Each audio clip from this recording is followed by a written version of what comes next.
Trump just pulled off what might be his biggest deal yet, and nobody even noticed. For weeks, he's been threatening to take Greenland by force. Europe pushed back hard. Denmark said they'd defend Greenland militarily if needed. NATO allies called it unacceptable. Then today, Trump suddenly backs down, announces a framework deal with Europe. NATO's celebrating. They think they won. But here's what actually just happened. The deal possibly gives America permanent sovereignty over small pockets of Greenlandic land. We're talking military bases on Danish territory forever. Then there's the Golden Dome, Trump's missile defense system. Reports say Denmark might be letting America build it there permanently. And the kicker? Mineral rights. Greenland's got the world's 8th largest rare earth reserves. The deal possibly hands America access to mine them. No expiration date. When asked how long this lasts, Trump said one word: forever. So Europe thought they stopped an invasion. Instead, they possibly just gave Trump military bases, mining rights, and missile systems, all permanent. He threatened war for weeks, then called this a compromise. Europe thinks they won, but Trump might have just locked down the Arctic without spending a single dollar on purchase. Trump isn't improvising in Latin America. He's reviving a 200-year-old strategy with 21st century tools, the Monroe Doctrine, a reboot of the Monroe Doctrine and a rejection of U.S. retreat from the Western Hemisphere. After 2013, Washington pulled back.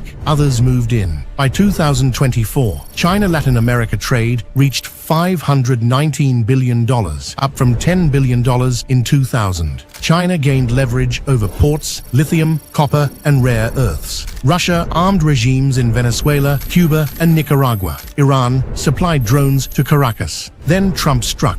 The capture of Nicolas Maduro exposed a harsh truth. Russia couldn't protect its closest ally, even in America's backyard. Despite $30+ billion invested, air defenses, and Wagner-linked ties, Moscow did nothing. Washington moved fast, sanctioned Iran-Venezuela drone networks, offered Argentina a $20 billion lifeline, sidelining China, opened talks with Brazil, rich in rare earths but lacking processing power.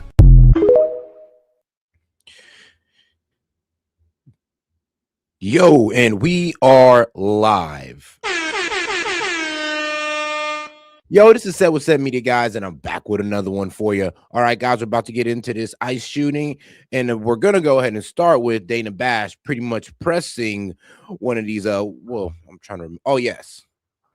He's pretty much one of the top guys at ICE, and it's pretty much handling of their training and all this good stuff. So we're going to see what he has to say about this whole shooting, because if you've seen the video, I'm going to be honest with you. I'm like, what the hell? What the hell went down? Why was the guy shot? Y'all took the gun away from him. All of a sudden, y'all shooting him. Did he try to reach for a gun? What happened? Well, we're about to find out, guys. So let's make sure to double tap that screen and like the video, and make sure to support the show with a question, comment, joke, or disagreement through a super chat. All right, guys, let's go. Border Patrol Commander-at-Large Greg Bovino. Thank you for being here. Sir, you are still in Minneapolis, and I want to get to a lot of questions that we have that are unanswered. First and foremost is that Alex Preddy approached Border Patrol agents with a 9mm semi-automatic handgun. I want to go back to one of the videos, and I know you can see it there, and I want to ask you about what you're seeing, because multiple angles of this incident show him holding up a cell phone and recording it, not a gun. Mm-hmm. Did he at any point pull out his weapon? Dana, good morning, and thanks for having me. The weapon, and we do know that the suspect did bring a weapon, a loaded 9mm high-capacity handgun to a riot. We do know that. As far as what happened in that intervening moment with the video that you just showed, that's going to come to light through the investigation. That's being investigated, and those facts and those questions will be answered soon enough. Okay, but the Homeland Security Secretary is not waiting for that investigation to take place before saying that Alex Preddy was, quote, brandishing a weapon. Let's go to video 7, because, of course, you know this far better than I. The definition of brandishing is waving or flourishing something, especially a weapon, as a threat or an anger and excitement. And I'll be real with you. I seen the video too, and I mean, I didn't see him walk up with a gun. I seen him get in the way of the ICE officer pushing that lady, which I'll be real with you.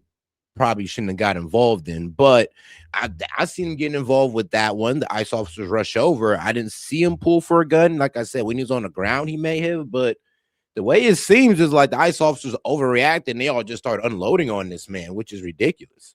But we'll see as more evidence comes out. That's just a still photo of what Alex Preddy appears to be holding. There is nothing that we have seen that showed him, as Secretary Noem said, brandishing a weapon. Have you, sir, seen something different to support what the secretary said? Dan, I think what we need to take a look at here is the situation in its totality. What happened leading up to this situation? The suspect decided to inject himself into a law enforcement action. What's not being said here is the fact that Border Patrol agents and law enforcement were conducting a targeted law enforcement effort against a violent, illegal alien that was nearby, and that suspect injected himself into that law enforcement situation with a weapon. And what happened between when that situation first came about and the shooting, that's going to be investigated, and we're going to get to the facts of that. Well, you said yesterday that this looks like a situation where the individual wanted to do maximum damage and massacre law enforcement. What evidence do you have that he wanted to massacre law enforcement? Because all the videos that we have, and I do want to, we just have a still shot up now, but I do, control room, want to play one of the other videos. Let's play video number 1 again. It doesn't look anything like he's trying to massacre law enforcement. In fact, I mean, yeah, I'll be honest with you. I'll play some videos my damn self. Like, to be quite honest with you guys, hey, I call balls and strikes on both sides. Like with the Renee Good one, we could say there was a good, I would honestly sit there and say that, yeah, there's a good case for self-defense. This one, I'm gonna be honest with you, I'm not so sure. Honestly. Like, there's the lady pretty. And we'll get a slowdown on it as well. This guy takes his gun out, starts shooting. I'm just like, whoa. And then other guys just unload on him. Yeah. And here's what throws me. It's like, all right, but was he grabbing for a gun? Was he trying to reach in his pocket? Was he trying to go for his gun? No, his gun was already taken away at this point, too. So I don't even think they were trying to go for the gun. I think his gun was taken away at this point. They may have not have noticed, and him still reaching for it, or they believe that he was reaching for it, they start firing. I don't know, but I'm be honest with you, this does not look good.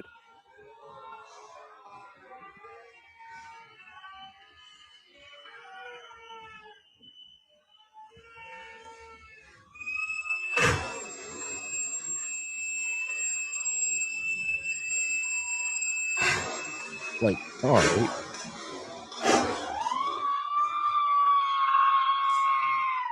So yeah, but all right, though, let's get over here to Dana Bash pressing Gregory here. he was filming, and then it looked like he was trying to help another individual there who was pushed down by law enforcement, and then they went after him. In fact, I believe that the fantastic training that our law enforcement partners have, the fact that they're highly trained, prevented any specific shootings of law enforcement. So good job for our law enforcement in taking him down before he was able to do that. And again, Dana, let's look at why he was there in the first place. Was he simply walking by and just happened to walk into a law enforcement situation and try to direct traffic and stand in the middle of the road and then assault, delay, and obstruct law enforcement? Or was he there for a reason?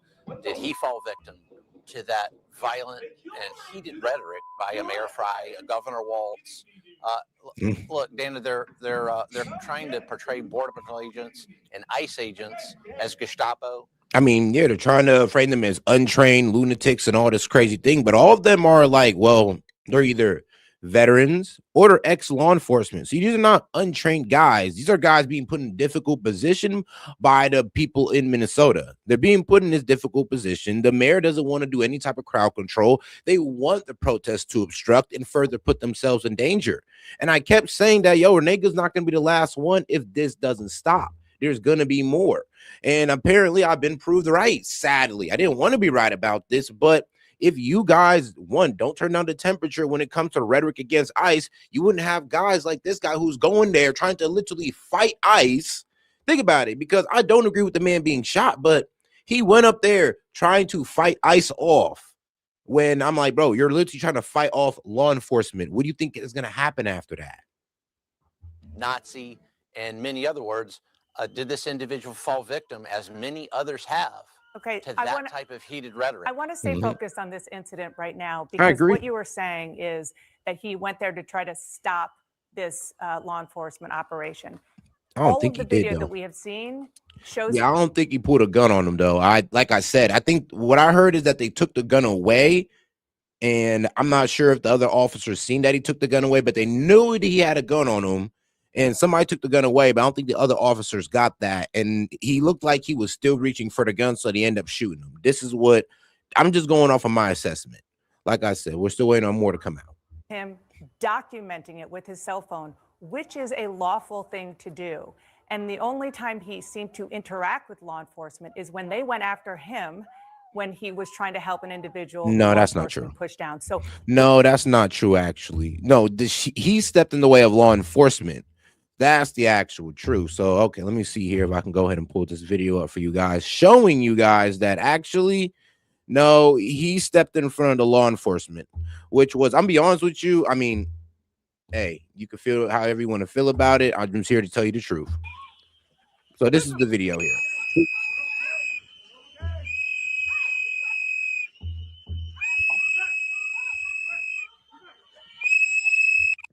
As you can see, he pushed the lady out the way. This guy comes in the way. I guess he tried to help the lady up. This guy's spraying him. He's still trying to help the lady up. I mean, he's pulling on the lady for some reason. I mean, then the cops swarm him. The cops are swarming the lady as well. He's still struggling. We don't know what he's reaching for, what he's trying to do. And then, boom, here comes the shot because the officer pulled his gun out. And everybody backs up.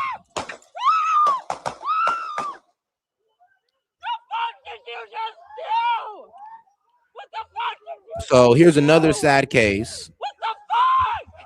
But here's another sad case of somebody just, well, sadly getting in the way. Where do you have the evidence to show that he was trying to impede that law enforcement operation? Sure, Dan. At first, he was there in the scene.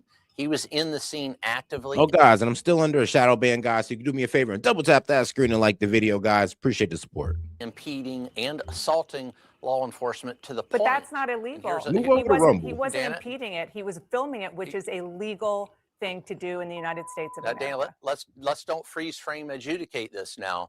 He was there for a reason, and that reason was to impede law enforcment to the point. What evidence do you have of that? Here's a good point, Dana, is the fact that yeah, but I mean, here's the thing though. What I heard that they took the gun took the gun from him, and for some reason he still end up shot. Like, I'm gonna be real with you, this is not good. This does look like ICE overreacted, in my personal opinion. De-escalation techniques were utilized during this action. Those de-escalation techniques, whether it was physically trying to remove them from that law enforcement scene, that active law enforcement scene in which law enforcement were going after a violent illegal alien, or the use of pepper spray, which is another de-escalation technique. Those techniques did not work.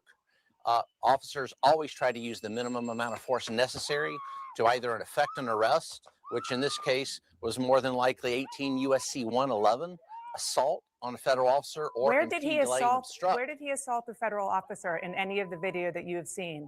Because it looked to us from every angle, sir. Yeah, see, that's the problem. Yeah, you see, and then you kind of cut out that first 30 seconds of the video where he obviously got in the way. Like, you know, this video right here. Boom, got in the way. And that's obstructing right there. That was obstruction. Does he deserve to get shot for that? Hell no. But yeah, that's what CNN is not showing. They're not showing this part right here where, I mean, push the lady, which is crazy, but getting in the way right there. And I know I was watching on CNN. I kind of seen how they skipped that part right there and they jumped straight to the struggle, which is, I mean, insane, by the way, because if you want to give full context, you got to show the whole video. That he was approached by them when he was helping another individual who was pushed down. What evidence do you have that he was assaulting any law enforcement? Dana, we don't need a suspect's help in an active law enforcement scene. When you say we don't need his suspect, help. what is We he didn't ask suspected his of? help. That's an active law enforcement scene. He knew that was an active law enforcement scene, especially when the officers approached him, and it's very evident he did not need to be where he was. And he when somebody on his own to stay there. So when somebody is pushed down and a person's instinct is to help that person, when somebody's pushed down by law enforcement, you're saying that you just stand back and let law enforcement do what they're doing? I mean, yeah, actually, I mean, hold on now.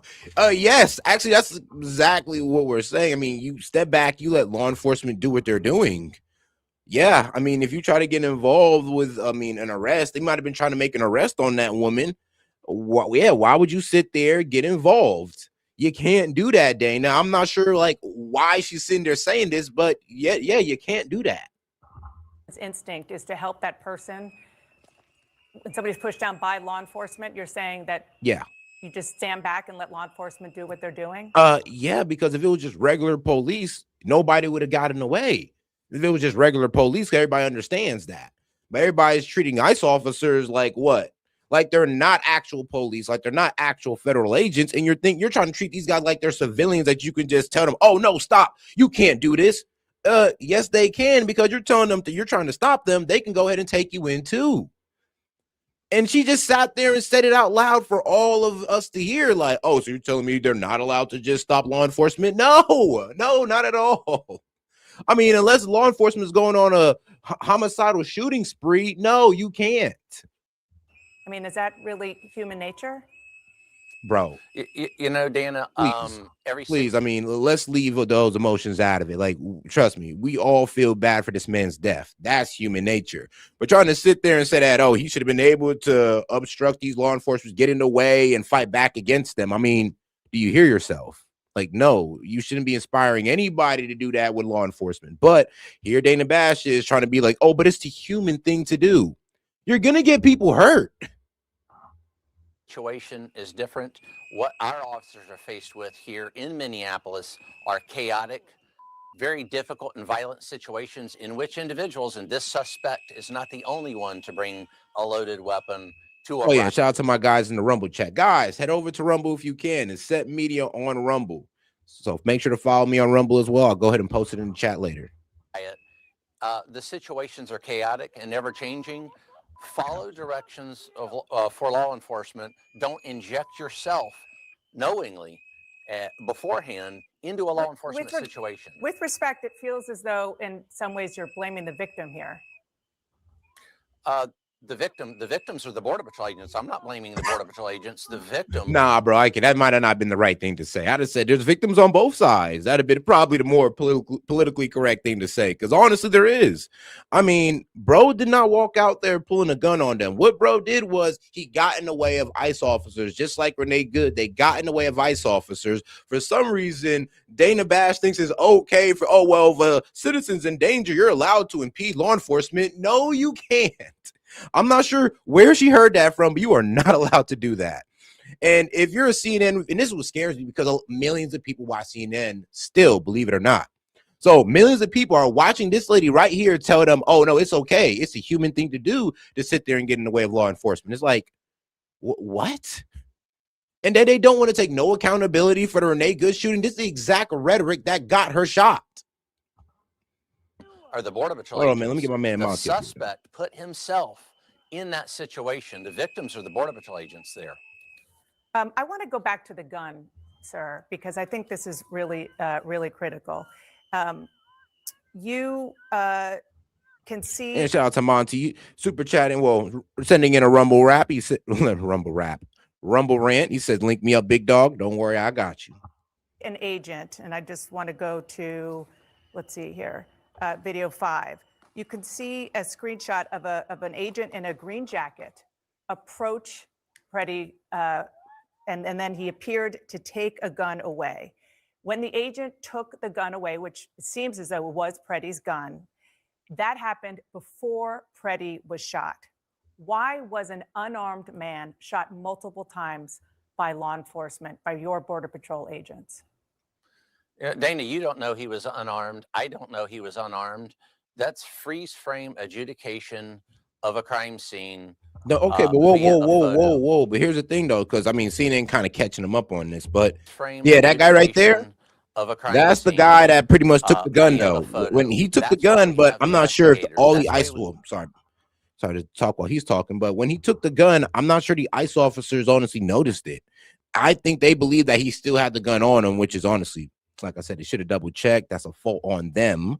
But yeah, it's looking like this guy right there, he took the gun. The ICE officer didn't look like they knew, because I mean, what would be the point of drawing a gun on him if he's unarmed? Like, that's a ridiculous part about this. And I mean, this is why I agree with Monty too in the chat when I say, yo, this is a bad shot. Like, what the hell?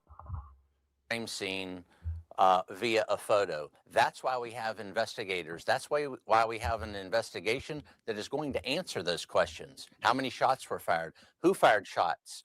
Where was the guns? Where were the guns located? All those questions are going to be answered. I think you can see the screen in the investigation. We're not going to adjudicate that here on TV in one freeze frame there. Okay, it's not a freeze frame. We're showing a video of one of your agents taking the gun away, and that happened before Freddie was shot. We don't know that agent was taking any gun away. That could have been the agents, because we don't know that. The facts are going to come to light. So you're disputing the video that that's what happened? With an investigation. That's why we investigate.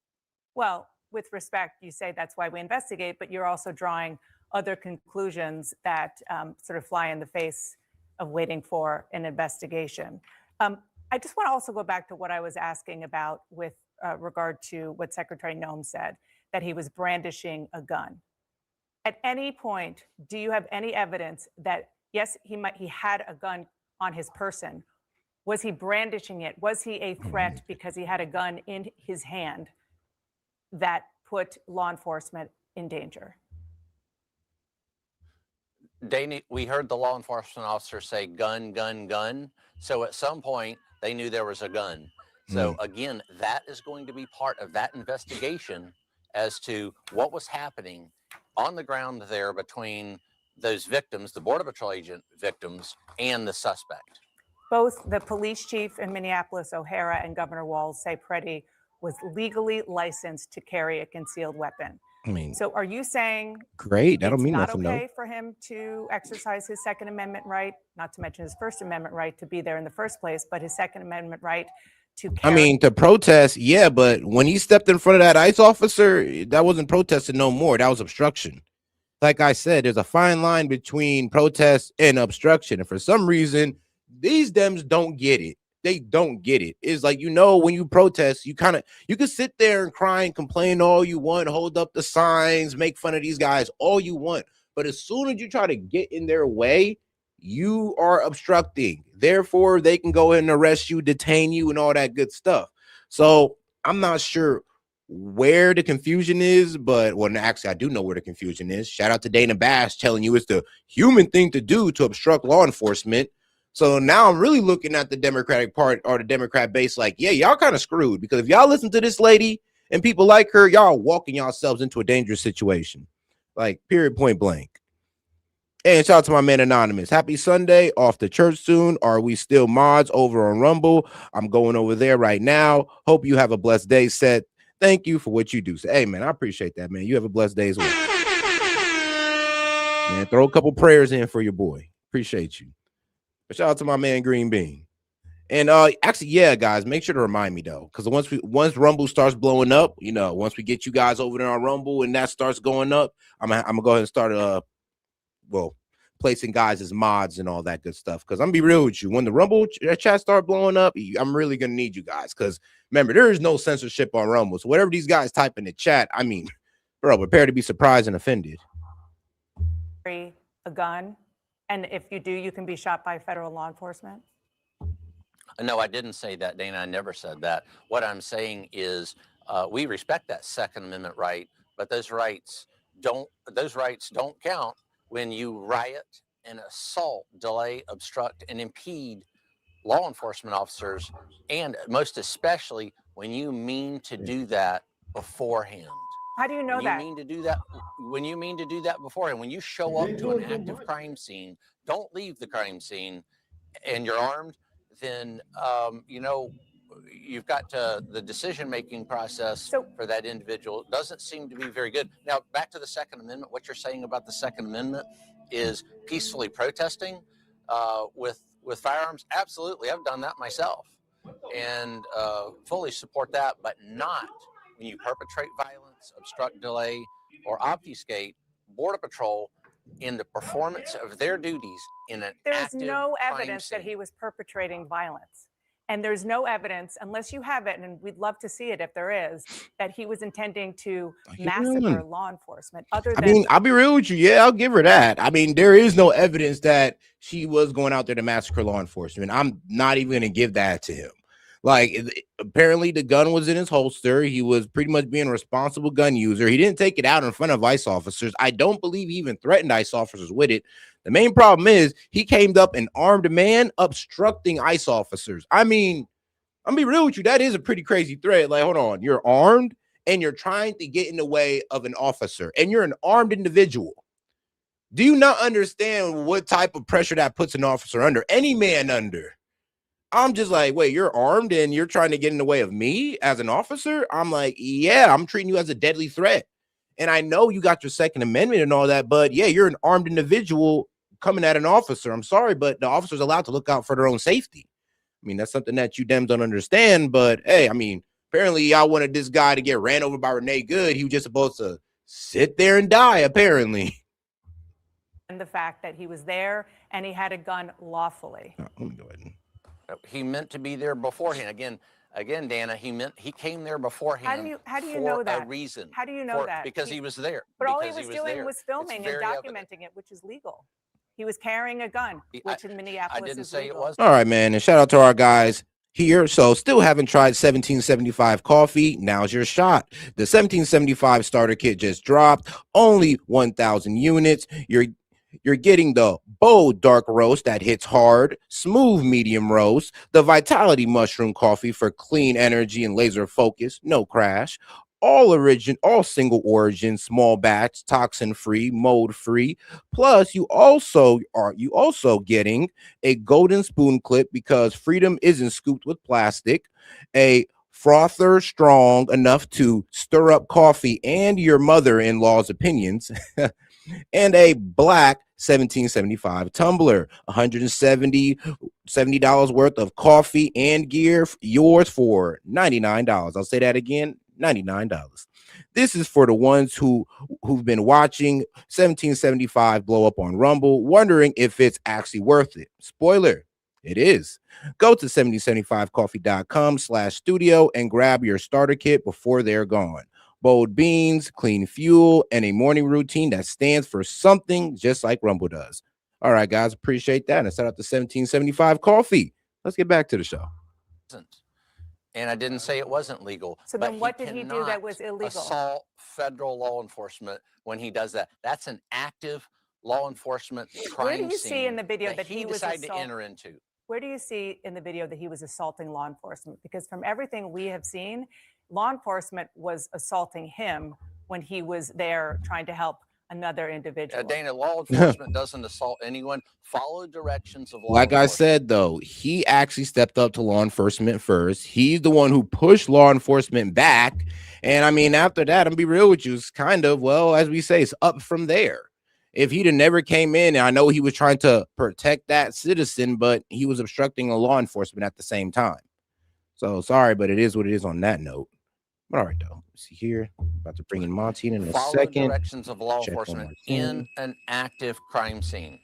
It's very evident he didn't want to do that. Very evident that the other individuals didn't want to do that.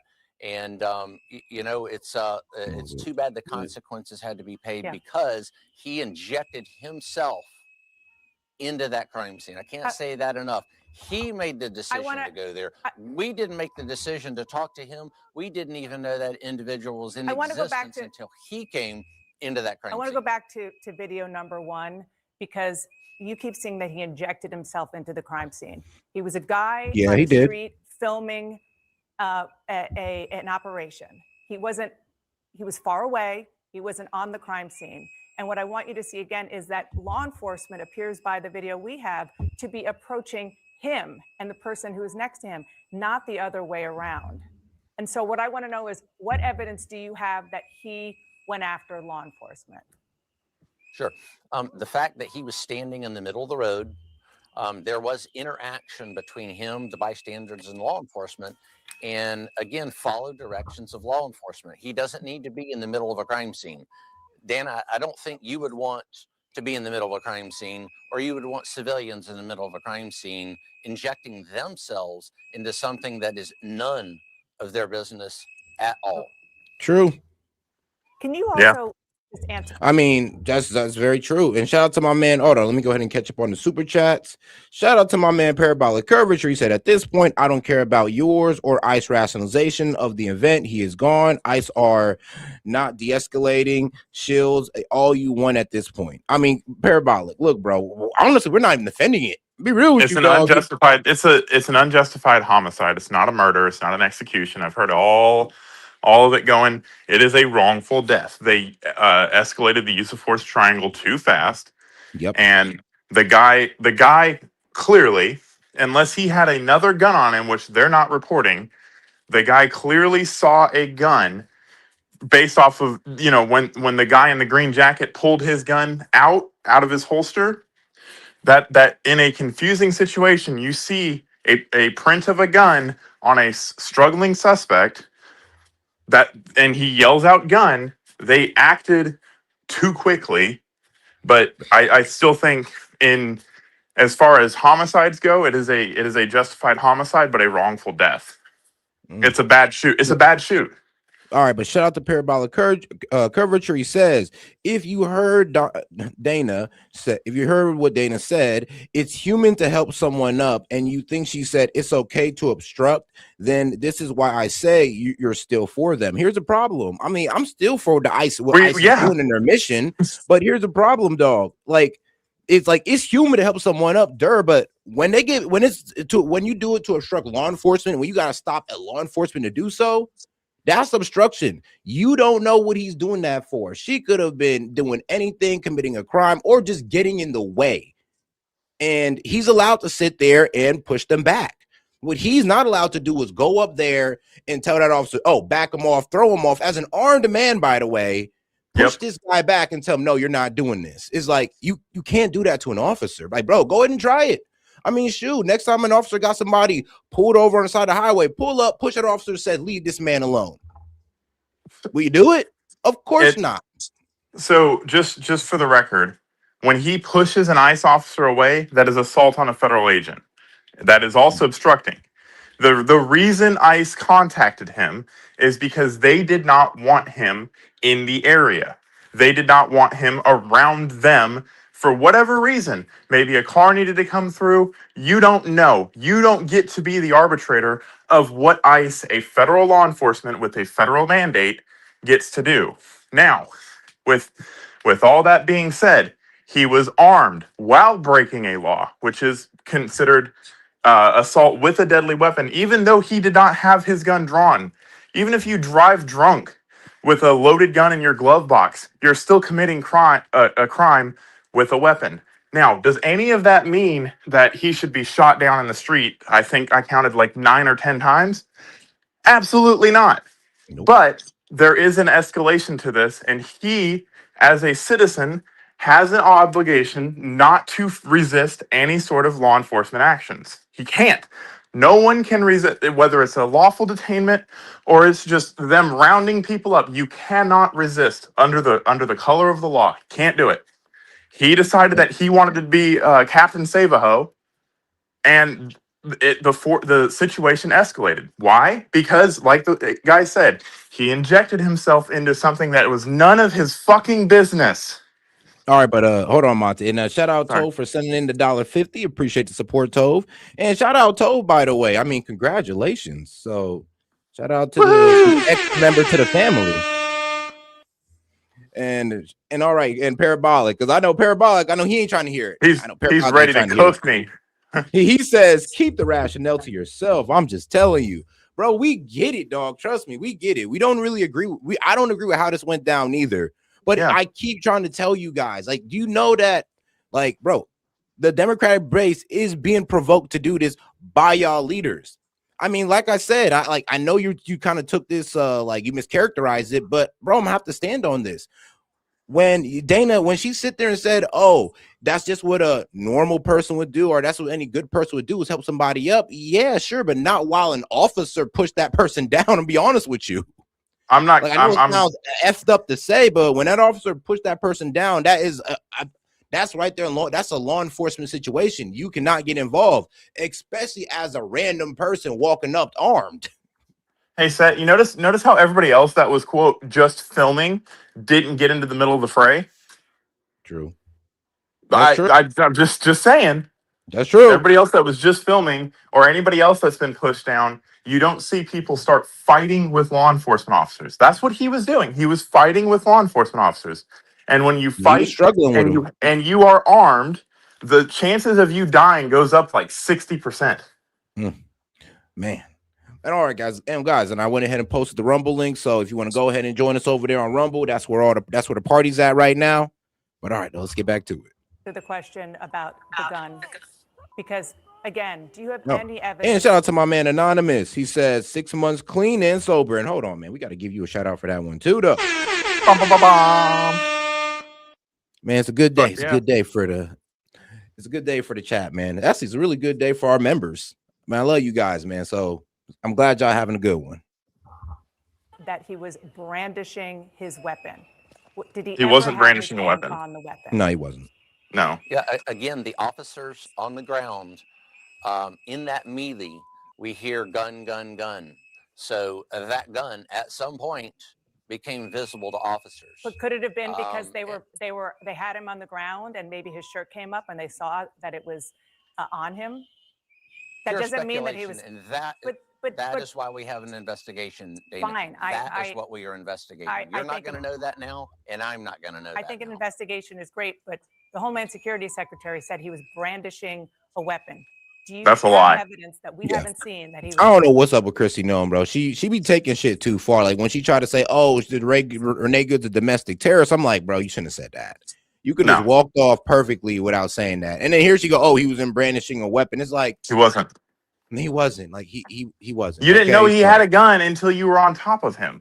Yeah, like bro, they didn't really know he had a gun until he was on top of him, and bro, they didn't even know when his gun was taken away. In my personal opinion, because if they'd have knew the gun was taken away, they'd have been no reason. They wouldn't have shot him. Yeah. So honestly, I think the guy who honestly took the gun probably should have did a better job of letting these guys know, like tapping them, like I got it, like just put him down. Yeah, but you don't. I don't see. If you can't see his hands, then that's one thing. If it really just depends on how the specific officer felt in the moment. Did he feel like he was at risk for loss of life or limb? Yes or no? That's how that works. Like if he doesn't see a gun but sees that he doesn't see hands or sees hands reaching for something, I'm not gonna wait. Are you gonna wait until someone pulls a gun and points it at you before you shoot him? Bro, especially if I know they got it on them, like, of course not. Exactly. And so it doesn't trying to stop what I'm doing. Oh, yeah. with the gun on him. Okay, nope. Sorry, you're a threat now. I'm going home to my family, and like decisions like that take less than a second to make are the difference between life and death. You going home or them going home. And this was not fair about it, because if Jacob Fry, the mayor of Minneapolis, would just bring out the local police and do some type of crowd control, exactly, my guy. I'm glad you're 100,000% right. If this guy was not allowed to be in the scene, and the real law enforcement, as fucking Tampon Tim wants to call it, were actually on the scene and pushing protesters back, this would have never. You're 100% right. This would have never happened. He would have never been there. So Well, he wouldn't have been able to get close. No, exactly. They would have set up a perimeter around them because this is a riot. The state of Minnesota declared it an unlawful assembly. It's not a peaceful protest anymore, guys. Yeah, I lost that. But all right, let's get back to it. Brandishing a weapon. He brought a semi-automatic weapon to a riot, assaulted federal officers, and at some point they saw that weapon. So I do believe the secretary is 100% spot on in what she said. Why would you bring a weapon and assault a federal officer if you did not have intent? Okay, that's completely twisting the narrative. I don't like how he said that. Hold on, real quick. Shoot, hold on. Let him finish real quick, and then I'm gonna bring you in on it. Spot on in what she said. Why would you bring a weapon and assault a federal officer if you did not have intent to harm or delay or obstruct that federal officer with a weapon? You keep saying that he assaulted a federal officer. Well, I'm be honest with you. Yeah, he did. He did actually. If we do look at the whole video, yeah, sad. Let's break this down, because he does have a right to carry that gun. Everybody that's saying, oh, he shouldn't have a gun on him. No, a leftist is just as much allowed to carry a gun as somebody on the right. And by all definitions, he was carrying that gun legally. I completely disagree with concealed carry permits. I think there should be constitutional carry, but that's just my opinion. Boom. But I do not put the fact that he carried a gun into that situation against him in any way, shape, or form. We have a Second Amendment right. You should not be murdered for having your Second Amendment right exercised. Period. End of story. End of story. But that is not why that happened. That is not why he died. He died because when law enforcement contacted him, whether wrongfully or appropriately, whatever, he decided that he was going to resist with violence. He did not assault a law enforcement officer until he himself was attacked or detained or whatever word you want to use for it. He was confronted. So Dana is right in all of those things. Even as far as saying, it's normal for someone to want to go pick somebody up off the ground. I agree with you, S.E.T. I'm not going to go try to pick somebody up off the ground that the police just put on the ground. So that is interfering. Now you're interfering with a weapon. You're stacking felonies on top of each other, and you're putting yourself in a dangerous position. Now, honestly, for what this guy did, and this is going to be a very hot take, so just calm down. For what this guy did, he is a hero. And let me explain why I say that. All right, let's hear it.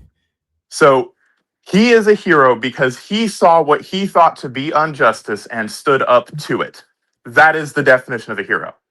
In his world, ICE is unjust. In his world, he sees some unjust shit going on, and he decides that he is going to put himself in the middle of it and try to protect other people, and he lost his life for that. Now, legally, no, he's not a hero. But for all intents and purposes, what was in his heart, he is a hero. And he's going to be a hero now. I'm going to tell you this right now. He's going to be a hero now. So I can see where they're going to spin this. And here's the thing. I mean, honestly, like I said, I get what Dana was saying. Like, oh, well, any human would help somebody. Yeah, you're right. But I mean, when law enforcement's involved, yeah, think a little differently about it. It's like, do I really want to get over there and fight law enforcement for the lady? You're making it more complicated. Yeah, it's like, bro. I know what a liberal would say. What if it was your mom? Then you're right. I probably would have to get involved. That wasn't his mom. It wasn't his mom. Trust me, I already heard the argument of somebody saying, "Oh, what if it was your mom or sister?" I'd be like, "Bro, I'm be honest with you.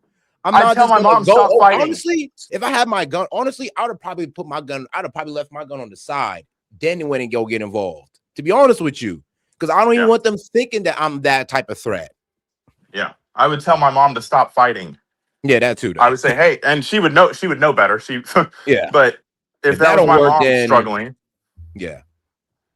I just. All of like you said, none of this would have happened if ICE wasn't called the Nazis and they weren't called the Gestapo and they weren't accused of just gunning people down. Because even in this situation, they didn't just gun somebody down.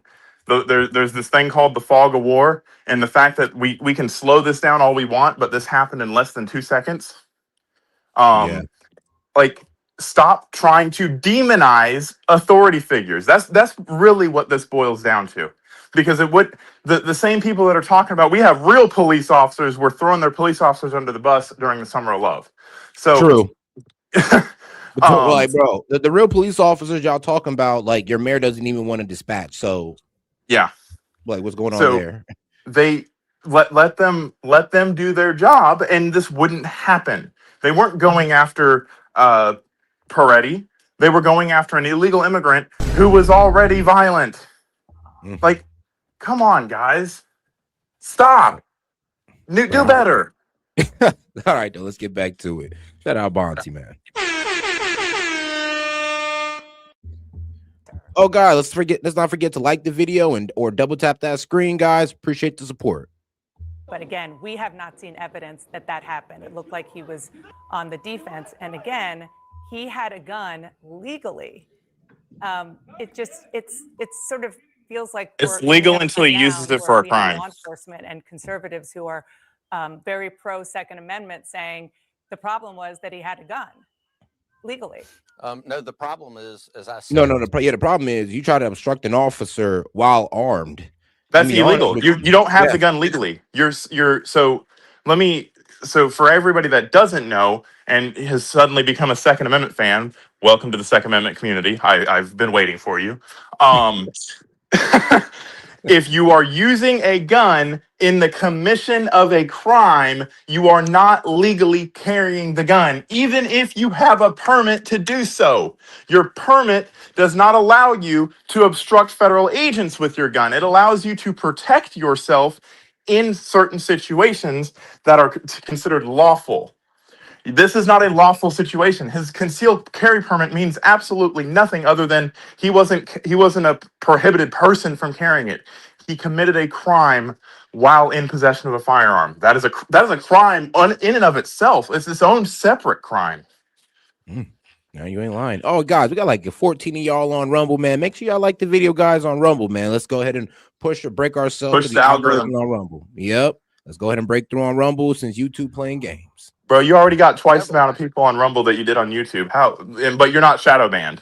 I know, right? You know, this is all just normal. This is how it works, Monty. It's the season, they said. I was like, okay, bro. Yeah, it's the season. They don't want to hear the black guy on the internet anymore. I guess so. I guess I'm like, I don't know. Sometimes I think it's like, oh, bro, you wasn't causing too much turmoil, man. You didn't pick a side. I was like, what? It's like you was either all the way Mac or all the way Kamala. There's only could be one. Yeah, you didn't agree with Kristi Noem when she said it was a domestic terrorist, and then you also didn't agree with CNN when they said it was an execution. Yep. They said, nah, man, we don't like the middle ground here. It's either you're a radical left or radical right. I was like, damn, okay.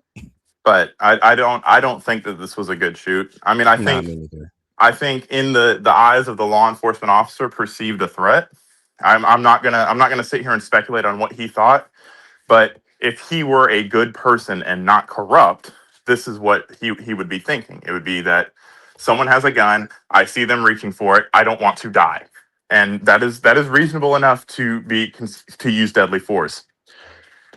The facts of the matter, though, with hindsight, say that this is a wrongful death and this family is going to get paid. Not that it's going to bring their.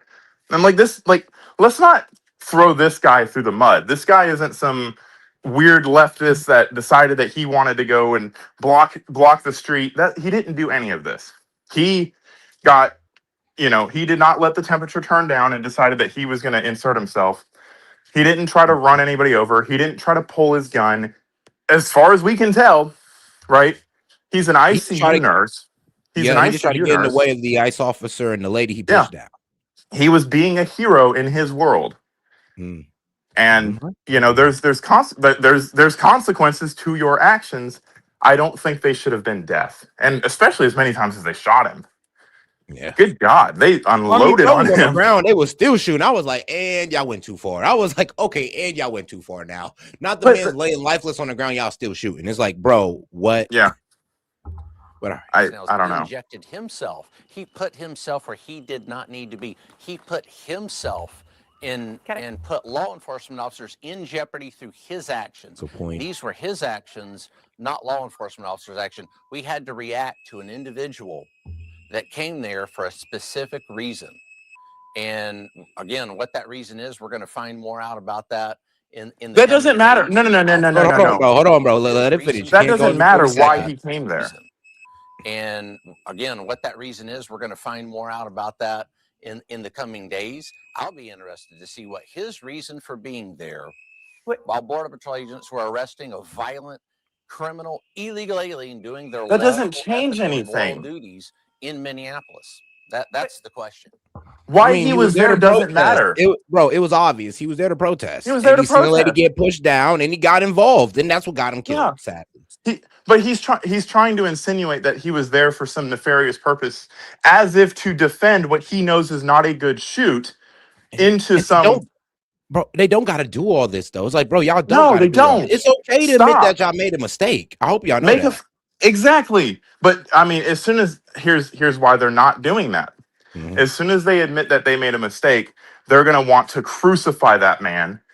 And he made a mistake that cost somebody their life. At worst, he should not be a law enforcement officer anymore. But in their world, they should fucking ring out the guillotine for him.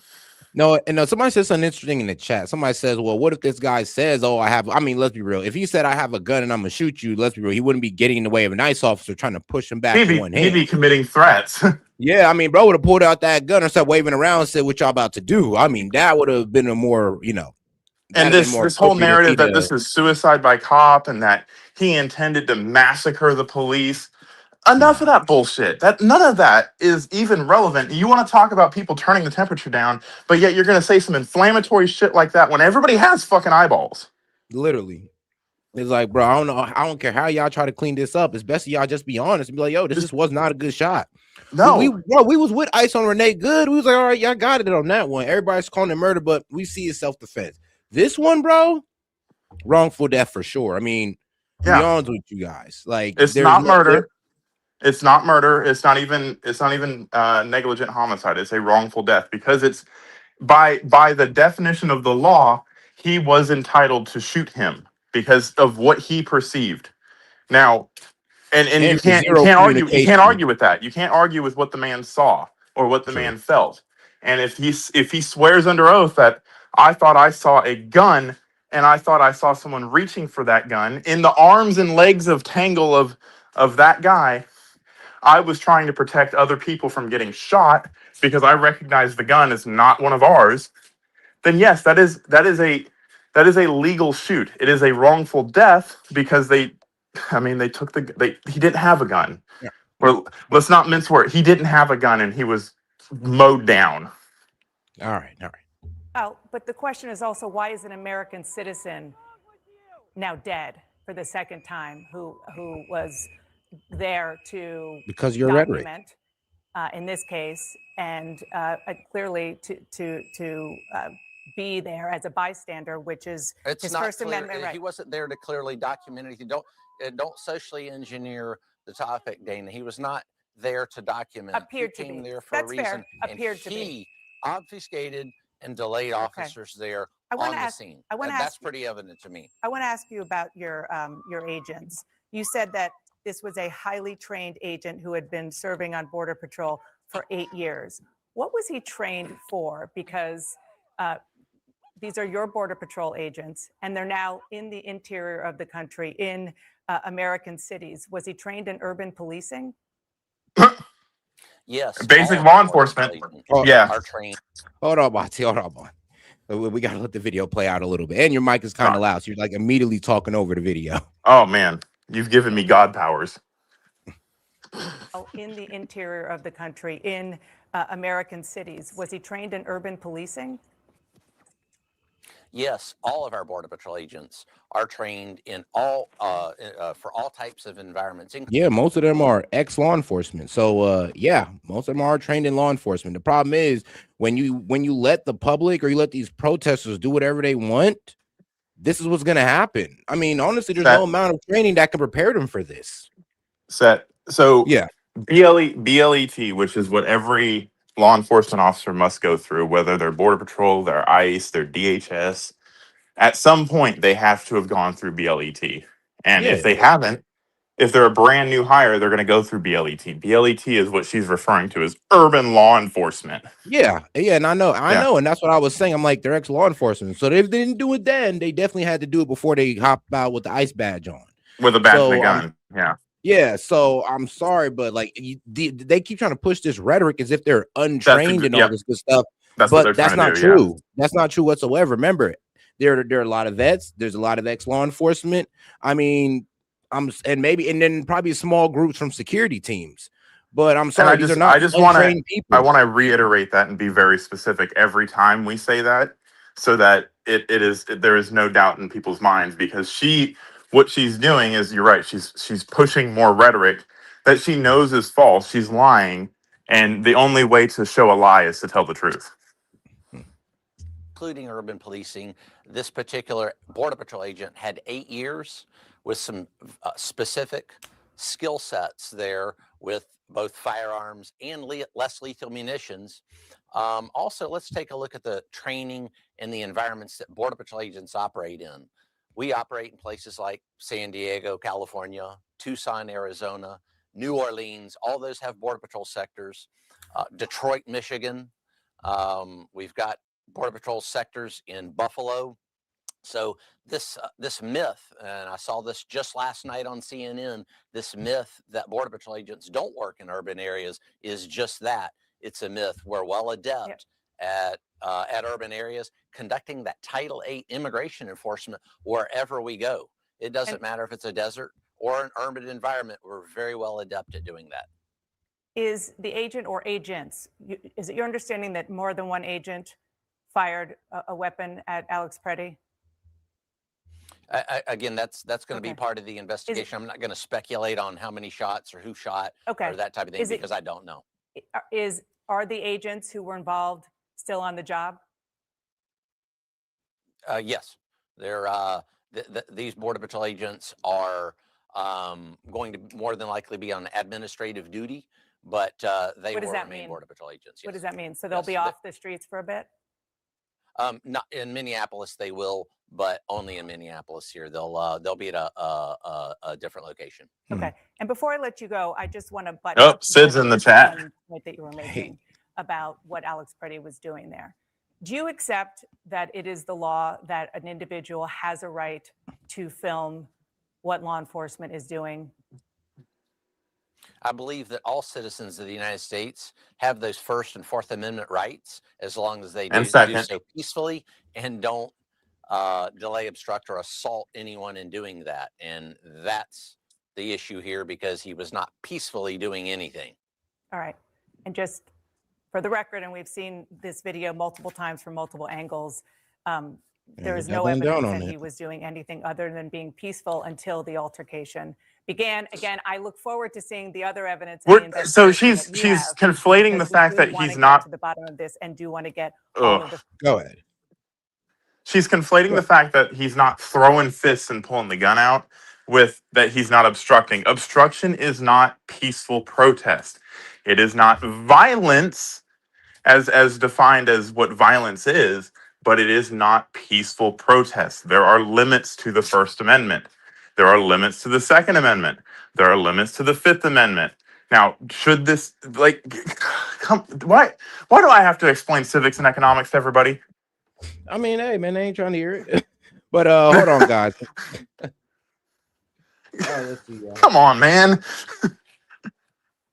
Oh, shoot, Josh. I think Josh said he's having trouble setting Rumble rants on Rumble. Shoot, I'm not really sure what that is about. You might just have to maybe, I don't know, might be a card or connect a different card. But first, though, I got to get over to my man Sid. He says, why not call out the blatant lies we see from the administration about this shooting? I mean, we did. Hold on. We did. We just did. Like, we did. Bro, I promise you, we're not here agreeing that, he came up trying to, shoot ICE officers. That's BS. We all saw the video. No. He did not walk up with any type of gun. Actually, man, dog, we're about to do it for you again, because Sid, God damn it. I mean, if you're coming up here to pretty much say, yo, this is completely out of line, this shouldn't happen, bro, we agree with you.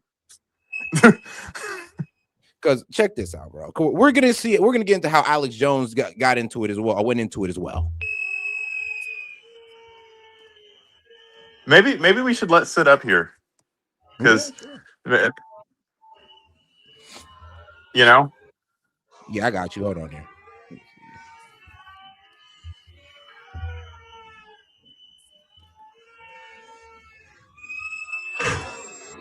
Oh, that whistle.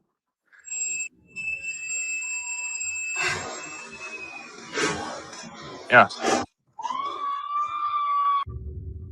Oh, was he facing them? Mm-hmm. Can you run that back one more time, Seth? Yeah, no problem. I thought he was behind them.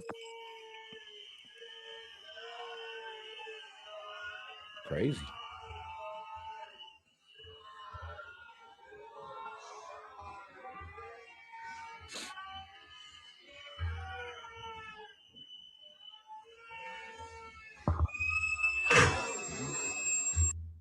Wait, what? Wait. Oh, shoot. I think something happened on one of my. As soon as he takes, Go ahead. as soon as he takes the gun out of his holster, the cop that shoots him unholsters his weapon. So I, be it to believe, this is speculation, but I'm trying to paint a picture here. He sees a gun get out of its holster of the guy that is on the ground, and that's what makes him pull out his gun. That's an instinct to do that. So based off of what your eyes can lie to you, especially in a situation like that. But yeah, no, that's not a good shoot at all, because he should have had the wherewithal to realize that was somebody else's hand that pulled that gun out. Yeah. And not shoot the guy that had the gun. Well, hold on now. Let me go ahead and bring my man Sid up real quick. Yo, Sid, what's going on? Yo, what's up? Can you guys hear me? I'm about to walk my dog, so I'm go. Kind of out. Up? What's up, guys? Sorry, I just got here. I didn't know it. If you guys have called it out that's what we've been doing this entire time. This is not let's defend ICE moment. This is not let's defend the Border Patrol. This is a bad shoot.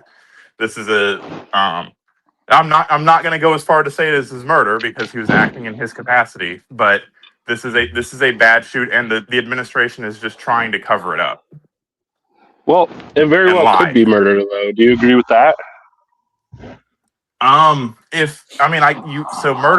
Murder would require that he wanted to kill him for no other reason than he just wanted to kill him. If he perceives a threat and shoots on that threat, that's not murder. It's maybe negligent homicide, maybe. Okay.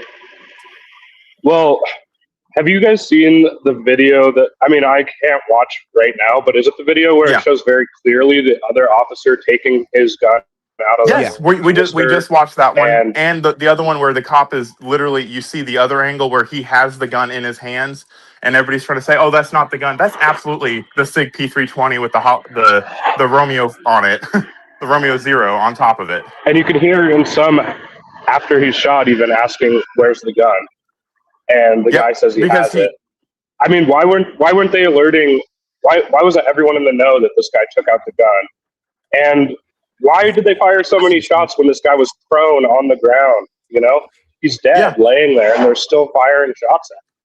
Bro, so you can't see the hands. Because let me answer that. Like, I got the gun. Oh, go ahead.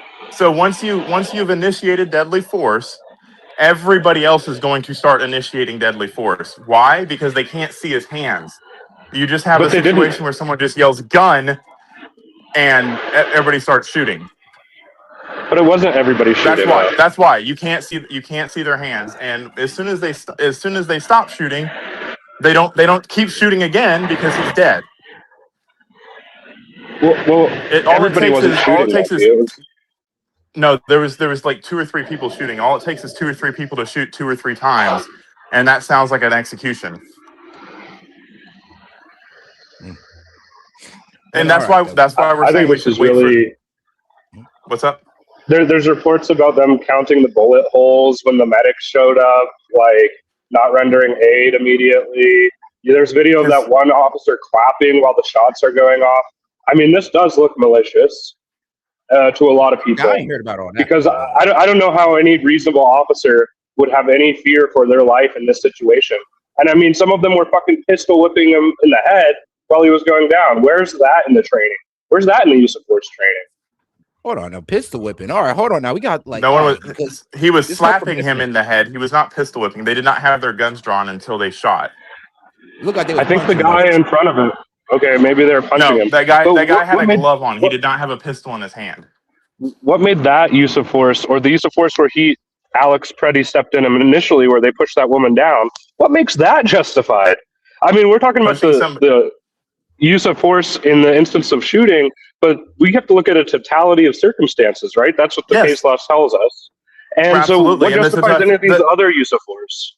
Hold on one set, Sid. If you want to look at the totality of the situation, they were violating the law. I'm not trying to throw them under the bus for that, but that's the totality of the situation.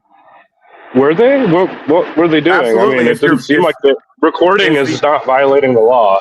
If ICE tells you to move back and you don't move back, you are obstructing. It doesn't matter what you think the law is.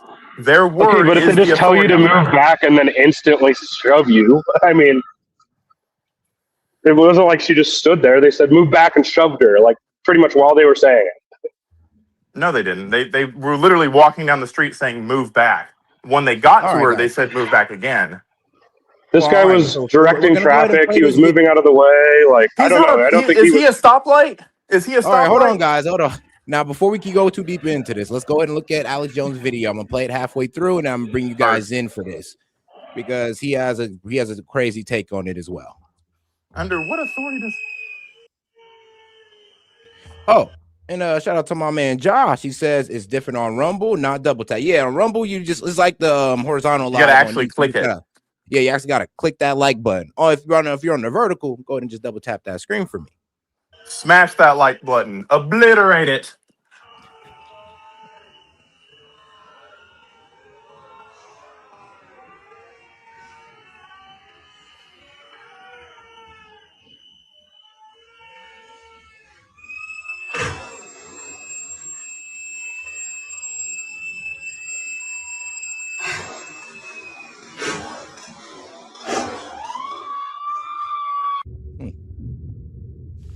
Yeah, that. There's the guy with the gun right here. Here's the.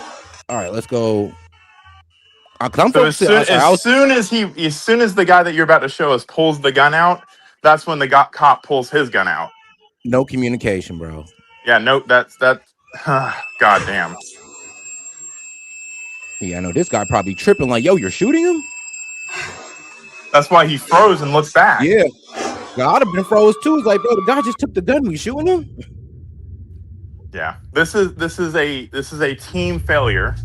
This is not any one person's fault. I mean, I blame the guy that took the gun and said, I got it. Weapon secured. Bro just walked away like everything was good. And yeah, he just walked away and I want to be 100% clear. All right.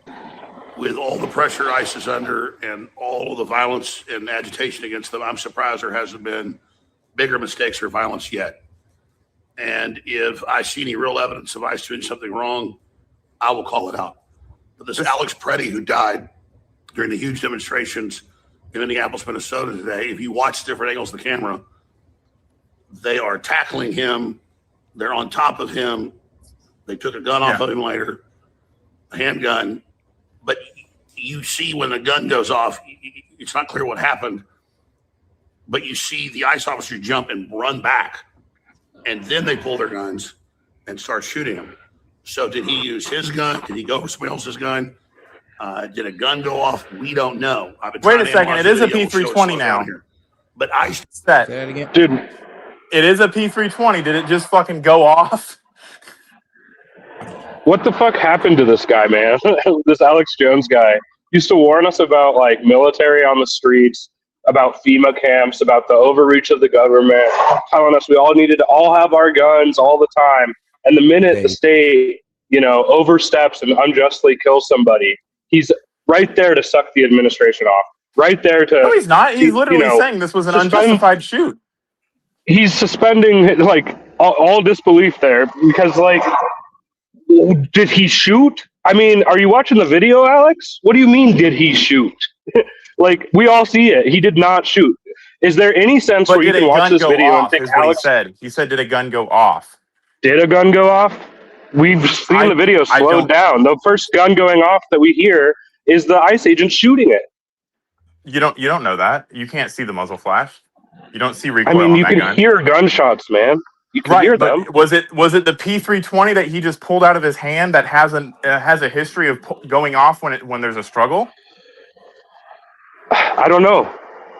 That's why they're saying investigate it, But you know because what? that could.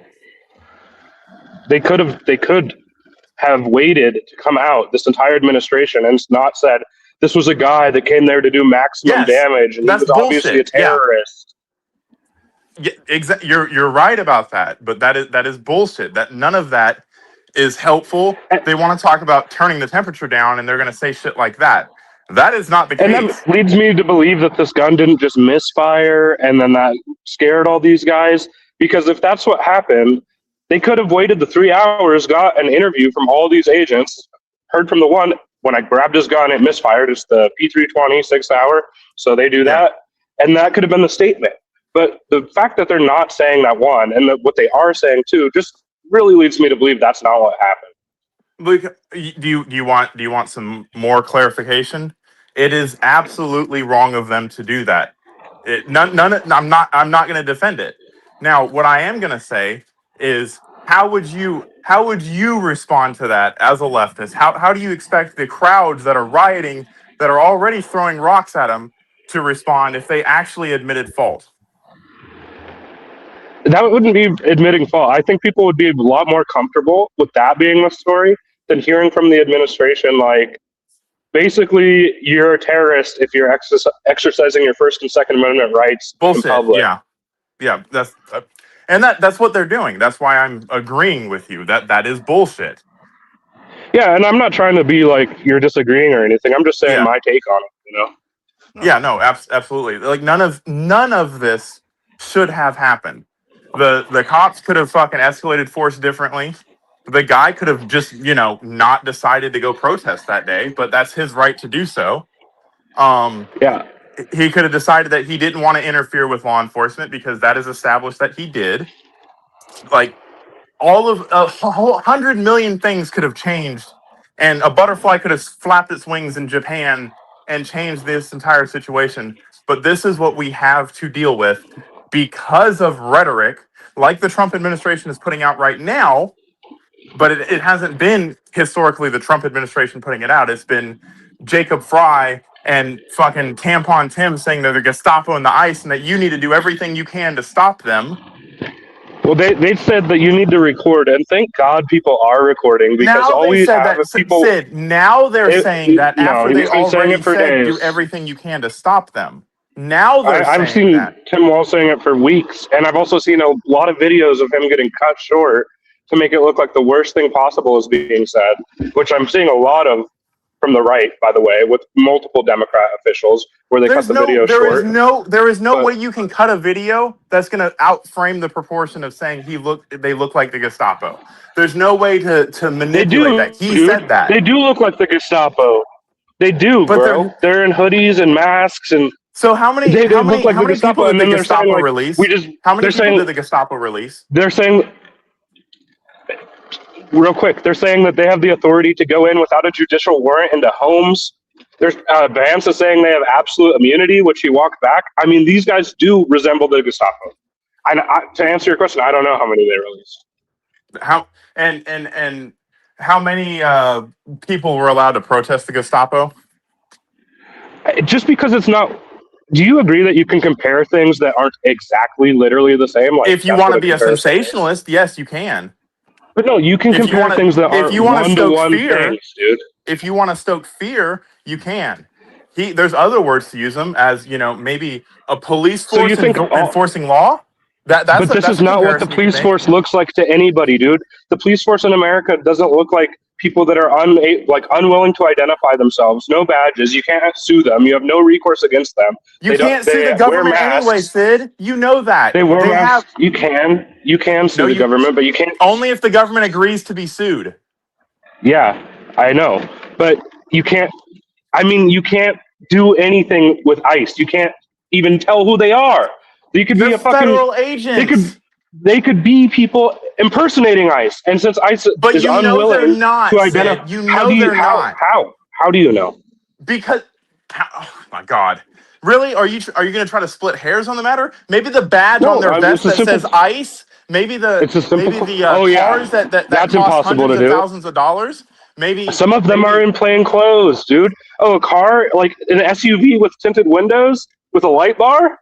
And when there's 20 of them, I don't think a gang has just decided to become federal law enforcement impersonators that have the blessing of the federal government.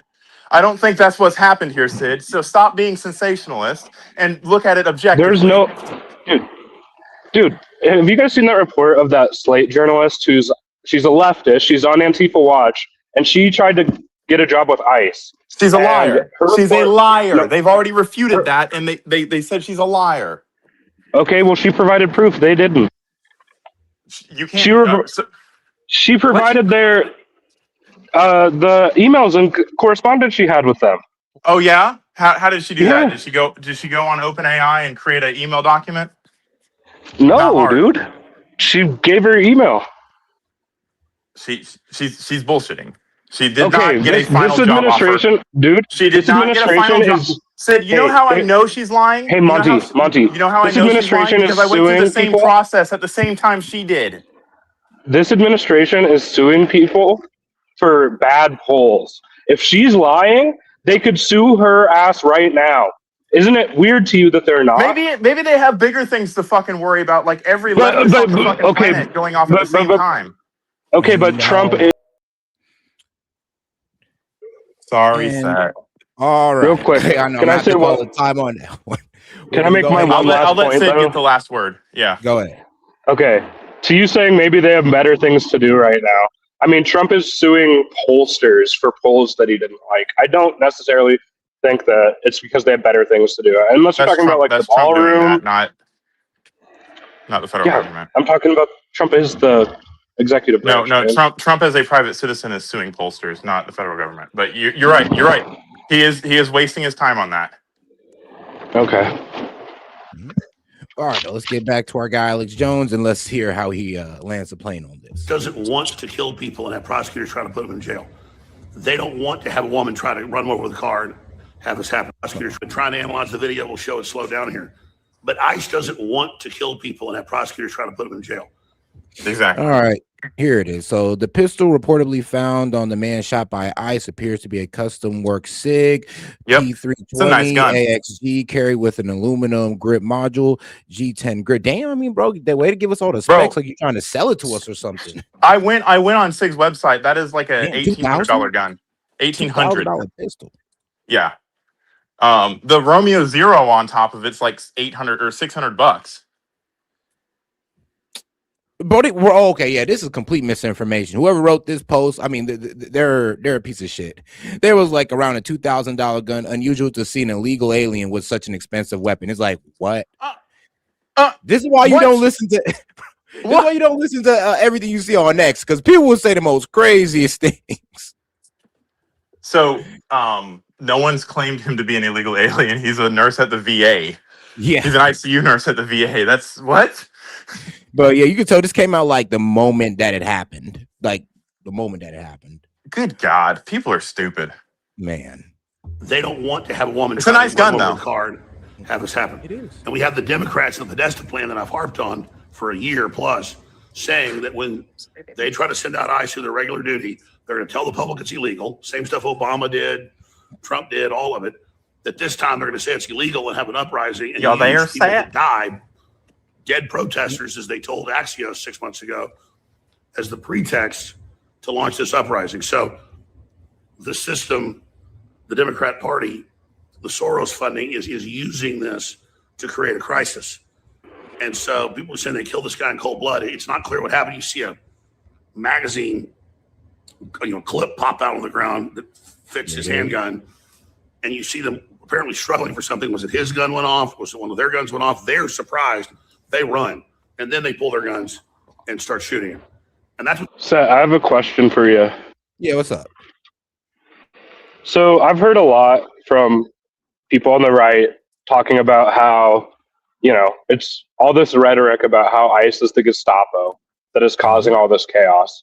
Do you It has been said. think there is any blame to be put on ICE or the tactics they use at all for the way people feel? Or are people just like mindless automatons that only react to what people tell them to feel, and they have no independent feelings outside of what politicians say about ICE? Because what are the... Well, to be honest, though, we're constantly listening to everything Democrats are saying.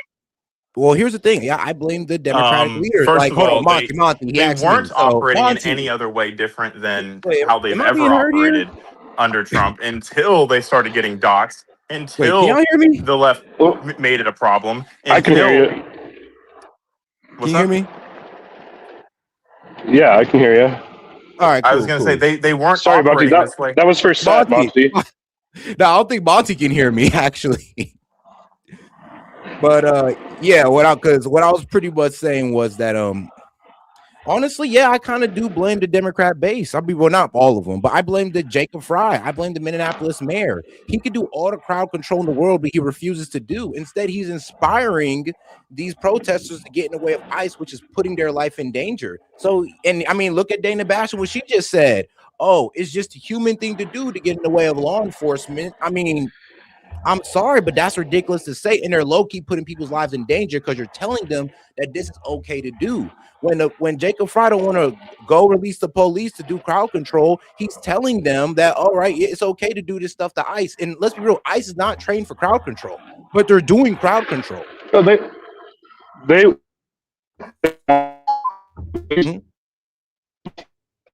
You might. These two groups are not working together because of different policies, right? The sanctuary policy. No, Can you hear me? No, they're not working together because the mayors are telling them not to work together. Because remember, not working with ICE, they're helping ICE carry out their operations by doing crowd control. No, it's not. It's not the mayor. It's the state policy. No, it's not. No, it's the mayor telling them not to get involved. It's not state policy, bro. They can do crowd control. That's actually the basic job of law enforcement outside of ICE. So to do crowd control for ICE is their job, and can you not doing his job? But go ahead. S.E.T is on the side of a highway. Is it? Could you?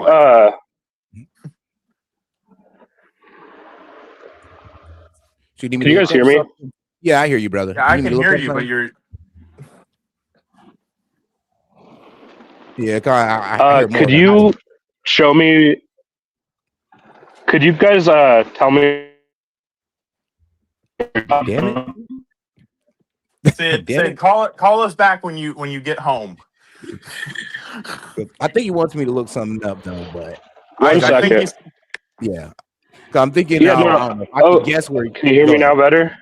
Yeah. I'm asking you to show me where all these claims that you're saying these people said are. That ICE, because I haven't seen this. I haven't seen. No. That Jacob Fry is saying that people need to get in the way and that no. I didn't say work Jacob together. Fry. I said like him not allowing. Oh my God, Sid, to stop perform talking. Crowd control. That's pretty much saying you can obstruct law enforcement when you're not providing crowd control. Actions speak louder than when you're words, not doing anything to keep these protesters from getting in the way of ICE.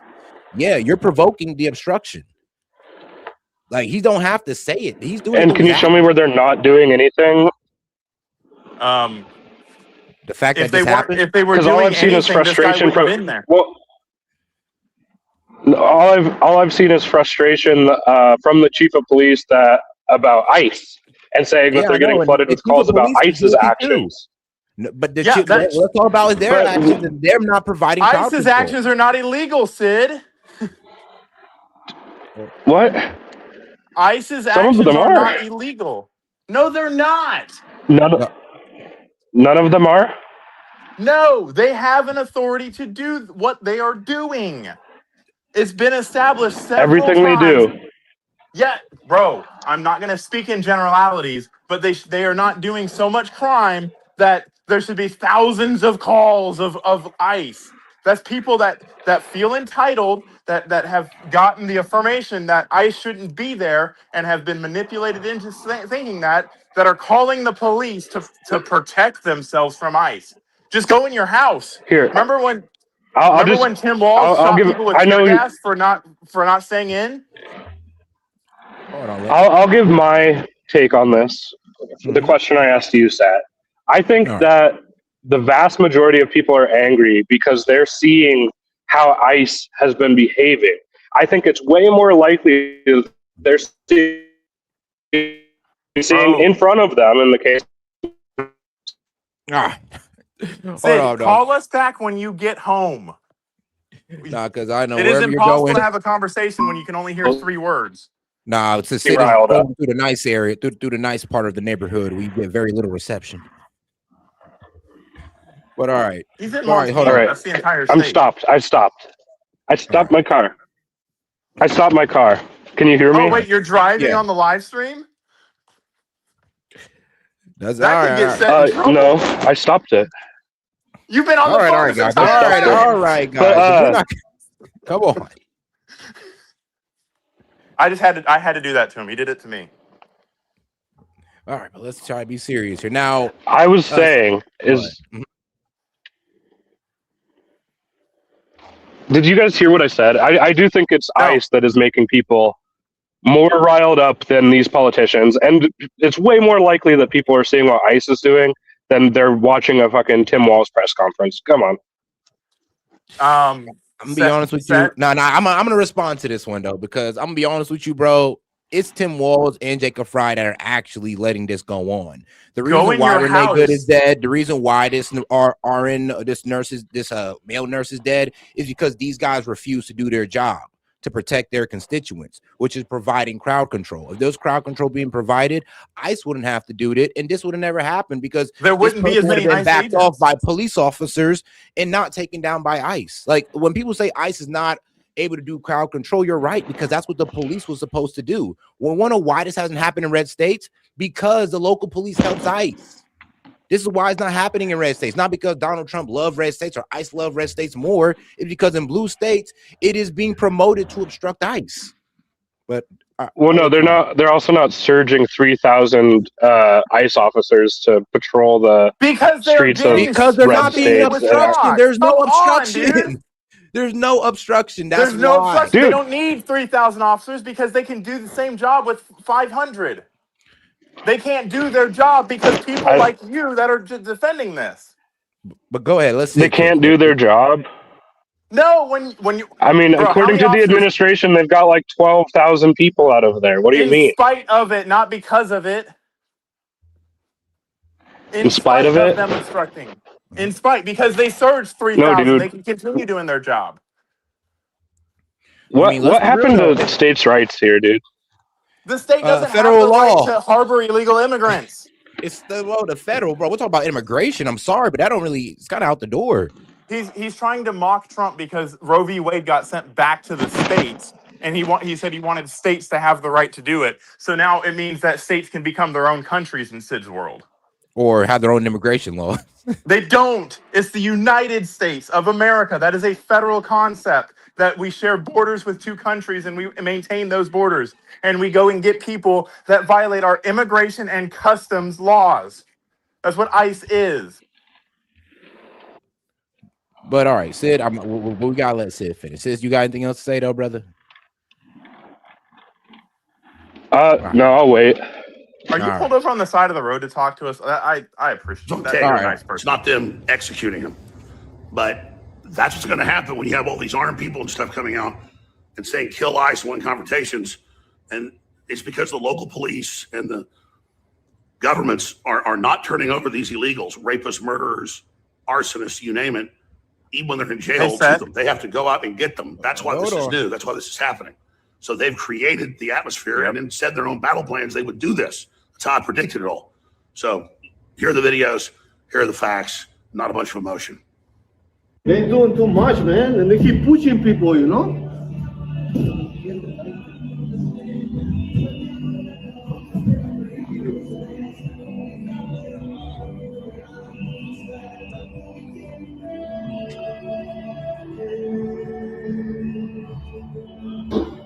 Oh shit! What the fuck? They killed him? Did they fucking kill that guy? Are you fucking kidding me, dude? Not again! Are you fucking kidding me? Yeah. And now I honestly get the frustration. That's not distracting at all. That doesn't impede at all. I get my man's frustration though. It's like, again. But here's the thing: I would tell that man straight to his face, like, yeah, again. As long as your mayor does not believe in giving you guys protection or doing crowd protection or patrolling, I'm sorry, but this is going to continue to happen. If you guys keep thinking that it's okay to obstruct ICE, this is going to continue to happen. And I mean, it's kind of, don't read that super chat. And I hate to say that, like, I really do, but. Yes, this is the leader's fault. If they keep pushing this rhetoric that you can go out there and get in the way of ICE and expect nothing to happen, this will continue to happen. Oh, and shout out Brittany. She says, reminder for everyone that Sid wants children to turn into orphans when he doesn't agree with their parents. Don't let him fool you into thinking he actually gives a fuck about human life / rights. I mean, he's definitely walking himself into that. Bro. I mean, I get it. I get why she ain't living that comment down. I get that one. She was a little mad about that. But all right. Wait, Sid, what? I want kids turned into orphans? Well, you know, from your outburst last level, were you and Monty's last little back? Well, I don't want that. I thought it was about Charlie Kirk, and I was like, I never defended the Charlie Kirk thing. Yeah. No. Yeah. She just recently heard that short and hasn't kind of cooled down. Yeah. Why'd you make that a short, bro? I look like a fucking psycho. You do look like a psychopath. I was really pissed off. I'm sorry about that again. No, it's okay. Bro, y'all both pissed. I was a little heated, but I didn't say that much. I mean, Sid doesn't have kids, I don't think, so it wouldn't make sense even if I did say it, but I wouldn't say that. But let's get back on topic because she just stirred the fuck out of that pot, and I'm gonna try to let that cool down. Like you said, you see videos of ICE throwing rocks and all this fun stuff and getting in the way and doing all this shit, trying to do anything they can to slow the operation down, as if they cause enough turmoil and enough shit, they'll just stop enforcing the law. That's not how it works. And then you have people that say, oh, go exercise your First Amendment rights on top of what they're seeing. So we're saying that this is completely fine to do. And then you say continue protesting peacefully. So you're affirming that this is what you consider to be peaceful. So they are saying the quiet part out loud. And it doesn't do anything. And they could put the police in there, or even better, they could just release the criminals to ICE when they pick them up. ICE's approval has plummeted. People are not happy with the way ICE is enforcing. A disinformation campaign was successful. Big whoop. No, dude, it's not disinformation campaign. People are on board with this aggressive enforcement. I know you are, but majority of the country now is saying that ICE has gone too far. And it's because we see videos where someone's recording and says like, hey, why are you taking down my information? And then they say, because we got a nice little database that we're going to put you in, and now you're considered a domestic terrorist. And these are like Americans, and they're seeing people that look like them, that look like people they know, now get shot. Whether you think it's a good shoot or not, I know you don't think the second one is. I know you think the first one was. But a lot of people, most of the country, doesn't think so. And it's not because they heard Tim Walz. It's because they watched the video. No, it's because they watched clipped up versions of the video. And they have never actually looked up the laws that they're talking about, that they get quoted and then misquoted. You can manipulate the masses to believe whatever you want them to believe with good enough propaganda. Like, that's not... Yeah, like everyone was manipulated into thinking that we needed this level of immigration enforcement, and now they're seeing it and they don't like it. They don't like the militarization the police force. They don't like all this Palantir facial recognition. They don't like all this. They wouldn't be militarized if they didn't get attacked. That's the plain and simple. There would not be as many as there are if they weren't people rioting. There would not be as many as they are if the fucking local governments actually complied with state law or federal law. Like, none of this would happen. That's and the strange. only reason any of this is happening is because the Democrats lost an election and want to throw a hissy fit. No, dude, that's strange credulity. That's strange credulity because ICE has existed since 2003, and they were rioting then when they were doing the same thing. They weren't doing the same thing. They were. Are you really telling me you've seen videos like we've seen from ICE this year since 2003? Again, sensationalism works. Sensationalism works. We haven't seen this like internal enforcement where people are rolling up to Home Depots, rolling up to schools, rolling up to courts, rolling up to churches. Because it wasn't reported on. It absolutely happened, Sid. That's why the joke is go to Home Depot. You'll find any ICE. What are you talking about, my guy? That's a long-standing joke. It's been happening that way. That's not a long-standing joke. Go to Home Depot. What's the joke? That there's day laborers? Yes, and the ICE is usually there to pick them up. That's been happening. That's been happening for as long as I've known. I've seen ICE out Homeland Security. Why was there an internal memo by Tim Miller that said to go to 7-Elevens, that said to go to Home Depots specifically? This is what happens when you have mass immigration. They go for the soft targets. They don't go for the worst of the worst. And that's why they go to people that are actually going to court, that are dropping their kids off at school, that are trying to find jobs. That's why they're going for them, because they're easier to be here or not. Should they be That's a here different or not? question. No, it's not a different question. That is the question. That is the question. You're trying to differentiate it, and it doesn't work that way. I do think a lot of people. Are they legal or not? If someone's only crime, are they legal? If somebody's or only, not? Are they legal or not? Okay, is the question. Monte, hold on. Let him. Is the question? Well, can I clarify? Is the question should they be here or not, or are they legal or not? Well, if they're legal, they should be here. If they're not legal, they shouldn't. So that answers that question. So that's why I asked: are they legal or not? I don't fully agree with that. I think that a lot. You don't get to disagree with the law. People should get amnesty. You don't Obviously, get to not everybody. You don't get to disagree with the law. Well, to be clear, Monty, you asked me if they should be here or not. You asked me if they should be here or not, or if they should, or if they're legal. I had to reiterate the question. I realize you're a bleeding heart liberal, so I had to reiterate: legal or not? But okay, some legal immigrants had to have their status stripped of them. They have been detained. I mean, citizens have been detained for days. What are you talking about? That's not something that usually happens. And all righty. But all right, guys. All right. Now, Monty, you good? No, who knows? Make sure everything's all good on this side. Uh-oh. No, all right. Yeah. Oh, Sid, you good? Because you kind of went silent there for a second. I'm good. Man. All right. Wait, can you hear me? Yeah, I can hear you. I don't know about Monty, though. I don't know what happened. Honestly, I don't know where I cut off. No, Sid, but I was hearing your points out, and I do know where this is coming from. Like, I do know where the hysteria is coming from, bro. For the past, since the ICE crackdowns have started, they have been villainized. I mean, let's be real. Before all this wild stuff started happening, before citizens were accidentally detained and all this good stuff, before Kilmar Garcia, like they were already propping this up, and it's only gotten worse. So I'm sorry, but all this, there's this this disapproval of ICE. I'm sorry, but I'm not hearing it because when you release all these clips that's out of context, showing them putting people to the ground who are obstructing or apprehending illegals, but then you only show one part of the video. Now everybody's thinking it's a U.S. citizen. Like, what did they do with the 5-year-old boy? How did they spin that? If you're gonna do this on one side, you must do it on both sides. And if you're gonna, I don't think that you should deny the fact that ICE, Border Patrol, and Homeland Security is constantly rage baiting. One, they're dehumanizing immigrants all the time.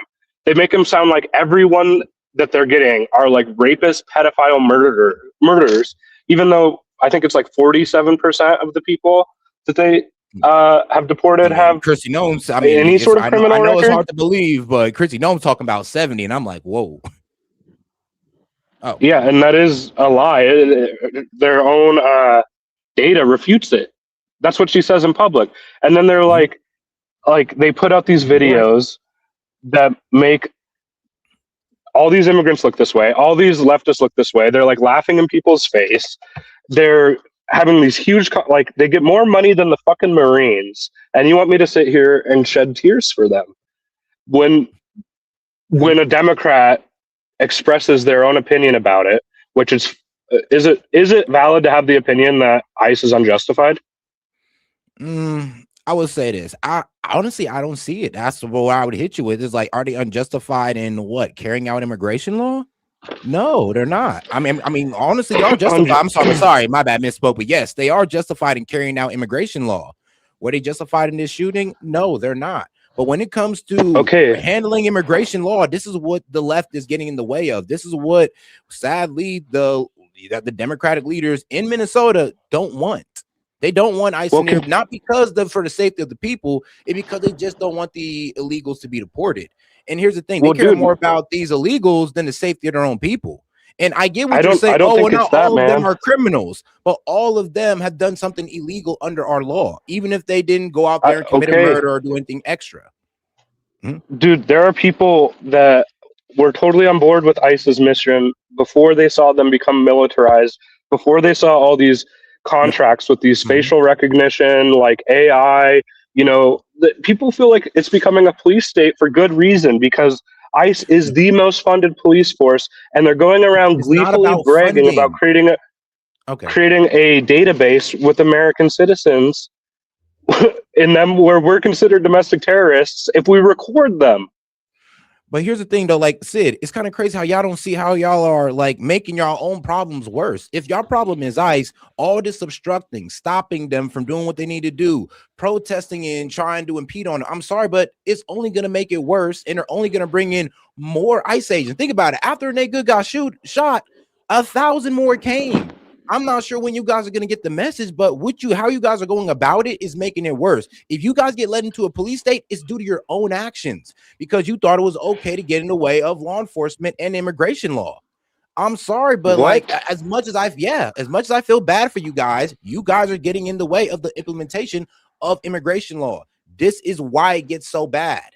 It's like, and this is why I kept saying this is why it's not bad in red states like it is in blue states, because your leaders are telling you that it is okay to do this. In red states, they're not saying this, and law enforcement works with them. In blue states, law enforcement is told not to work with ICE, and guess what? You guys, well, not you guys, but Jacob Fry and Tim Walz promote the obstruction of ICE, or they to shut down organizations like ICE Watchers, but they promote them. So I'm sorry, but you guys are making this situation worse on yourselves.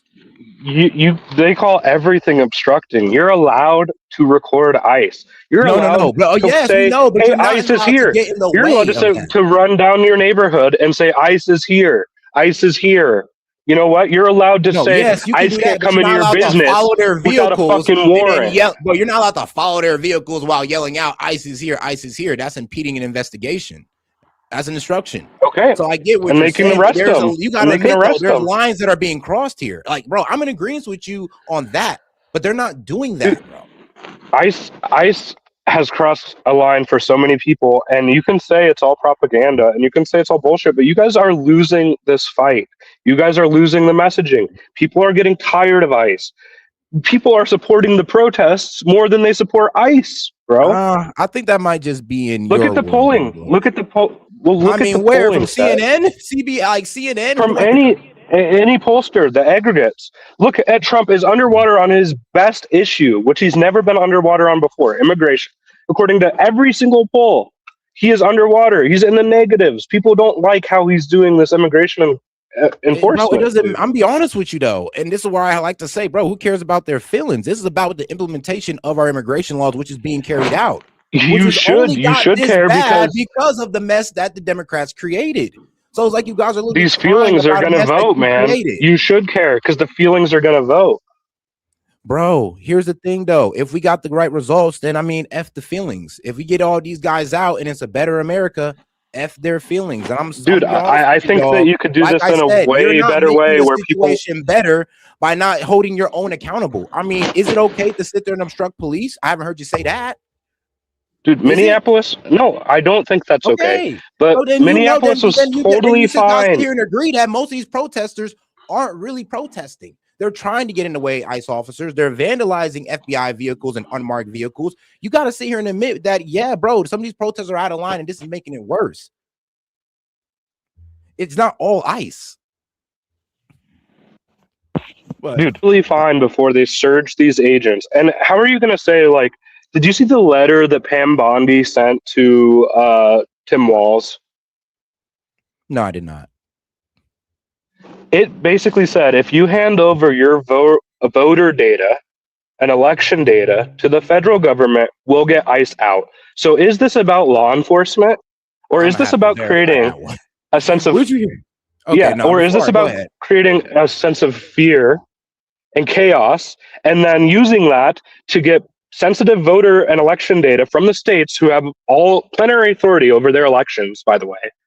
Mm-hmm. And then they say they'll get ICE out. So what is it? Does ICE need to be there to in Minnesota, where there's not even the highest like population of illegal immigrants, but not even by like not even close? To verify that claim though, since that's the argument you're making. Why don't you go ahead? I mean, look it up, man. I got you, because I ain't heard of that one. Pam Bondi's letter to Tim Walz is what you're talking about, right? Yes, Pam Bondi letter, Tim Walz, voter and election. Yeah, rolls. All right, got I'm gonna mute myself for a minute. All right. In the meantime, though, I'm definitely gonna go look that up, because I mean, honestly, if you're right, then I'm gonna be real with you, I would be actually outraged, because it's just like, okay, so you don't really care about the ICE enforcement, and you're making it seem like this is a punishment more than a cleanup operation. If that's the case, and yeah, I'm gonna have to agree with you on that. But if that's not the case, you might have been misinformed. But I'm gonna go look for it. Let's see. Actually, oh wow, pulled up right here. Pam Bondi letter to Tim Walz, New York Times. Let's see here. They got it right on New York Times too. In the meantime, though, I'll go ahead and read this. Enjoy the video.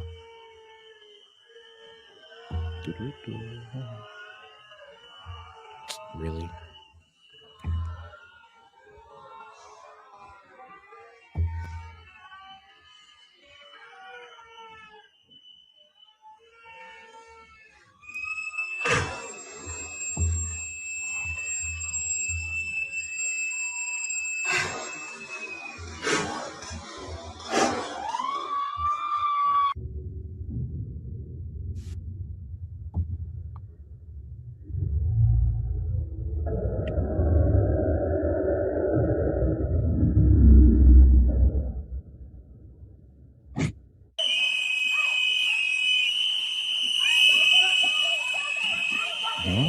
They're doing too much, man, and they keep pushing people, you know?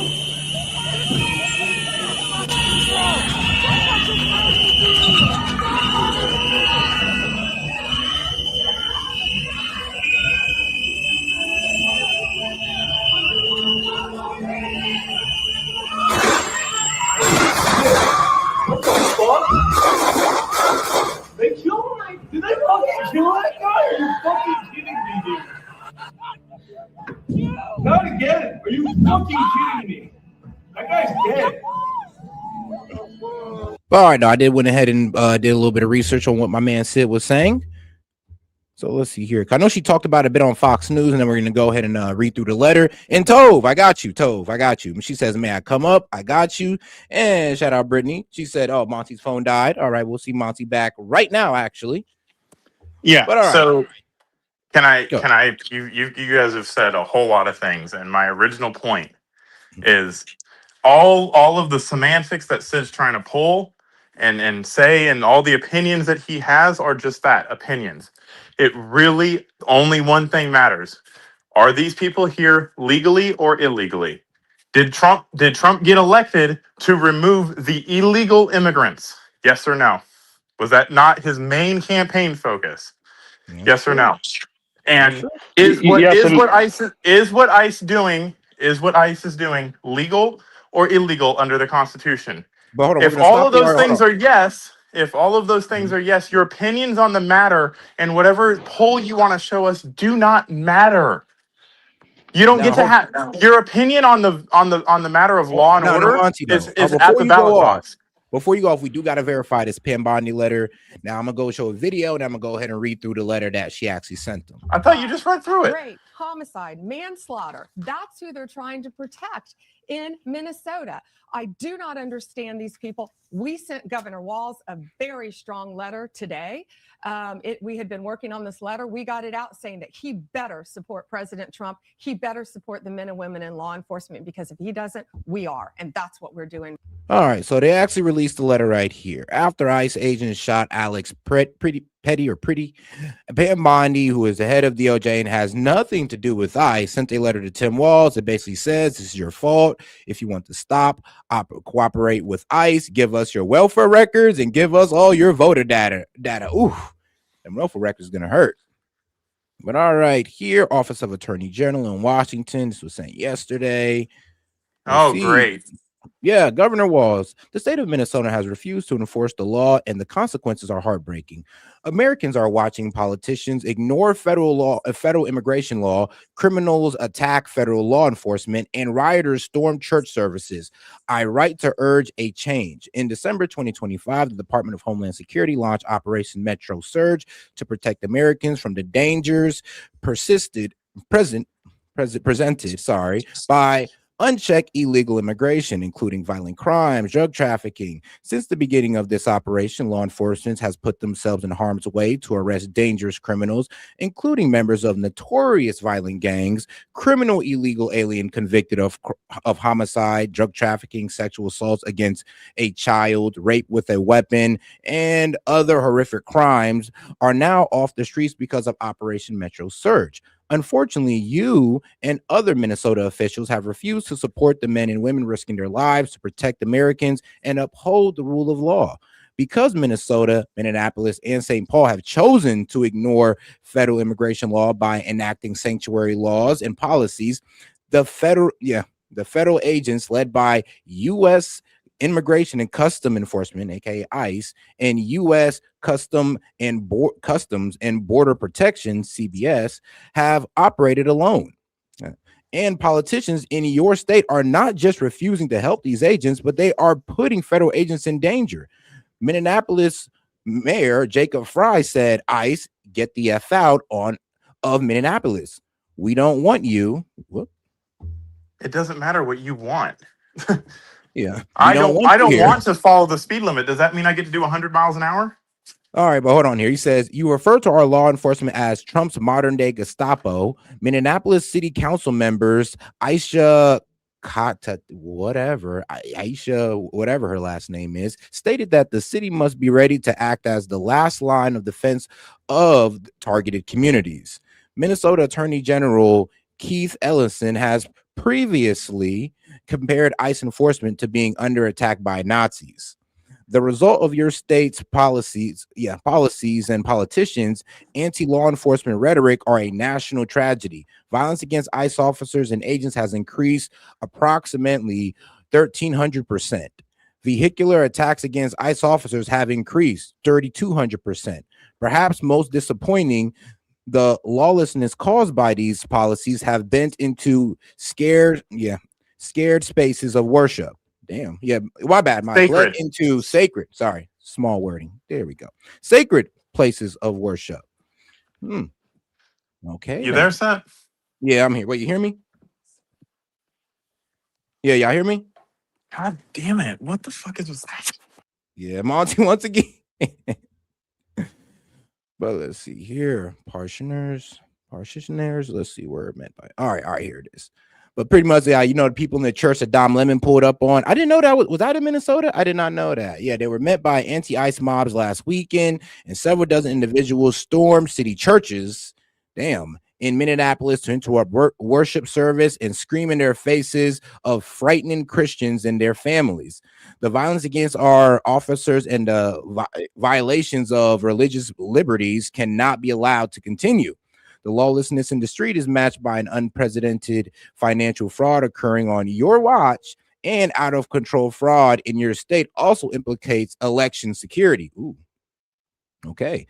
It is a tragedy that Americans have lost faith in Minnesota's ability to keep its taxpayers' funds secure and its citizens safe.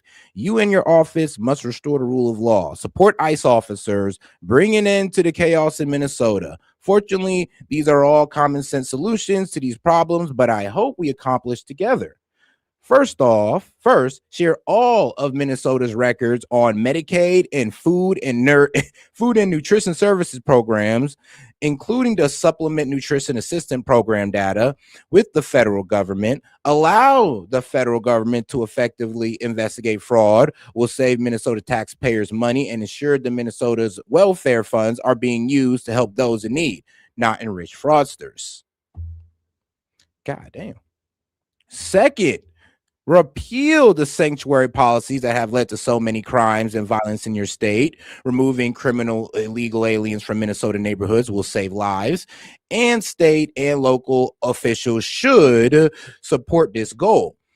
Let's see here. All detention facilities in your state should cooperate fully with ICE, honoring immigration detainers, and permit ICE to interview detainees in custody to determine immigration status. I urge you to reach an agreement with ICE that allows them to remove illegal aliens in custody of Minneapolis prisons. Damn, really? And jails to avoid pushing these interactions into your street. Well, my bad.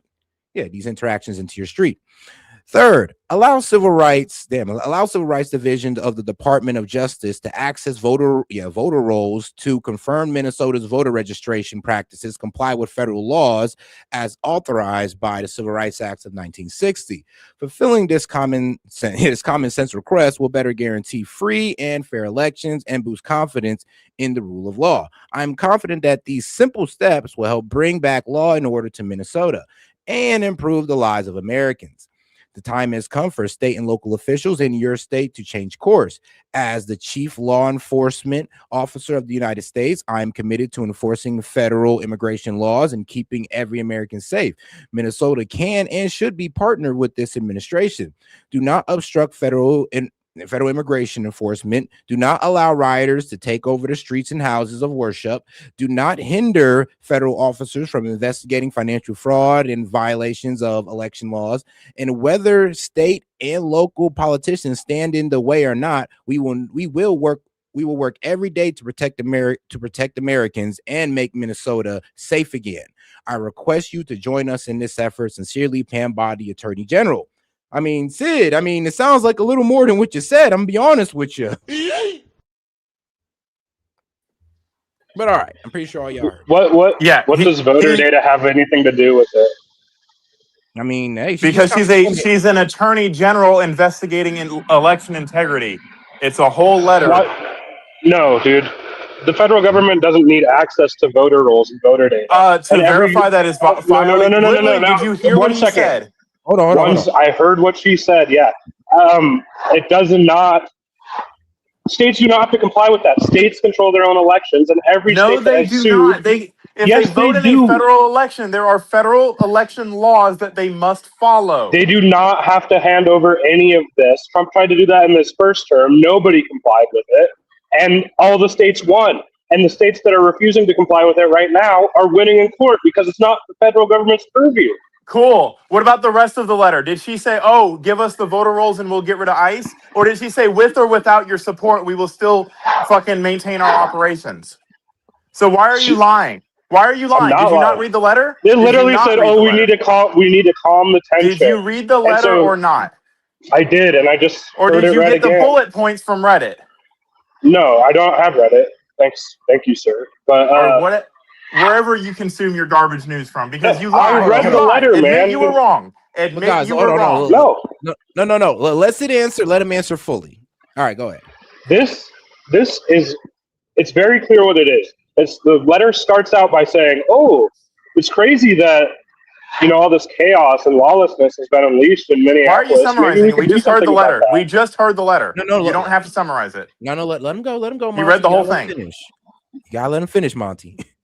Maybe we could do something about that. Here's what you need to do. You need to hand over all your welfare data, all your voter rolls, and roll back all your democratically and now regarding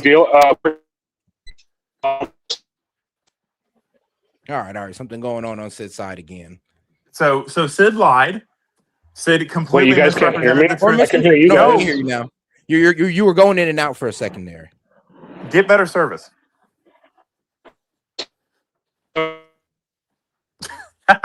Saying that you need to do all these three things, and then we'll Still enforce stop the this law. immigration crackdown. We'll pull back a little bit. We will pull back.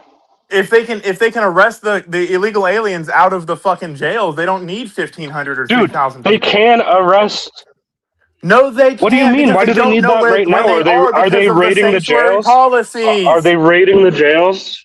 That's not true. Do you even know what sanctuary policies are, Monty? That's hold on. I mean, did you read the letter? Bro, she's even saying they're not even letting them inside the jails to get the illegals. I mean, this is crazy, actually. If you actually read the whole letter, yeah, because those are inmates. He's just hyphenating. I did. No, you did. Those are inmates in a state jail or Not state custody. Yeah. Like, what do you mean?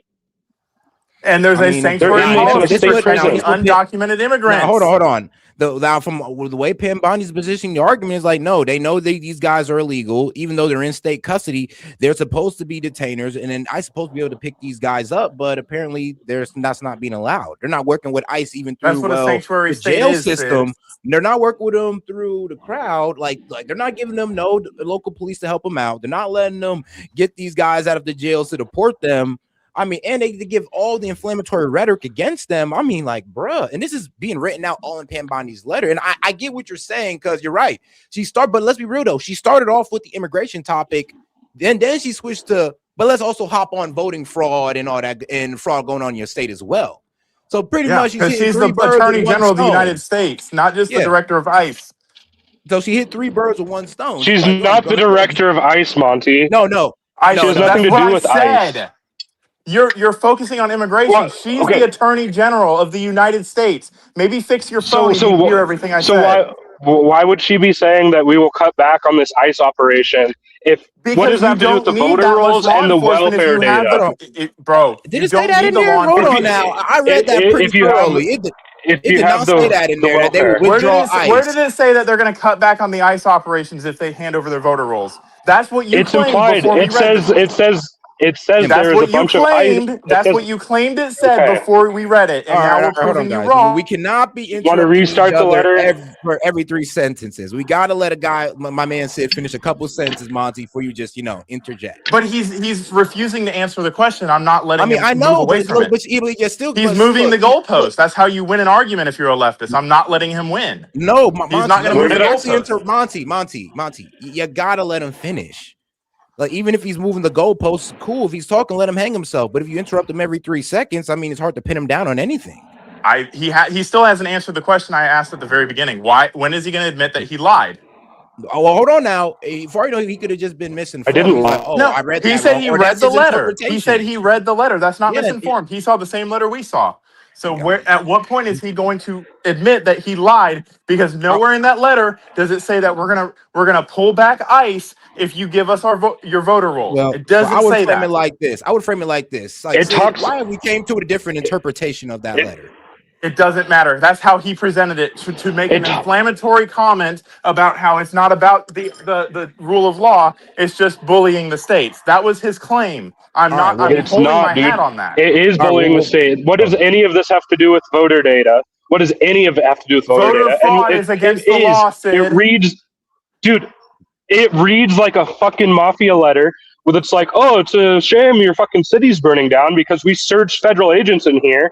No, it's not because pretty cool if someone could do something about that. The federal agents aren't lighting the city down. Yeah, dude. Yes, they are. They're the ones dispersing all the fucking... Dude, the Minneapolis was completely fine. One of the best places to live in the country, and before ICE came there. What happened in 2020 when the whole city burnt down over George Floyd? I thought they were fine. The whole city burnt down. Yeah, what do you mean? The police department, several government buildings. There was massive protests in 2020. What's your point? Riots. Call them what they are. They are riots. When you're throwing bricks at fire trucks, that's a riot.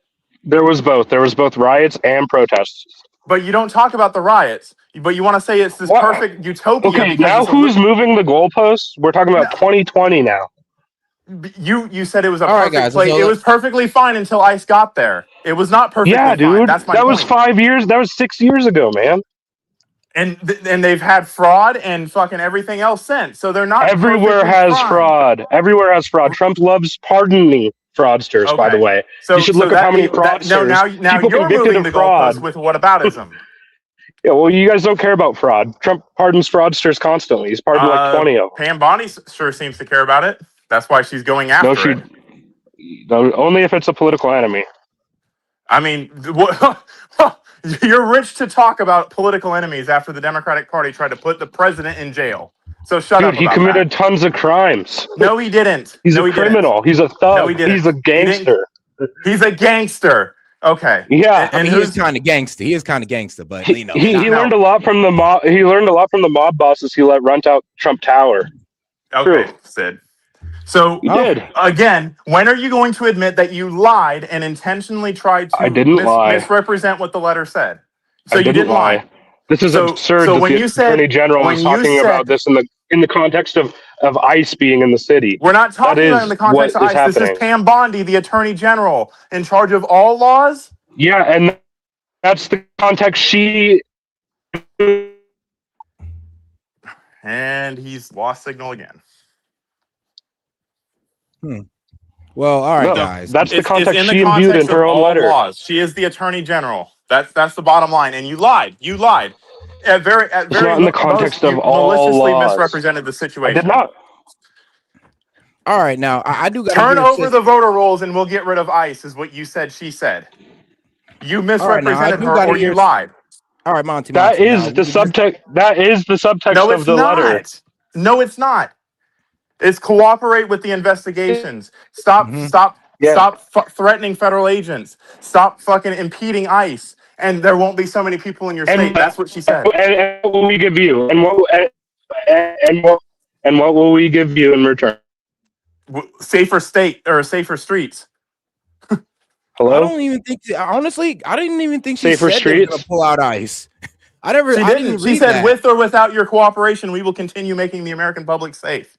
Yeah, I'm just like, she never even said whether you do this or not. ICE. We're going to have ICE. You're going to cooperate with ICE. You're going to give over your voter registration records, and you're also going to give over your records for the SNAP program as well, welfare programs. I mean, it kind of just which they are entitled to. They are entitled to because those are federal programs. So you can argue about the voter rules. Cool. No, they're entitled to everything else. This is clearly an off ramp. This is clearly an off ramp because they don't like the way this is going. They don't like where the polls are going. Oh, so they you mean see that they the don't American want to be public is shooting turning people in the against streets? ICE? Which is it, Sid? Are they the Gestapo, or do they want an off ramp? Trump doesn't. Trump doesn't like the way this is going. He doesn't like that he's losing on the issue he's never lost on, which is immigration. Of course, Trump is not happy with that right now. So public perception is that means anything in the course of what a law is? What the fuck? In the course of politics? Yeah, dude. In the course of politics? The law is not politics, Sid. The law is the law. Dude. Just because and we can enforce the law. We can enforce the law without surging agents to blue states, not when every time they walk around the corner, they're getting siege. rocks thrown at them. No, you can't. Dude, they're getting rocks thrown at them because of the way they're trying to enforce the law. Wait. Oh, we hold on. So it's okay to throw rocks at them for enforcing the law? I didn't say that. You know that you can describe. But you said they're doing it because of the way they're doing it. It doesn't really matter the way. It doesn't matter, Sid. You don't get to be the arbitrator. It does, dude. Well, as long as I'm not executing people like willy-nilly to get the law done, I'm be honest with you. Yeah. Okay, if you got pulled over, if someone's trying to enforce traffic law on you, and here's two ways they could do it. They could turn their lights on and wait for you to pull over, and you pull over. Or they could turn their lights on, you pull over, they ram into your fucking car, they get out, they drag you out of the car, they put you on the ground, they start punching you in the face, and if someone comes around and says, they were just enforcing the law, why did you fight back? But that's not what's happening, Sid. Who are they ramming into? The only people that are getting rammed into are them. I've seen so many fucking hit-and-run videos by ICE just ramming cars, dragging people out. There's videos where they're saying they're arresting people, and then they're dropping them off minutes later in a different parking lot, bruised and beaten, and no charges. But these people are allegedly obstructed. Where's the obstruction charge? Why did they arrest them, beat them up, and then put them in another parking lot?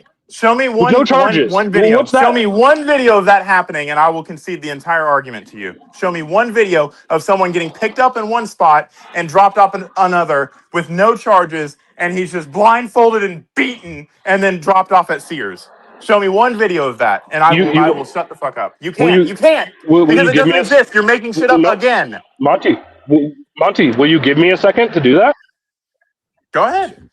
I'll have to disconnect from the chat for a minute to go find it. Cool. All right, now. But I'll be back. All right, now if I go ahead and give my 2 cents on that, to be quite honest with you, you can also find videos of, like, what about videos of protesters trapping ICE in and, you know, like I said, throwing rocks, vandalizing their cars. Or FBI cars as well. I mean, bro, they're not treating any federal agent right over there. No. So like I said, when do you sit there and actually blame these protesters that are actually getting out of hand? Like, yeah, we believe in protesting, but we don't believe in instruction and we don't believe in vandalism. But that's what's happening. And but apparently, like, instead of actually calling that out, it seems like the libs just want to say, oh, but look, ICE. And I'm like, yeah, but they're actually trying to, uphold the law. And if there weren't people getting in the way of that, people are getting hurt because you're getting in the way of that.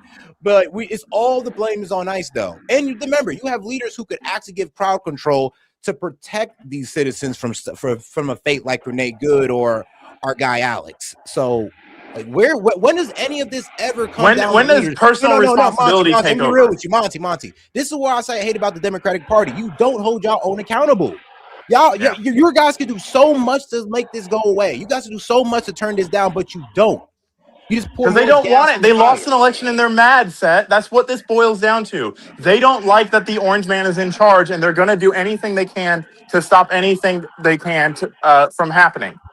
It doesn't matter what Trump's doing if we want to be 180 degrees in the opposite, and our crazy people will fucking support it. But all right, though. Now I'm going to go ahead and play the video, and in the meantime, also bring Toby. Can you mute Sid so the traffic can fucking... Oh, for a little bit. Because he's looking for a video right now. We're joined now by the city's police chief, Brian O'Hara. Chief, welcome to Face the Nation. Good morning, Margaret. What have you been able to learn about the shooting? Because we did just hear the claims by Secretary Noem and Mr. Bovino and their version of what happened. Do the videos and evidence back up their descriptions? So unfortunately, we don't have any official information from federal law enforcement about what has happened. Even when our officers initially responded to the scene, our watch commander was not given even the most basic information that is typical in a law enforcement involved shooting, just to ensure that there is potentially no other victims. Since then, the Minnesota Bureau of Criminal Apprehension responded to the scene at my request. They were blocked from the scene yesterday, but they have since returned to the scene and are now canvassing for additional witnesses and evidence that may be there. So do I understand you saying that Minnesota has just begun its investigation today? There were attempts yesterday to begin the investigation. I do not know what, if anything, was conducted yesterday. I do know that while they were at the scene more than once, they were not permitted to enter before the scene then was contaminated.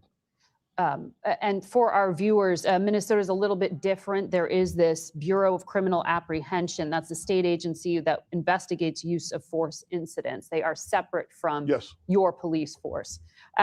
But from what you have seen in the public space and heard from federal officials, is there any evidence that you know of that Preddy was assaulting the federal officers as the Border Patrol chief claims? Well, I've seen the videos just as thousands of people around the country have, and the videos speak for themselves. I think it's deeply concerning, the things that are being said. This is an individual that was a city resident. It appears that he was present, exercising his First Amendment rights to record law enforcement activity, and also exercising his Second Amendment rights to lawfully be armed in a public space in the city. So I think very obviously there are serious questions that are being raised. And I think the greater issue is, even if there is an investigation that ultimately proves that at the time of the shooting it was legally justified, I don't think that even matters at this point, because there is so much outrage and concern around what is happening in the city. What do you mean it doesn't matter at this point? You mean the situation on the ground is already, the impression is left? People have had enough. This is the third shooting now in less than 3 weeks. The Minneapolis Police Department went the entire year last year recovering about 900 guns from the street, arresting hundreds and hundreds of violent offenders, and we didn't shoot anyone. And now this is the second American citizen that's been killed. It's the third shooting within 3 weeks. Mm-hmm. People have been speaking out, saying that this was going to happen again. And I think everyone is kind of waiting for folks on both sides to come together and just figure this thing out. This is not sustainable. This police department has only 600 police officers. We are stretched incredibly thin. This is taking an enormous toll trying to manage all of this chaos on top of having to be the police department for a major city. It's too much. Are you calling on ICE to leave?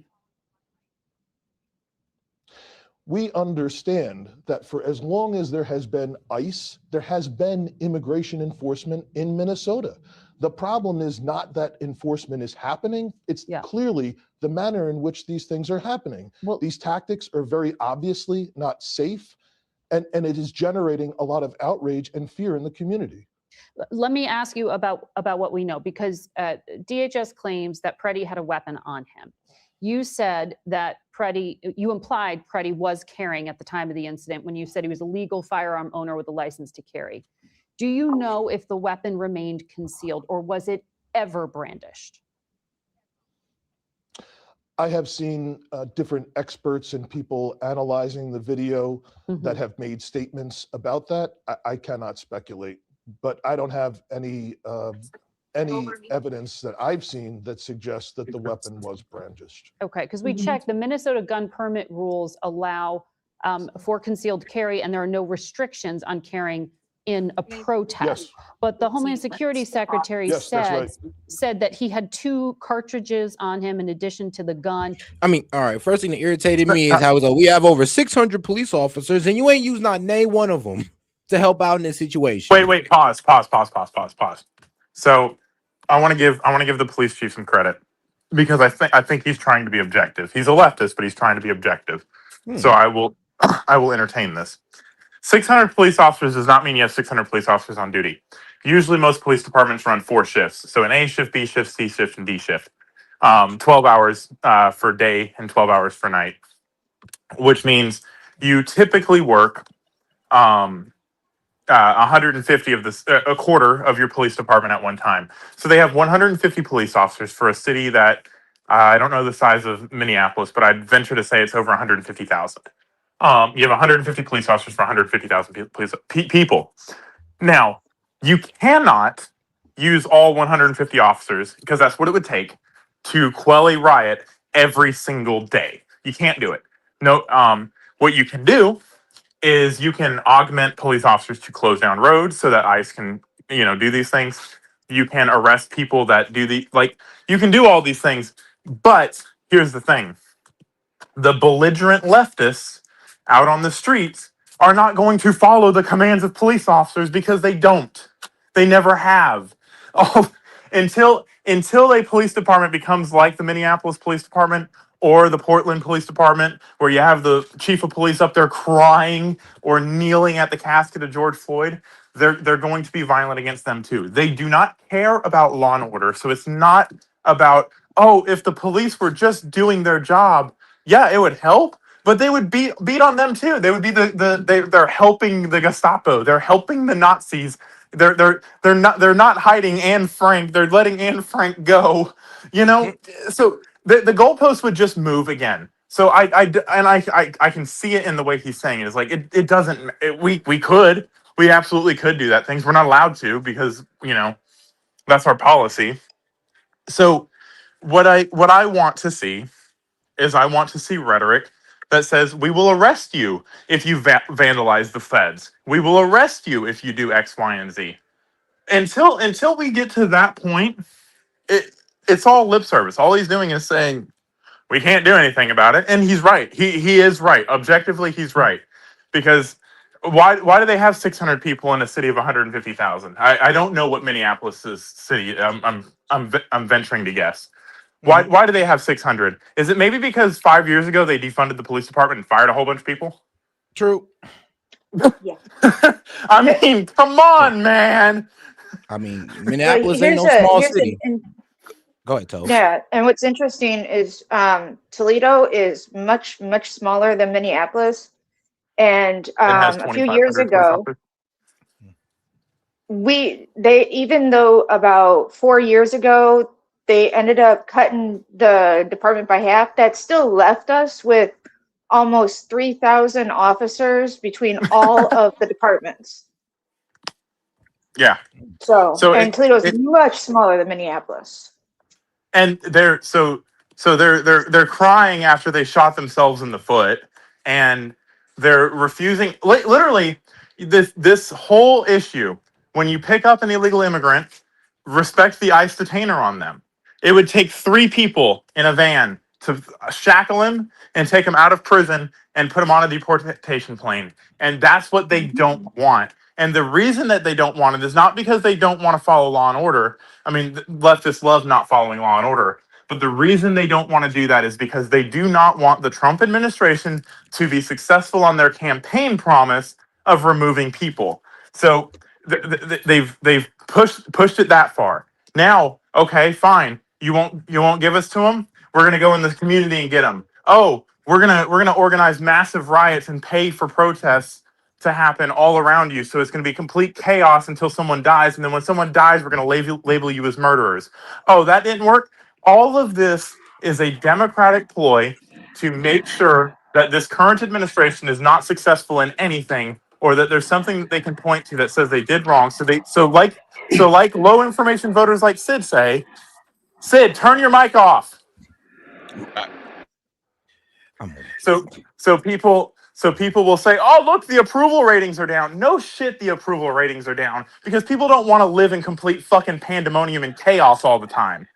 So I sent you 3 videos in Discord of excessive force, and the first one is the one I was talking about where the guys were violently detained and then one of them was dropped off in a different parking lot, in a Walmart parking lot.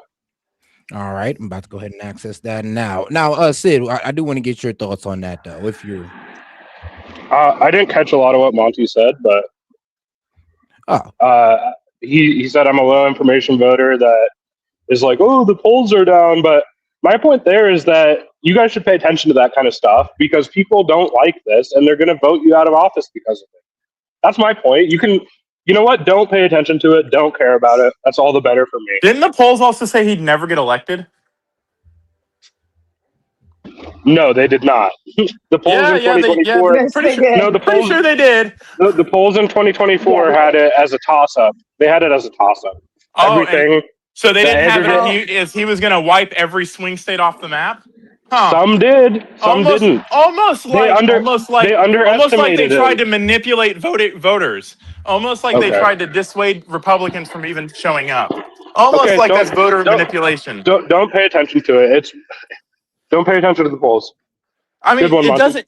But that's your entire goal here is to point at the polls and say, oh, people don't support Trump. Why do you? Because they don't want chaos in their streets. Why is chaos happening in their streets? Not because ICE is following the law, but because people aren't following the law. So I don't care. To most people that live there, most people are idiots, Sid, and you know that. They're okay. Tell the people they're idiots. They are. That's your idiots. strategy. That's Go what ahead. You gather out of that. If that's what you gather out of that, you're an idiot.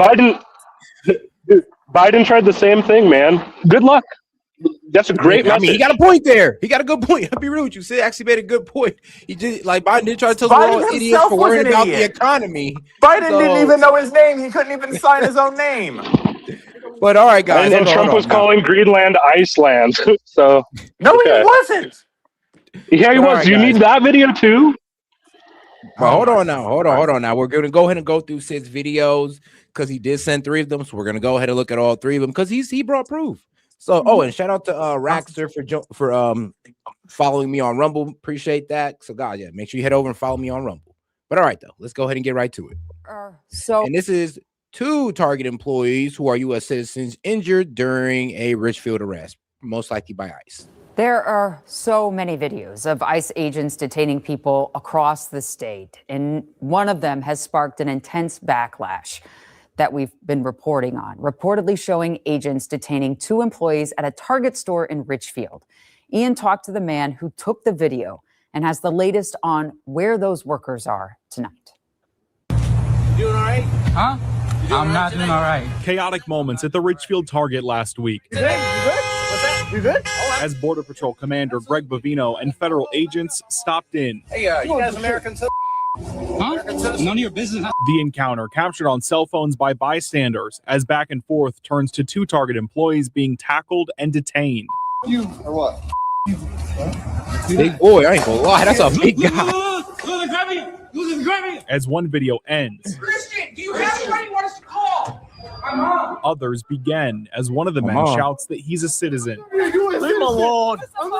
Leave him alone. Get out of your ice. And then they put him in the car. Mike Trench was on his way to Target for groceries when he saw those federal agents, deciding to pull out his phone and record. It was abhorrent. It was terrible. The manager was super upset. Nothing illegal has been done here. Screaming. She was as loud as she could be. For the record. She got except for the running up to him when they were putting him in the car and just said, I have their documents. 2 employees were detained. State Representative Michael Howard says he's spoken to them and they've both since been released. I can tell you that they are U.S. citizens. They were injured during this violent arrest. Homeland Security said on X that one person was arrested for, quote, assaulting federal law enforcement officers. Yep. Howard disagrees with that. That's what he did. Pause it real quick. If they assaulted an officer, where's the fucking charge, Monty? Why would they charge him? It's just going to get dropped in court. Because that's a chargeable offense, dude. Assaulting an officer? Sid, did they get released or not? Yes. Why didn't they charge them if they assaulted an officer? Because you have you fucking charge. Bro, there's not enough space in the jail for the amount of people that are assaulting law enforcement officers right now. Oh my God. What do you mean? They don't even have to be kept in jail to have a charge against them. And did he get charged? No. So he didn't get charged. Cool. Neither of these people got charged. But he did. I mean, I just saw the video. They charged the fucker that threw a sandwich. They charged the fucker that threw a sandwich at a CBP officer, but they don't charge this guy? You do realize they have the prerogative to do that or not to do that, right? They don't have to. Why wouldn't they? Why didn't they charge them? That doesn't mean that's an irrelevant point that you're trying to make. You're trying to hang credibility on it. Bro, there's plenty of crimes. If I went and assaulted a cop right now, do you think I'd get charged? Yeah, because it's an isolated incident, and you're not a part of this fucking. This is an isolated incident too, dude. This is not in Minneapolis. This is in a small town in Minnesota. God. I'm not talking about Minneapolis, Sid. I'm talking about fucking the attacks on ICE agents. They're going to fucking go after more egregious ones than this. That doesn't mean that this is not that. And where in the video did he assault him that they just played? Where? When he pulls his arm back when he tries to grab him. That's assault right there. He hit the officer. He pulls his arm back when the guy tries to. Why is the guy grabbing him? Because he's detaining him, which is his legal right to do so. Why is he detaining him? I don't know. I'm not him. Why? Do you know? Do you know why? Do you know why? Do you know why? Probable cause? Well, yes. For me, it just looks like the guy is recording him. Are you a police officer? And maybe say mean names. Are you a police officer? Do you get to determine probable cause? Neither of these guys. The ICE officers are not police officers. No, dude. They're federal agents.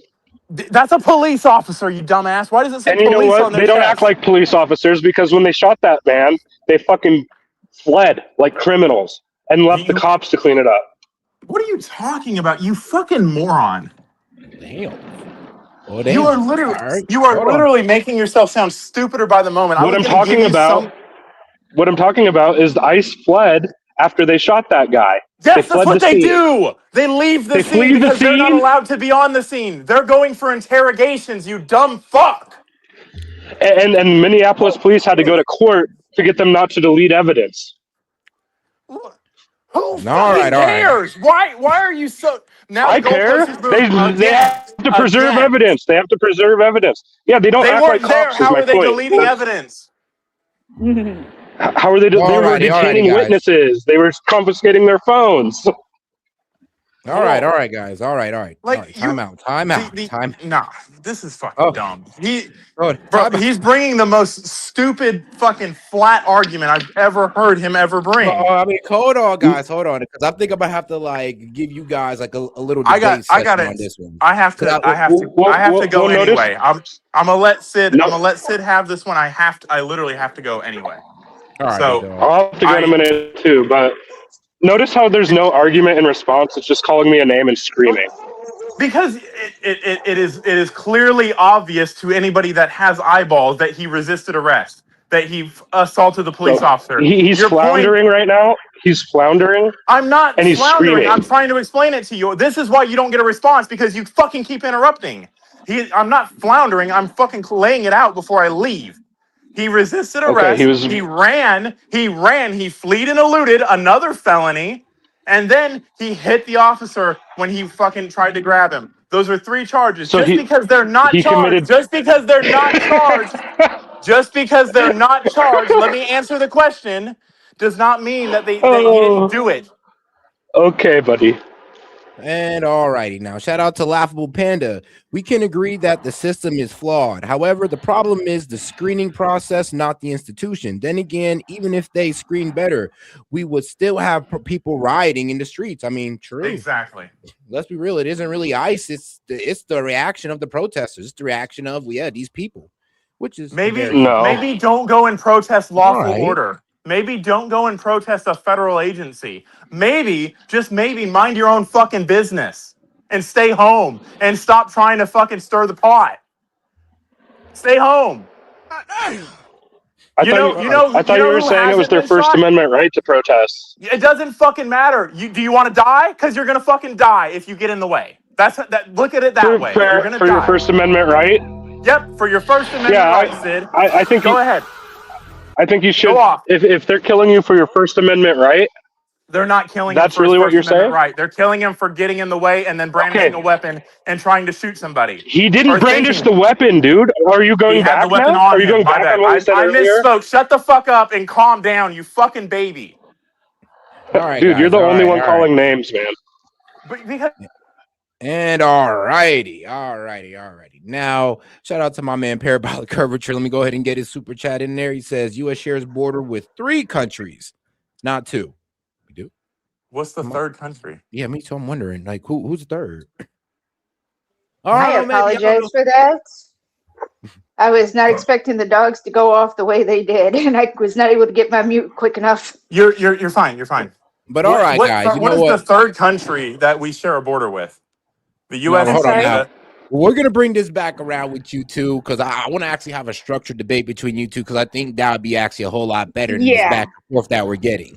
You know, it's not going to be better, because all he's gonna do is just throw. We're gonna do it by the structured way. Give 3-minute replies, 3-minute response, no interruptions, so everybody can get the idea out there and everybody knows where people stand. Yeah, I mean, he already said where he stands. He thinks that I shouldn't be. I shouldn't be able to enforce laws because they don't like it. That's his point. That's what it boils down to. They shouldn't be able to do it because Sid doesn't like it. Bro, that's what the argument always comes back to. Is, they're not really that bad. They just broke a law just to get here. Oh my God, poor them. Here's something I want to point out. Monty started yelling and screaming and name calling the minute I came back with videos that he said if I provided, he would give me the argument on. You didn't provide what you said you would provide. We haven't even watched half of the first one. I sent 3.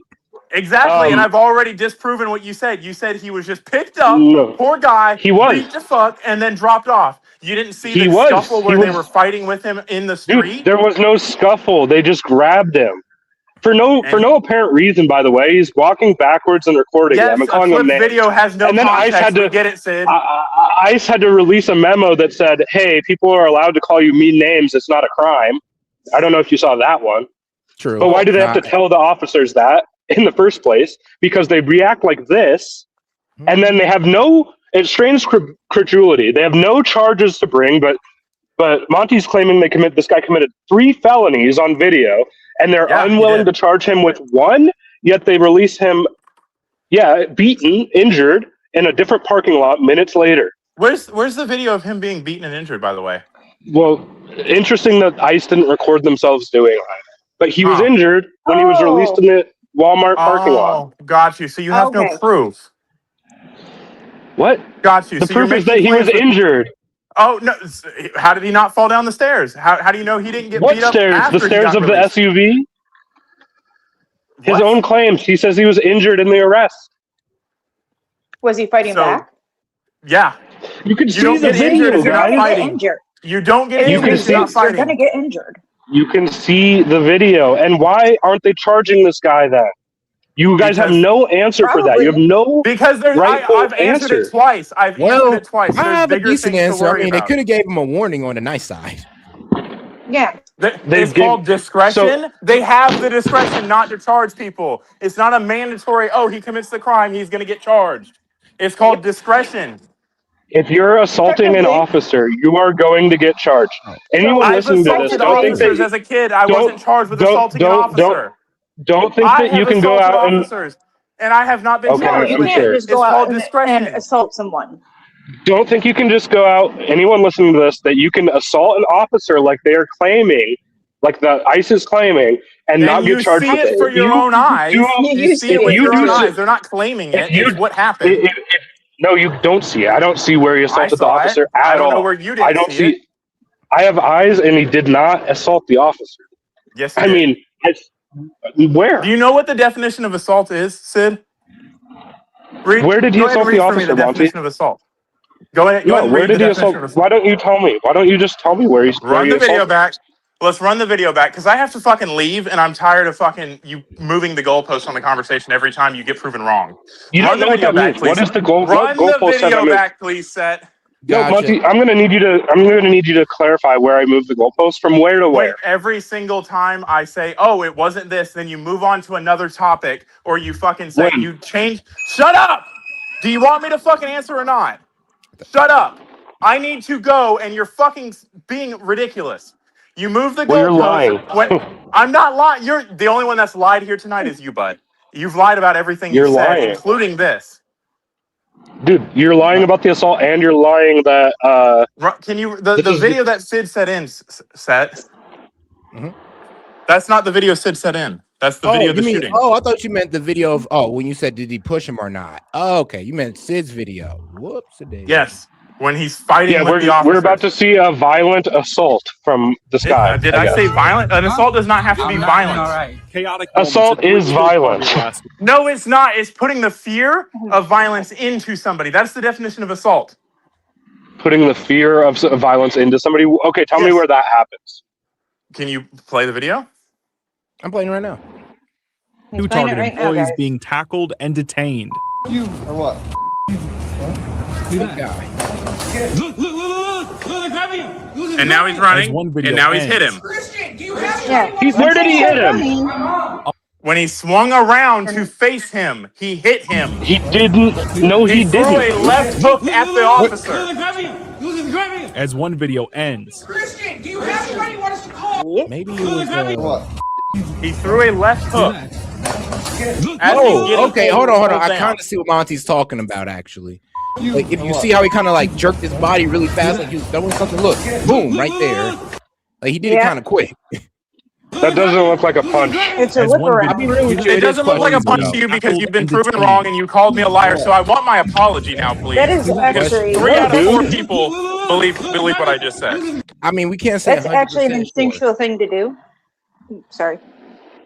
So they detained him, they arrested him, and they didn't charge him. But it's so clear to everybody that that's a punch. And all right, guys. Go ahead, Tova. Go ahead. I say probably because they couldn't. To them, they weren't 100% sure. It might have grazed them because technically, it's actually instinctual. If you're trying to get away from someone and they grab you by the arm, you're going to swing around out of instinct and try and get them to release you, regardless of who the person is. So probably because of the fact that it was an instinctual situation or an instinctual act, that's probably why they didn't charge him, because it's an understandable reaction, which they will do. It doesn't matter. You can instinctually fire your gun at an officer. I mean, actually, I mean, it doesn't. No, dog. I've literally seen people. You can instinctually try to instinctually move their car while an officer is coming at their car, and an officer didn't, hit them with the whole evading police. They said, "Oh, well, my bad, I overreacted, and it was an instinct. I was scared," and they was able to get off with that. I mean, let's be real. There are some cops that are reasonable with you. There are many these guys that are very charge somebody that threw a sandwich, and they're not going to charge somebody that allegedly punched them. I'm weak. Well, different cops. Different cops. Different cops. Remember, discretion. But it's not about it's not the cops that decide. It's not the cops. It's the agency. Yes, actually, no, it is the cops. And it is the cops. Remember, this is one of the reasons why I used to say. Oh, I'm sorry, Tobe. Go ahead. Nobody interrupt Tobe. It is up to the police officers what they're going to tell the DA about the incident and what they put in their report. The DA wouldn't be the one charging it. It'd be the federal government. Whoever, what they put in the report is up to the officers. The federal government will go by. The federal government that is going around saying, if you lay a finger on our officer, you will be prosecuted to the full extent of the law. Constantly, that is Pam Bondi saying that. Constantly, that's Trump saying that. Bro, we hear what you're saying, but you gotta understand though, a lot of officers do run off discretion. Like you're right. One officer did get hit with a sandwich, and they brought down the law on that guy. And you're saying, well, why didn't this guy who got punched didn't get the same treatment? Because different officer, different group of guys. They were probably a little bit more understanding. It wasn't the officer. It was got hit with the sandwich. It wasn't the officer that brought those charges. It was Janine Pirro. And in this case, it could be the federal attorney in Minneapolis that they have there, or Pam Bondi. Different people. Yeah, but on their discretion, they can choose who to go after. Now, I may not agree with it, but let's be real, it does work out. Okay, do you agree that the rhetoric from this administration is if you lay a finger on one of our agents, you will be prosecuted to the full extent of the law? Yes or no? Yeah. They did say that, but not all the time. But here's the thing, though. This is up to an individual officer, though. So an individual officer. But if you punch an officer. But if we're going off the attitude of the Trump administration, you're right. You're right then. But we're going at the discretion of that officer. Every officer. The agency would charge, especially since there's video of it. For the officer to write it up, to write the citation, to write out the report for the agency. But if they're saying that's it, they say they arrested him. Mm-hmm. Sorry, Panda was asking. She wants to know how they can get up. Oh, I got you guys. Hold on here. Well, they said that they arrested this guy because he assaulted an officer. So they arrested him because he assaulted an officer, but they didn't charge him. Why? Why even arrest him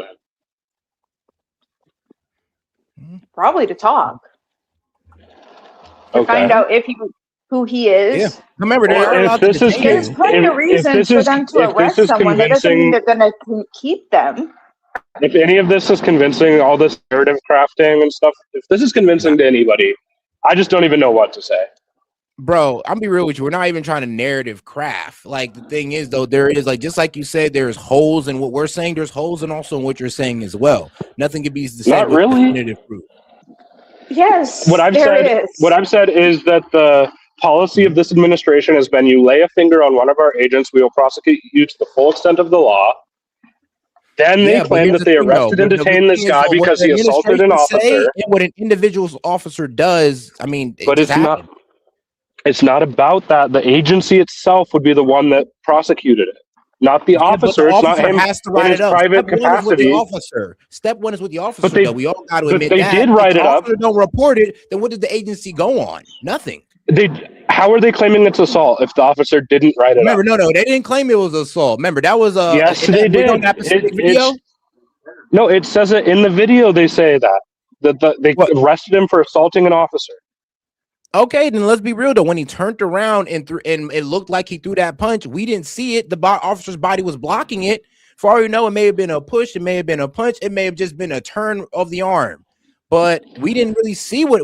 All we see was his arm, him turn fast, and that was it. We don't know if he punched him, pushed him, whatever. If they arrest let's you be real. for When we're assaulting looking an at that officer, video, you can't say, "Oh, without a shadow of a doubt, I know he didn't punch him." No, there's definitely some doubt in there. I have major doubt because they didn't charge him. They had him detained and under arrest, and they could have charged him.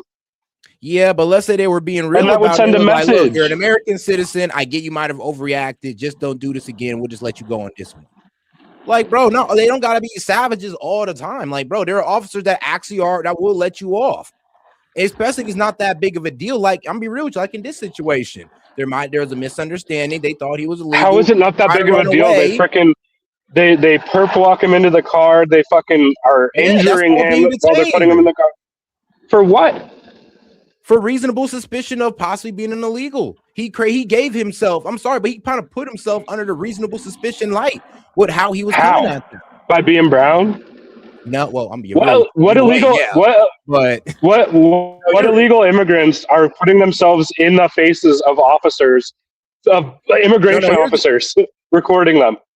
I mean, when you're working at Home Depot or like, Target or whatever, I'm be honest with you, you never really know how crazy people are to do that to themselves. Or they might know somebody who's an illegal and they might be able to, like, I'm be real with you, interrogate him. They're allowed to detain him for up to 72 hours to find out whatever this guy knows. So when they put him in the car, that's called detaining. And they could have rolled around that man in the car for 72 hours and it'd have been legal.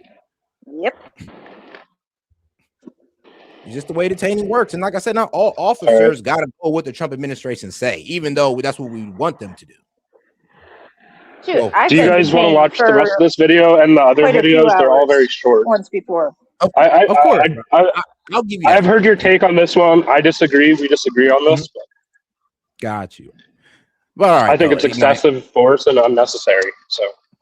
All right, then we'll shoot. I'll actually we'll play all three. Shoot. Videos. So we do got it. I do got to give you that. Yeah. I do have one thing I do want to point out. Up until the mid 90s, it was normal for officers get a call, go and they would end up duking it out with the person, shake hands, and everybody went their separate ways.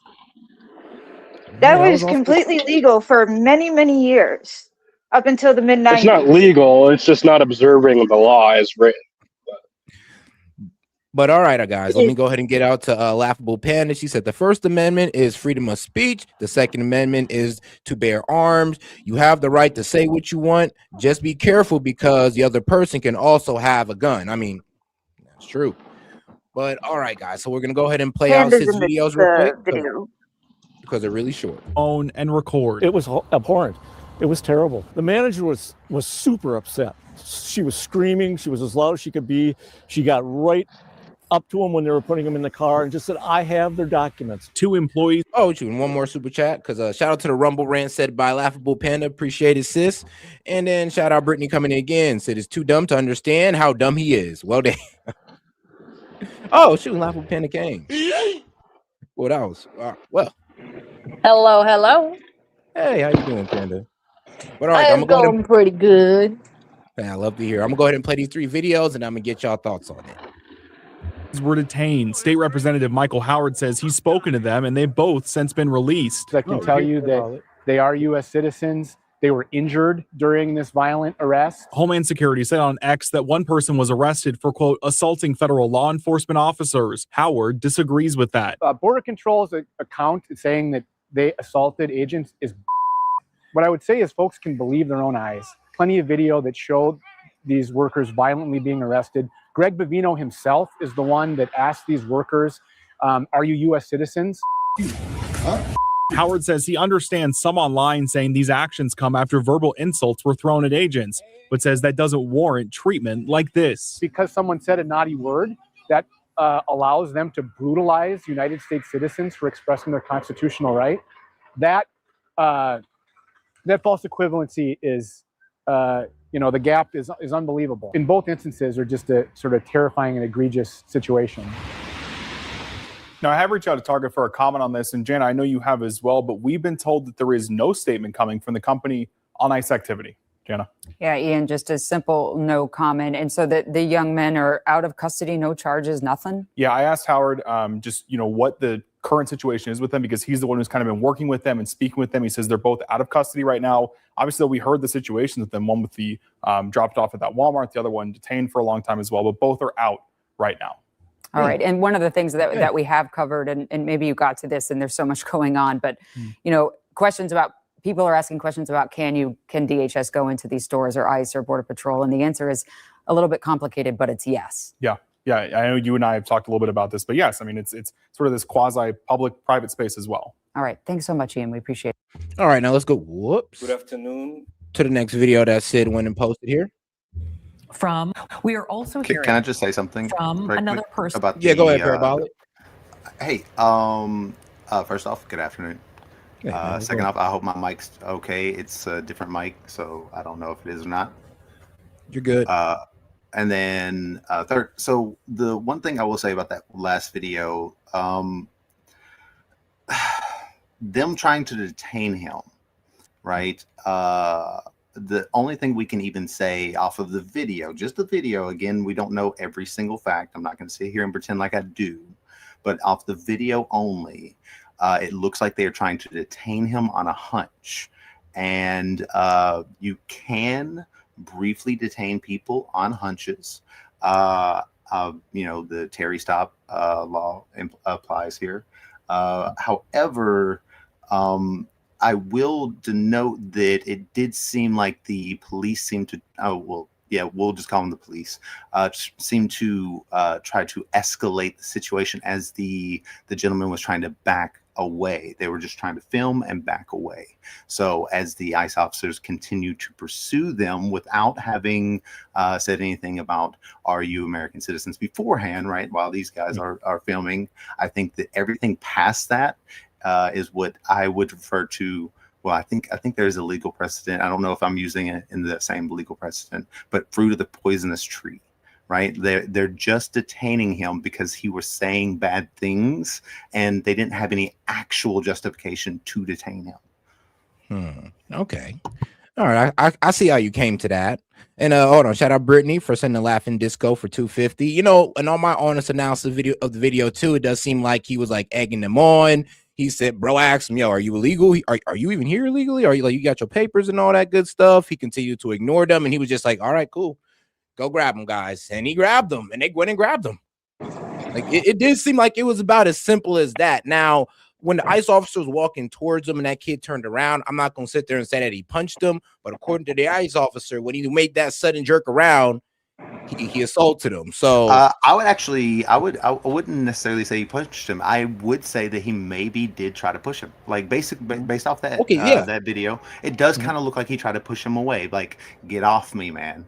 Right? Yeah. That definitely is what it looks like it happened. I don't know if his second hand made contact. Obviously, his first hand was already in contact with the officer's hand and arm. So there's probably some contact going on there already. But again, I go back to before that even happens, this guy is just exercising his legal right to, film in public, be a, citizen journalist. People do this all the time, regardless if they make money for it or not.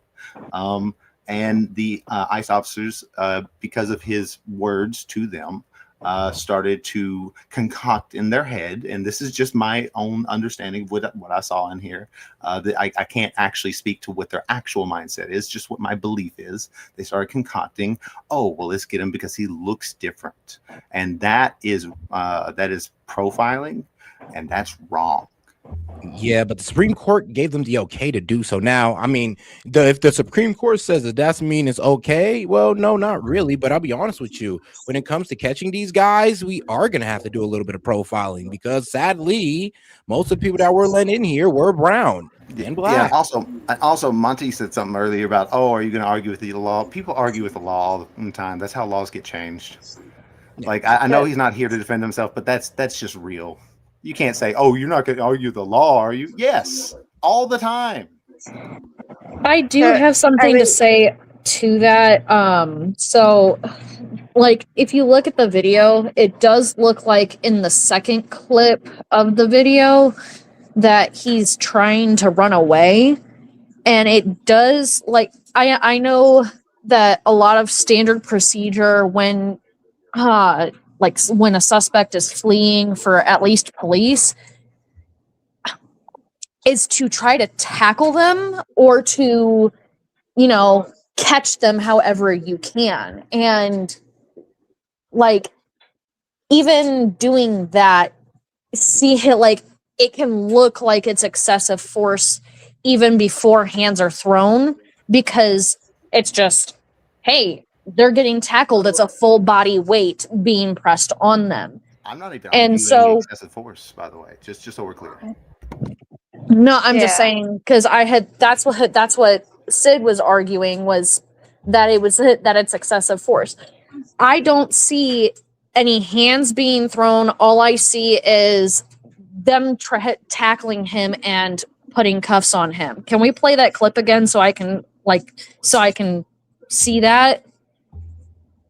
Let's see here. No problem. Talking about the Hispanic guy. And while we're talking about that, I just want to reiterate the fact that my point is, I'm not even going to look at anything past them trying to detain him off of a hunch that they gathered while he was doing something that was obviously, we'll say, aggravating towards them, right? So, like, again, once you get past that point, I don't think we can get past that point, basically. Like, legally, I don't think we can get past that point.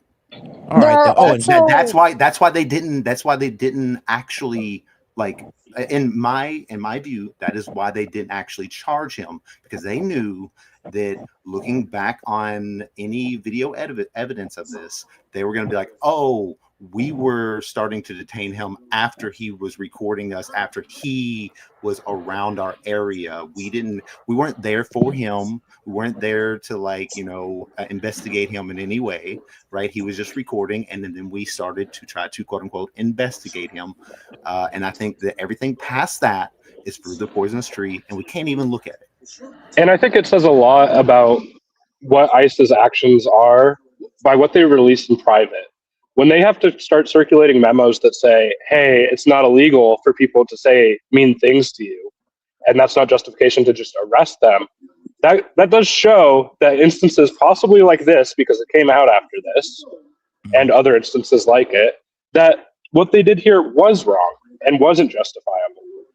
And that goes into my argument that that's probably why they didn't press charges, because they don't want this stuff going through court. They don't want to keep losing in court over stuff like this. Well, I do believe that there how's is. How's that U.S. Conviction rate looking now? It was like 90%, right? It was. Now it's really low. Now it's very low. Crazy. That is crazy. They can't even get grand jury. They can't even get a grand jury to agree to press charges on some of these things. Bro, not anymore. So, Bro, I think it's of the people behind the district attorneys and the attorney general. Do you think it's that, or do you think it's just there are a lot of random active cases? judges right now? The judges don't decide; it's the grand jury. The judges who are lawfully on the found indictment, to be impartial. Yeah. Yeah. Okay. Gotcha. And it's not the judges that decide on indictments; it's the grand jury. Yeah. And famously, people said, "Oh, grand jury will indict a ham sandwich." I guess not, because Jeanine Pirro can't get her drunk ass through a grand jury. So. All right, though. But let's go ahead and go to the next video, though, and let's see what else my man Sid went and sent over. We are also hearing from another person who was detained by ICE. She says that she was on her way to a doctor's appointment. Maybe you have seen this video. Some of the pictures of her arrest are online by now, really seen by millions of people. Aliyah Rahman is the woman that you'll see being pulled from the car here. The arrest happened on January 13th. You can see her kind of pulling ahead. The agents, trying to get her out of the car. Rahman says she was not there protesting. She says she was on her way to a doctor's appointment. In the clip, which you can't hear the audio, you can hear her saying in the clip she's disabled, she's autistic, and that she's trying to get to her appointment. Now I remember this because this girl has like a mental issue where and she was on CNN actually admitting to this. She has a mental issue where people give her orders, she hear different voices, in her mind, she hear different things, and this is like part of her disability. So this was honestly like a communication error due to her disability and ICE officers, because she said, well, I felt like I was getting conflicting, what was it?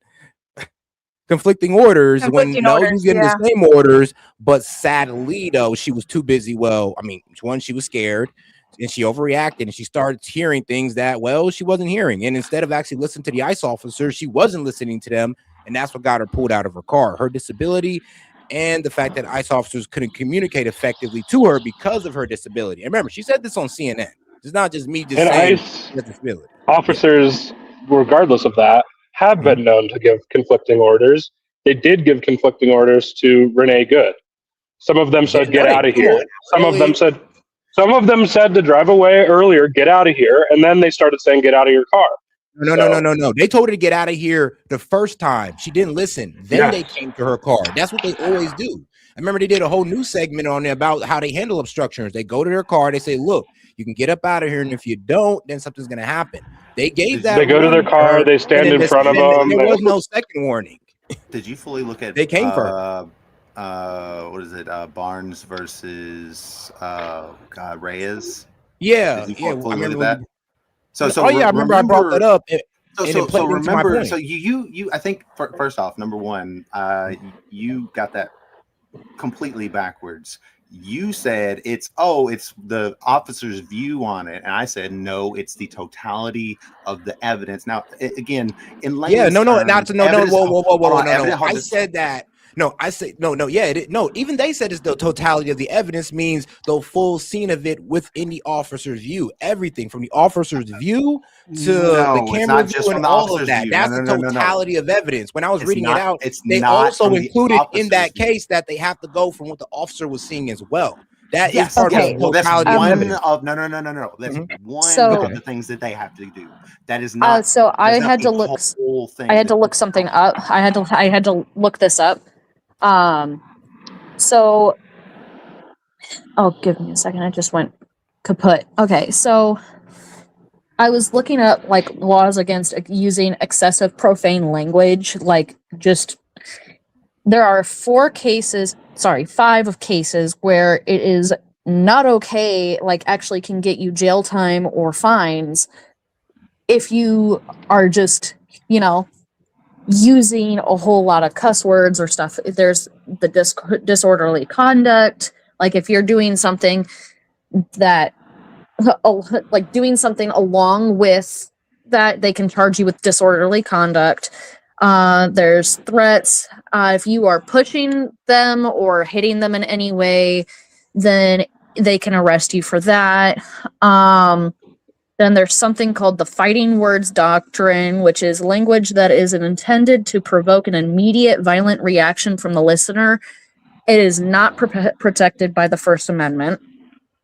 And then there are some locations that have stricter rules where you can get jail time for using profane language in those areas.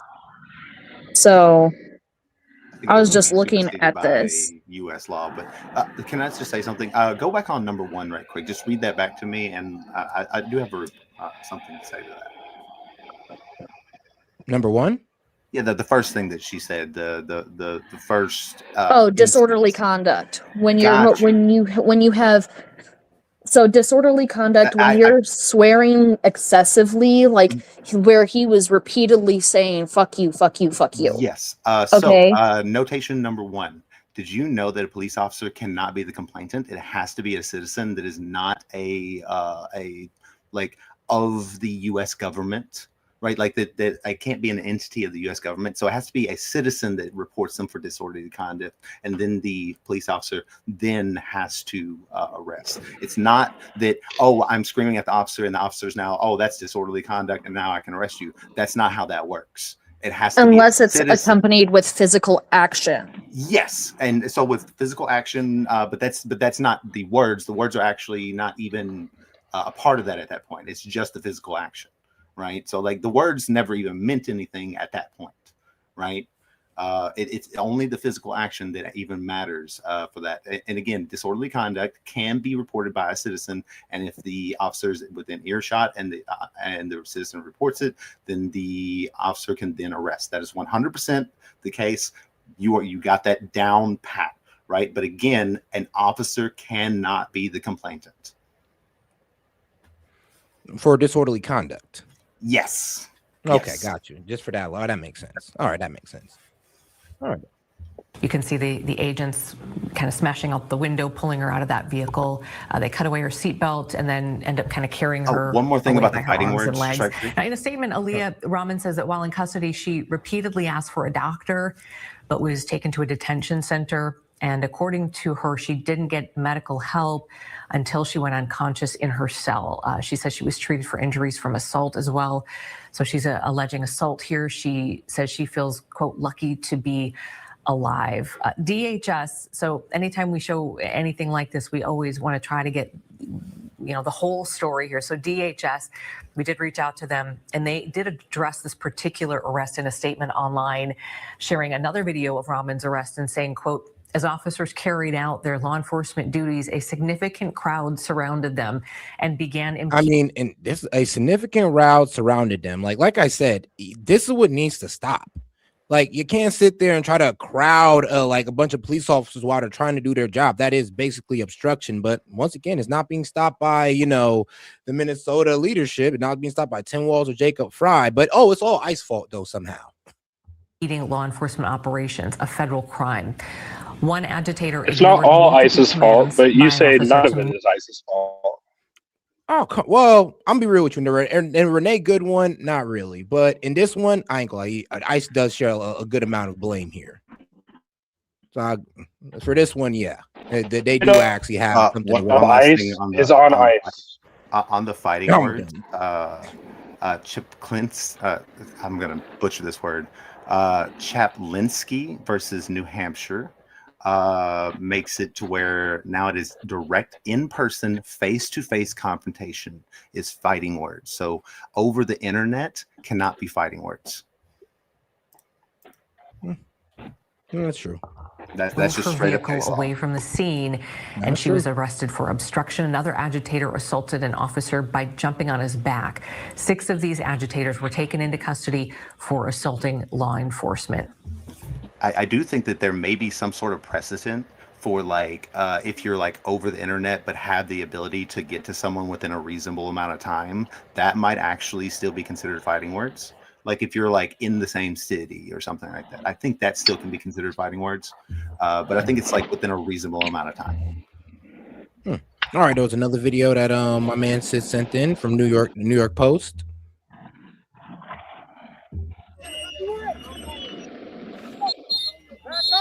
Back up!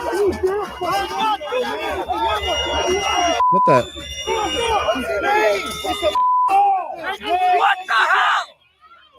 What are you doing? I mean, detaining somebody? And this lady too?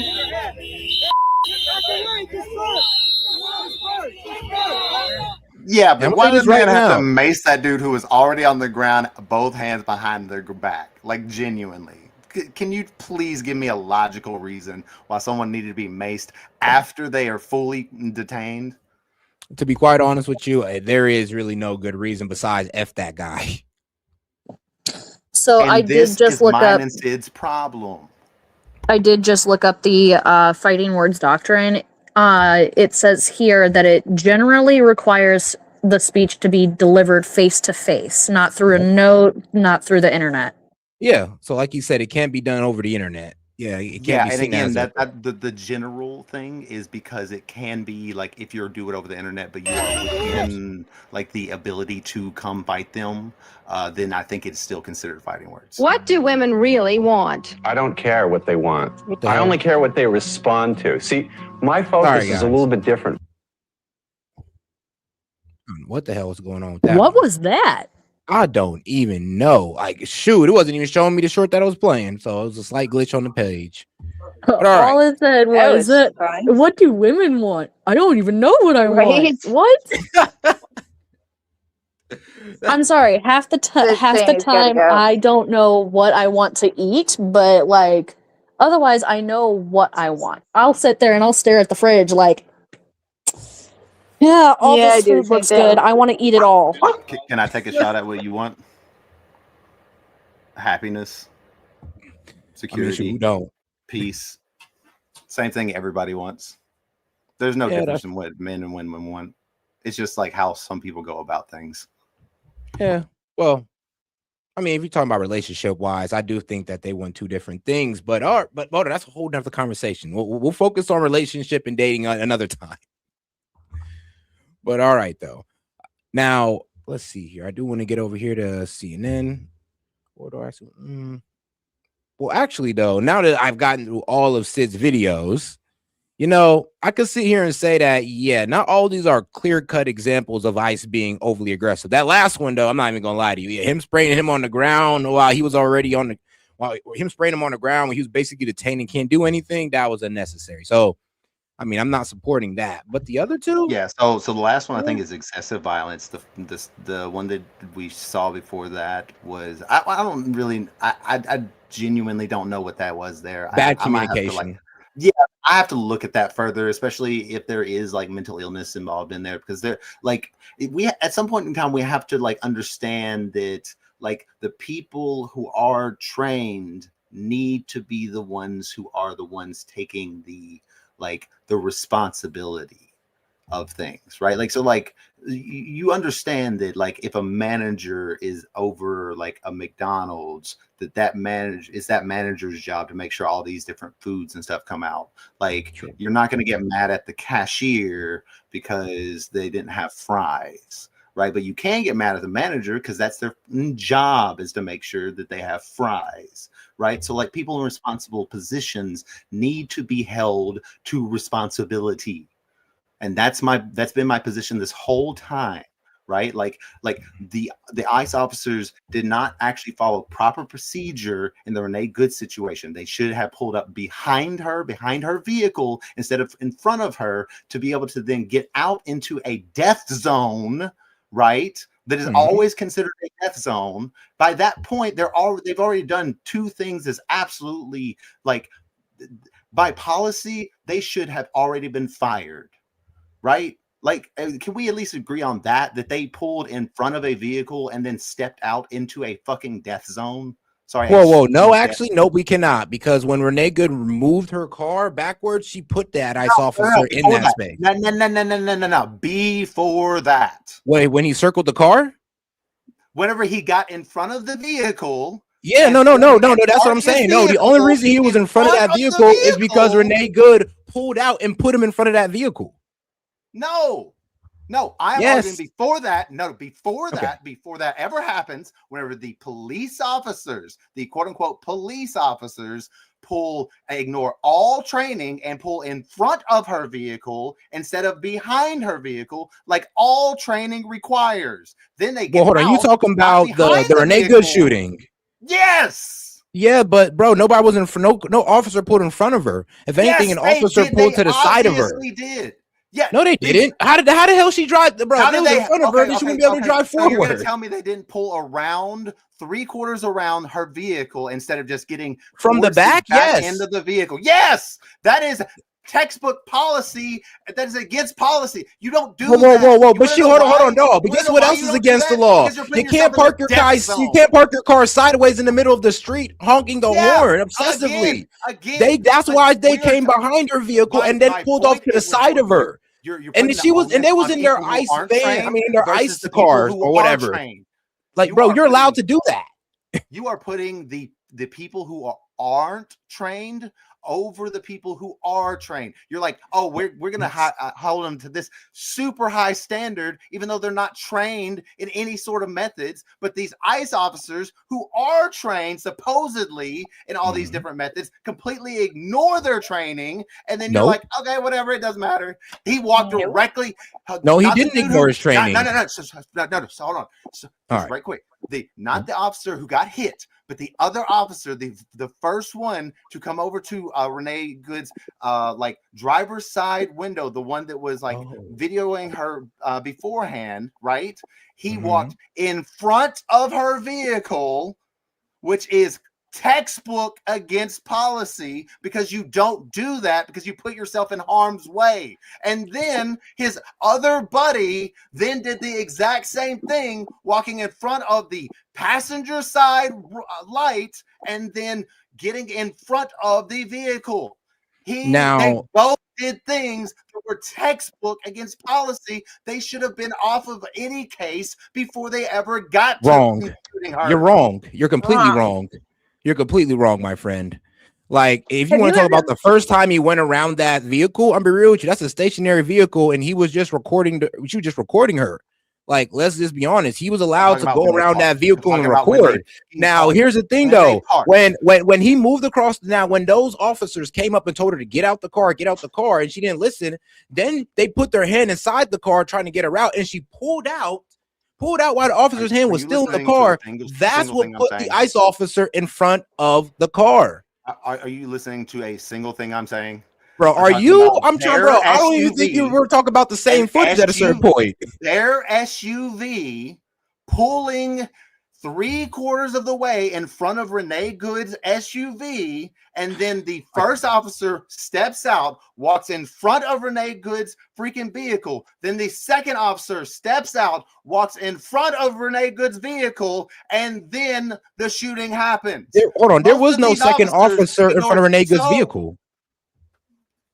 Play the video. Like, bro, when I tell you, I literally have all the footage here. Like, bro, we could go ahead and go through it. I mean, I'll tell you this right now. Like, this is 3 minutes before the shooting. Right? Let's go over to what Renee Good is doing. I mean, is that okay to be right in the middle of the road, honking a horn obsessively, blocking off an entire lane? Okay, great. I know we got that down. Fantastic. But we're gonna look for the second ICE officer that you were talking about, because there is none. There's only that one officer, Jonathan Ross.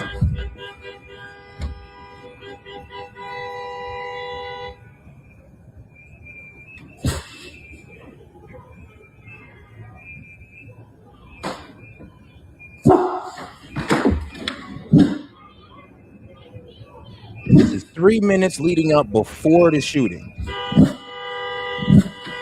Now, let me go to the part where Jonathan Ross actually drive behind her car, so we can actually get to see what's really going on here. That's still Renee Good honking the horn in the middle of the road. Here comes the death of a vehicle. That's disturbing the peace. They're walking up to go talk to her. Oh, again, I'm not saying anything. And here it is. No, nobody now. Renee Good still. Okay, yeah, no, I got you 100%. You ready? So do you see where she is, where the vehicle is? Yeah. Everything past this tree on your right side, that officer should never go past. That's, bro, come on now. That's not how it works. That is how that works. That's how the policy works, my guy. This is so you're just like trying to you tell me an officer can't drive behind you? They were not behind her. They were behind her when they came, bro. All right, look, because I'm gonna go ahead and this is it. This is the vehicle right here. This is they should stop right there. No, pause. No, I got you. Stop right there. Right here. That's where they should right stop. there. So this they should not move any further forward. That past that is death. That is death for any. That officer could have been rammed into right then. That's death, dude. That is death. Bro, they're allowed to move behind a car. Like, bro, they move behind a car to get on her side. A stationary car in the middle of the road. Bro, hold on, bro. Basically, we're saying that, like, really nobody can get past her because it's all a death trap. Because, I mean, not even the citizens could that could be a death trap for them as well. I'm telling you that the officers. So hold on, you're basically saying that she was basically out there to be a death trap for police officers or the law or ICE enforcement, but not the neighbors. No, because you gotta hold that same standard to the people as well. I mean, those people who are passing past her are also in danger as well. Citizens, they are citizens. They are regular. So that means she's out there to what? Actually, she's out there to only be a danger for law enforcement. I do not hold citizens to the same standard as law enforcement. No, I will never do that. I mean, bro, I'm not holding them to the same standard. I'm saying that the same risk is In there. fact, I hold a higher standard to law enforcement. This is why I'm talking about. No, this is not a standard. This is an assessment of risk. That an actual Because both the American officers life and the has been citizens lost passing her were at the same risk level then, being in front and the back of the car, because that wasn't the only people that went around her. I mean, And bro, let's those be people honest here. are He's allowed to do that. trained. They are trained, bro. They're ex-law enforcement and vets. They've been trained. The random citizens going around her? No, bro. I'm talking about the ICE officers that arrested her. The They random are in citizens front that of that arrested her. vehicle. They are in No, the front random of that citizens that passed vehicle. by her. If you're saying that, oh, it's dangerous for the ICE officer to cross them, not see that then I vehicle's mean, in the front why of the hell is it okay for the citizens to? The citizens are not trained in deadly It doesn't matter. It doesn't situations. matter. Then Yes, the it citizens should does. stay still It too, since this is literally such a does. dangerous thing to pass by your logic. Yes, If it officers can't is. even But pass it, then why but should guess what? citizens The pass by her citizens- the if this is citizens the same aren't in trained. danger of being The rammed? citizens aren't trained, and these, like I'm gonna call it like it is. These asshats have been trained, at least supposedly, but they ignore that training. They get in front of the vehicle, continue playing it. The dude walks in front of her vehicle, and then the other dude stations himself in the frontwards position of her vehicle. Other dude. There is no other dude. There literally is no other dude. It was just Jonathan Roth. Like, look, right it's there. him right there. That's him. That's Jonathan Roth. He came out the vehicle that went right behind her. That's now parked on the side of her. Continue the video. Now parked on the side of her, and he's going around the vehicle. Continue the video. There's the girlfriend right there getting in his face. Yep. She's moving the car, telling other people to go over. So I'm just being real with you. So I mean, he's in danger too? I mean, yes, he is. He is 100% okay, in danger. we should be fair. But he is not trained to not be in danger. Yeah, but I mean, here's the thing though. So the people who are trained to be in danger, they're the ones that got to handle the danger. So it only makes sense that the ICE officer would have to go out there and handle it. Which means they need to be the safest. Therefore, putting themselves into a but here's the thing though. Can I cut in here? When they came from the side and tried to take her out the car, I mean, like, well, what did you want her to do? Just ram her out of there? Can I cut in here? Oh yeah, go ahead. So, from an early age, I have been told that I should not go in front. If the vehicle's on, especially if it's like doing wacky stuff like what she's doing, don't go in front of or behind the vehicle because you don't know what this crazy person's going to be doing. And so, I'm sorry, I don't know your name. By his logic, nobody should be around the vehicle, because if somebody like me who is taught from an early age, from like when I'm talking early age, I'm talking about 5, 6, 7 years old. Don't go in front of this truck, don't go behind this truck, because they're parked weird and you don't know what they're gonna do. Yes. All right. And now shout out to my man Big They Wave thought the Dave, same who says thing. they are So that guy's fighting not against walking federal around. agents. No, hold on. Pause and rewind. So that dude didn't just walk directly in front of our vehicle. No. It's every morning. Whoa. Directly in front of her vehicle? Like, hold on. Did you mean directly directly in front of her vehicle? No, bro. That is him doing this, directly against surveillancing police the policy. vehicle? Surveillance That in the is vehicle? That is directly against police policy.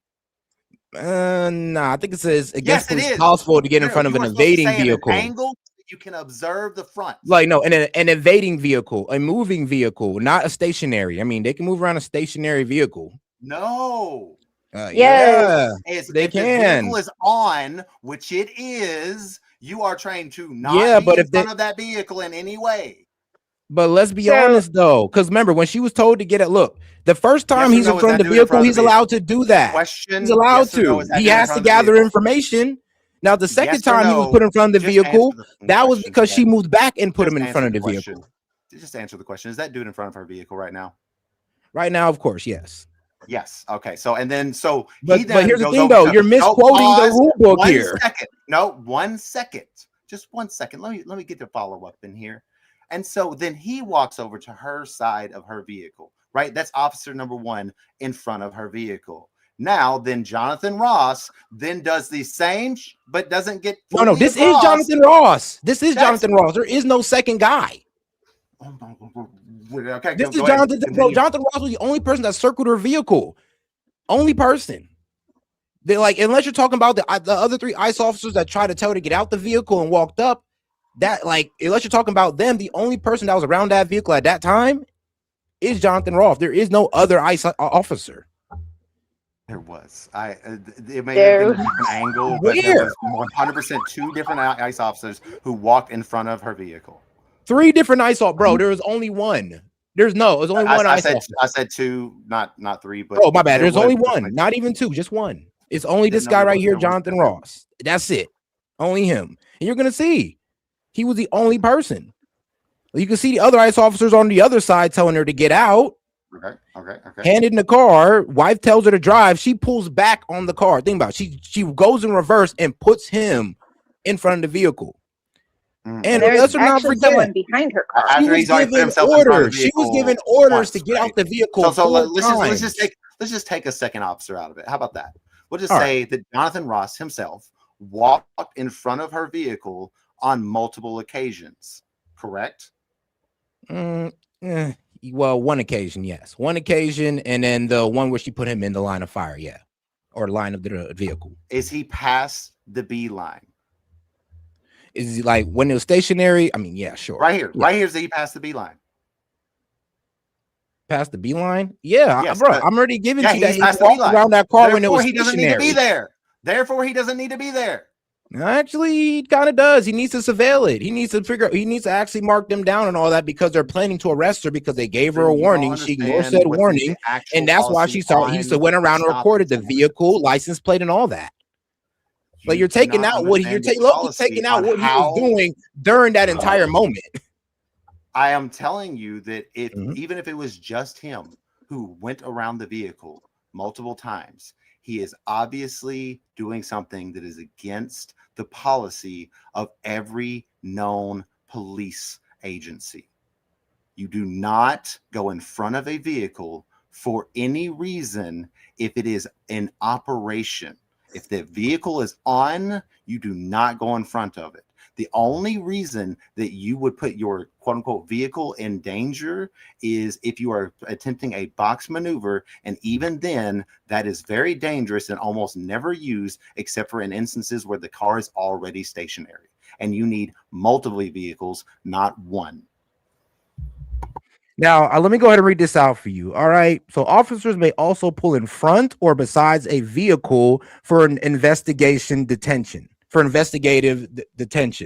They can also order drivers out of the car for safety during the stop. So here's the full layout too. Police can legally turn around, stop a car if they have a reasonable suspicion of a traffic violation or criminal activity.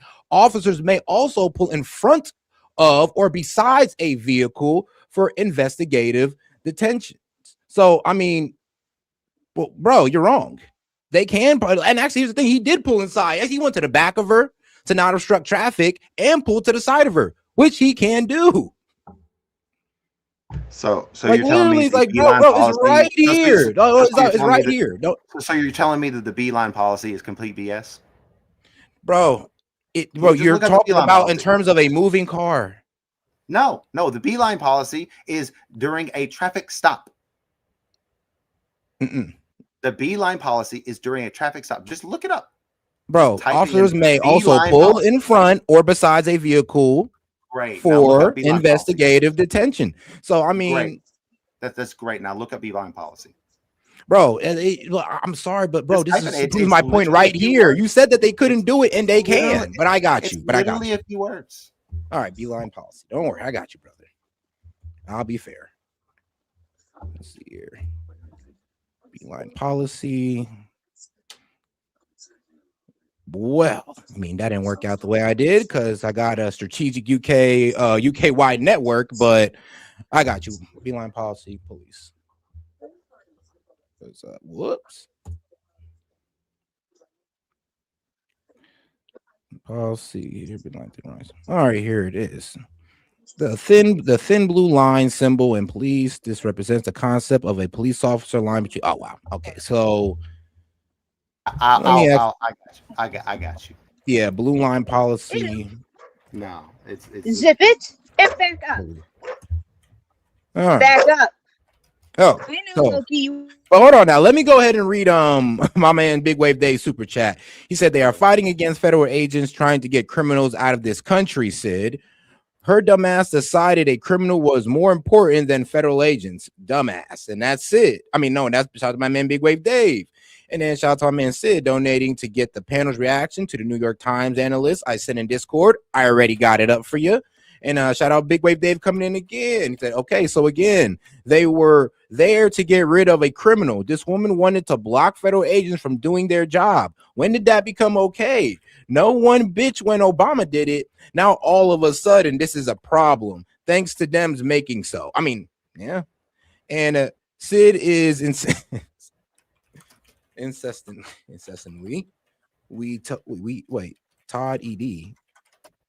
I'm not really too sure what that means, but I do also want to get that reaction to what Sid was talking about as I look up the beeline policy, because I ain't gonna lie, bro. Yeah, like so it's called different things at different Okay. places.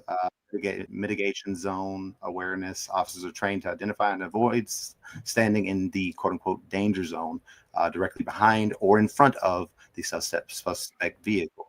This area offers no protection from passing traffic or sudden vehicle movement. And I'm going to link it for you because I apparently can through here. So just give me 1 second. But then we got this right here that says officer may also pull in front or besides a vehicle for investigative detention.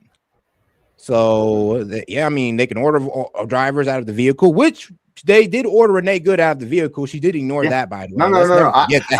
Again, I'm not arguing quote unquote for Renee Good. This is you're arguing on the how the ICE officers weren't following their training. Yes, what they're actually doing and what they're not doing based off of actual policy. They could have just been so safe and arrested her later for doing the exact same thing.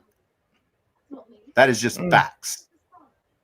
Because they obviously, if he walked around her vehicle, as we saw in the video, he already has their plates. The lady is still standing there, right? The other one that's apparently their partner. It's not like they can get very far away, right? Like, what is the actual reasoning besides I was generally in front of the vehicle because I passed by the front of it twice now. To actually be in that line of fire. Like, what's the reasoning for the shot? No, nothing. There's no. Well, actually, there is a reasoning for the shot. You're kind of missing it because when she pulled out and turned in his direction, in his perception, it looks like the car was coming at him. So he made a hasty decision and decided to shoot. Yeah, and again, that's what I'm saying is just absolutely abhorrent. Like, we need to hold the people who are trained to a much higher standard than we. All right. So, and here's also yes, law enforcement officers can legally walk around a vehicle during a lawful traffic stop, and this is not considered an unlawful search or under the Fourth Amendment. Officers may look through windows. I was calling it the wrong thing. It's called the B pillar. Right, so officers are trained to use the B pillar, the vertical pillar behind the front door window, as a no-go point during traffic stops to maximize safety and tactical advantage. This technique is designed to prevent officers from walking into a quote-unquote kill zone or a quote-unquote fatal funnel and keep them behind the driver's peripheral vision. They have a no cross rule. Officers are taught to never walk past the B pillar of a suspect vehicle when approaching on the driver's side. They also have forced position by stopping at or behind the B pillar. Officer forces the driver to turn around in their seat to see the officer rather than allowing the driver to look directly at them or easily turn to attack.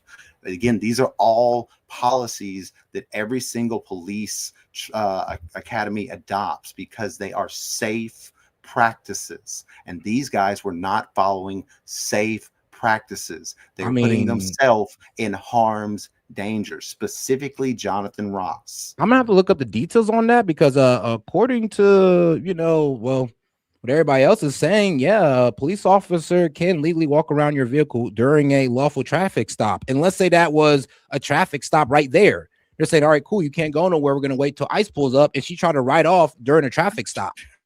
So if it's a lawful traffic stop, then yeah, he actually is allowed to go around that vehicle.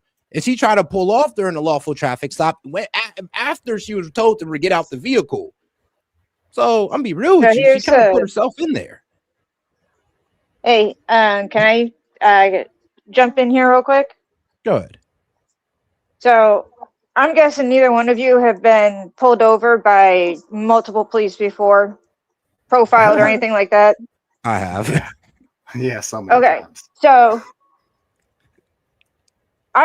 it's happened to me more than once. My uncle lives out in the ghetto. I'm white as Casper. But anyways, each time that I've been pulled over I've been put into a gone into a parking lot. I've had officers behind me and on either side of me and in front of me. Mm-hmm. They have consistently crossed in front of the vehicle while they were investigating it. And yes, I've been pulled out of the car before. Everything they did with Renee is everything I went through the 3 times that it happened to me. And there was at least no less than 4 undercover officers around me, which are unmarked vehicles, which ICE also drives. And there was more than one ICE vehicle there. But yes, they will cross in front, they will cross in back, and they'll do it before they pull you out of the car. And the car doesn't actually have to be fully stationary either, because they didn't give us time to put it in park. And it was a stick shift. So we had to ask them to put the car in park so it wouldn't roll into one of their cars. And no, shout out to my man Big Wave Dave for the 2 baller alerts. About to give him the baller alert on the first one. He said they already stopped her they already stopped her though, Sid. Idiot. Like hey, Dave, you're gonna talk to Dave, you're gonna get called idiots and a couple of R words a couple times. It is what it is. I love you, Dave. But all right, now I do want to actually get into this video here because let's see here. Shout out to my man Sid. He went and sent this in. I can share my screen. I got a couple of different web pages. One that is you can share it in the private chat, and I'll be able to pull it right up, brother. Got you. Here, let me. And actually, whatever y'all got to share, I'm willing to share. Yeah, got you. Yeah. When I went through my armed security training, that was one thing that car stationary and we're investigating something, then yes, we walk in front of the vehicle if we're on the other side to get to the driver, because that's where the threat is. You should always approach from the safest approach carefully location. From the safest possible position, but get to the threat as fast as possible, which can sometimes end up being in front of the car and you make a wide turn around it. And we're forgetting the main point here. If it's a lawful traffic stop, they can walk in front of that car. They can walk behind it, in front of it, all of that. Again, it's a lawful traffic stop. So if you can sit here and prove that Renee Good wasn't stopped lawfully, then you got it, Parabolic. You got it. I'm not even saying that she wasn't stopped lawfully. That's not what I'm arguing. What I'm arguing is these guys are not following safe policy procedures. But they are. They are putting themselves in active danger. They are pursuing part of the job. Who don't need pursuing. No, dude, that I swear to you that it literally says that in one of the articles in what is it? American Police. But we also have to. It says, that's the danger is inherent, but we don't need to think about that. No. So routine is deadly, but those words, like many other words from the academy, are a faint echo somewhere in the back of our minds, especially concerning when it comes to traffic stops. Like that is it's not safe to do these things that these guys are doing. They are putting themselves in active danger. Therefore, whenever they do it is not a traditional traffic stop. When they have threat of force, they have already done things that have put themselves in the line of danger. And again, this is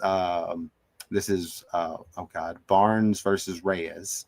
right? They have done things that put themselves in the line of danger. Therefore, everything that happens after, like the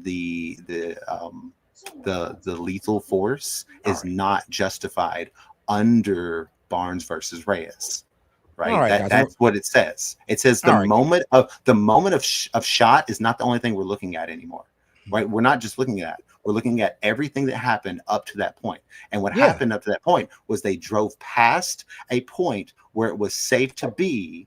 And then they walked in front of the vehicle multiple times. And even if you want to say that he was on the side of the vehicle, he was still past this B pillar that they are trained to not go past on traffic stops. These are all things that are actually facts. Okay. I mean, you are missing out a couple of things. Like, if it's a lawful stop, they can do so.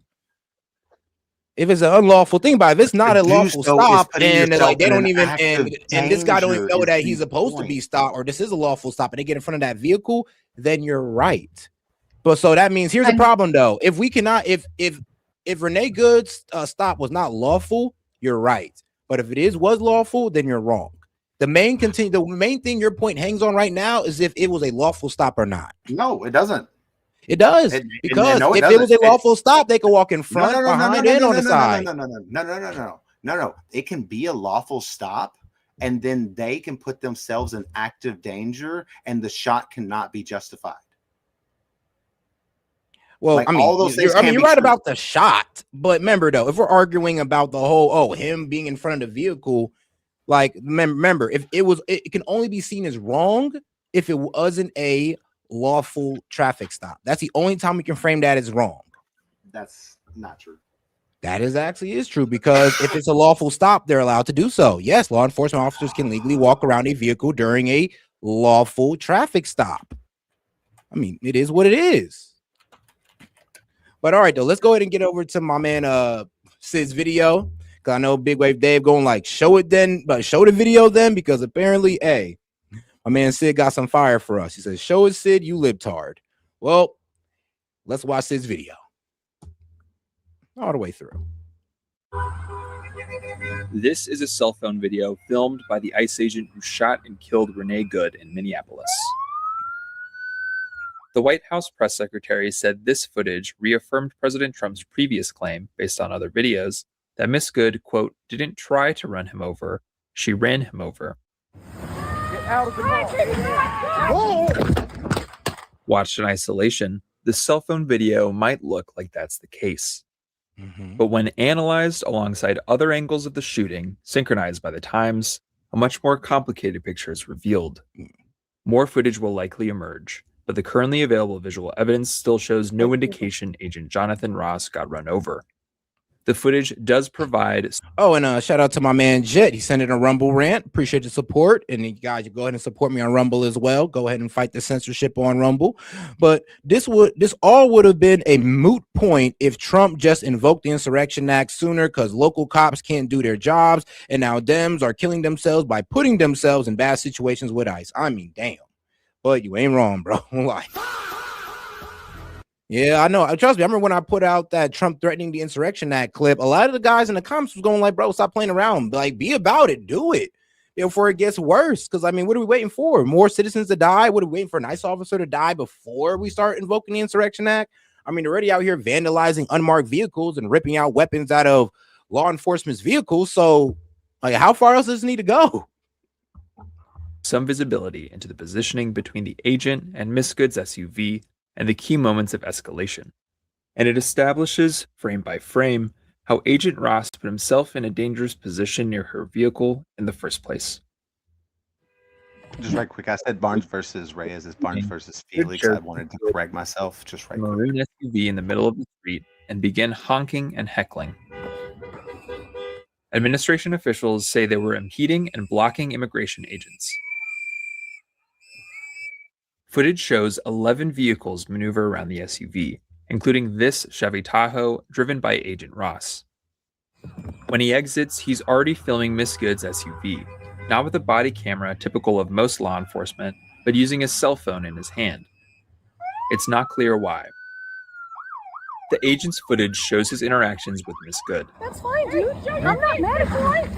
And her wife. I'm not mad at that's okay. We don't change our plates every morning. There's verbal jabbing. It'll be the same plate when you come talk to us later. That's fine. U.S. citizen, former fucking veteran. You want to come at us? We see the agent switching the phone from his right hand to his left as he heads toward the front seat of his Tahoe. I say go get yourself some lunch, big boy. During this time, on the other side of the SUV, 2 new agents arrive in a pickup. We see Miss Good motions them to go around her. Go ahead. Out of the car. Get out of the fucking car. Over the next 6 seconds, Out of the car. we see one agent reaching into the SUV, Miss Good starting to drive, then Agent Ross firing 3 shots. Now let's go back and analyze some of the key contested moments of the agent's cell phone video, alongside other footage to break down what happens during these critical 6 seconds. Here, the agent's cell phone footage shows he's moving directly in front of the SUV, as it's reversing and rotating towards him, initiating a 3-point turn apparently to leave. Law enforcement officers are trained to avoid doing this because it puts them in danger and often leads to the use of force against drivers. This I mean, it also knows leads against force against drivers, ignoring lawful orders. You know, it also leads force against drivers, moving your vehicle into the direction of law enforcement. I mean, let's not pretend like she ain't walk herself into this. Is squarely on Miss I'm She looks giving down, her shifts any into admittance of drive, and non-guilt. begins I'm turning telling to the you right. that he's guilty of Away being an idiot. All right. I'm hearing you. From the agent. Cut to this high angle and zoom in. We can make out the agent's body and his arm filming. We can also see at the same time he's beginning to lift his other arm. On these cameras, we can see what's happening around Agent Ross. The other agent is yelling orders and reaching into Miss Good's SUV. Her front tire spins as she continues turning right. So you're telling me he's Agent not walking Ross towards is at that least vehicle? a few feet away from Miss Good's SUV. He does not appear to move out of the way. As the SUV rolls forward, the agent unholsters his firearm. We see in his cell phone video at this moment the camera drifting off to the left. The agent is no longer focused on filming. It's at this point in the cell phone video where it first looks and sounds like the agent's getting knocked violently. On the other camera, we can see what's happening. Here is Agent Ross aiming his gun at Miss Good. And here is his outstretched arm as she's leaning toward her vehicle. And here's the wild part. I mean, bro pulled out his gun and you still chose to move? But okay. Cool. Which is barely visible behind the Tahoe. Decided to move His forward, phone, which is gripped in his left hand, flips over when the agent's hand lands on the front of the vehicle. There's an audible thud when it hits. The camera rotates up towards the sky. Again, while it appears the agent's getting knocked over, we can see that's not the case from the other angle, which shows he's standing with his hand near the headlight, his torso and legs away from the vehicle. In the cell phone footage, the agent's face flashes on screen, then it goes black. The other angle shows us why. We can see the agent's foot sliding, his hand bracing against the SUV, and his arm getting pressed into his chest.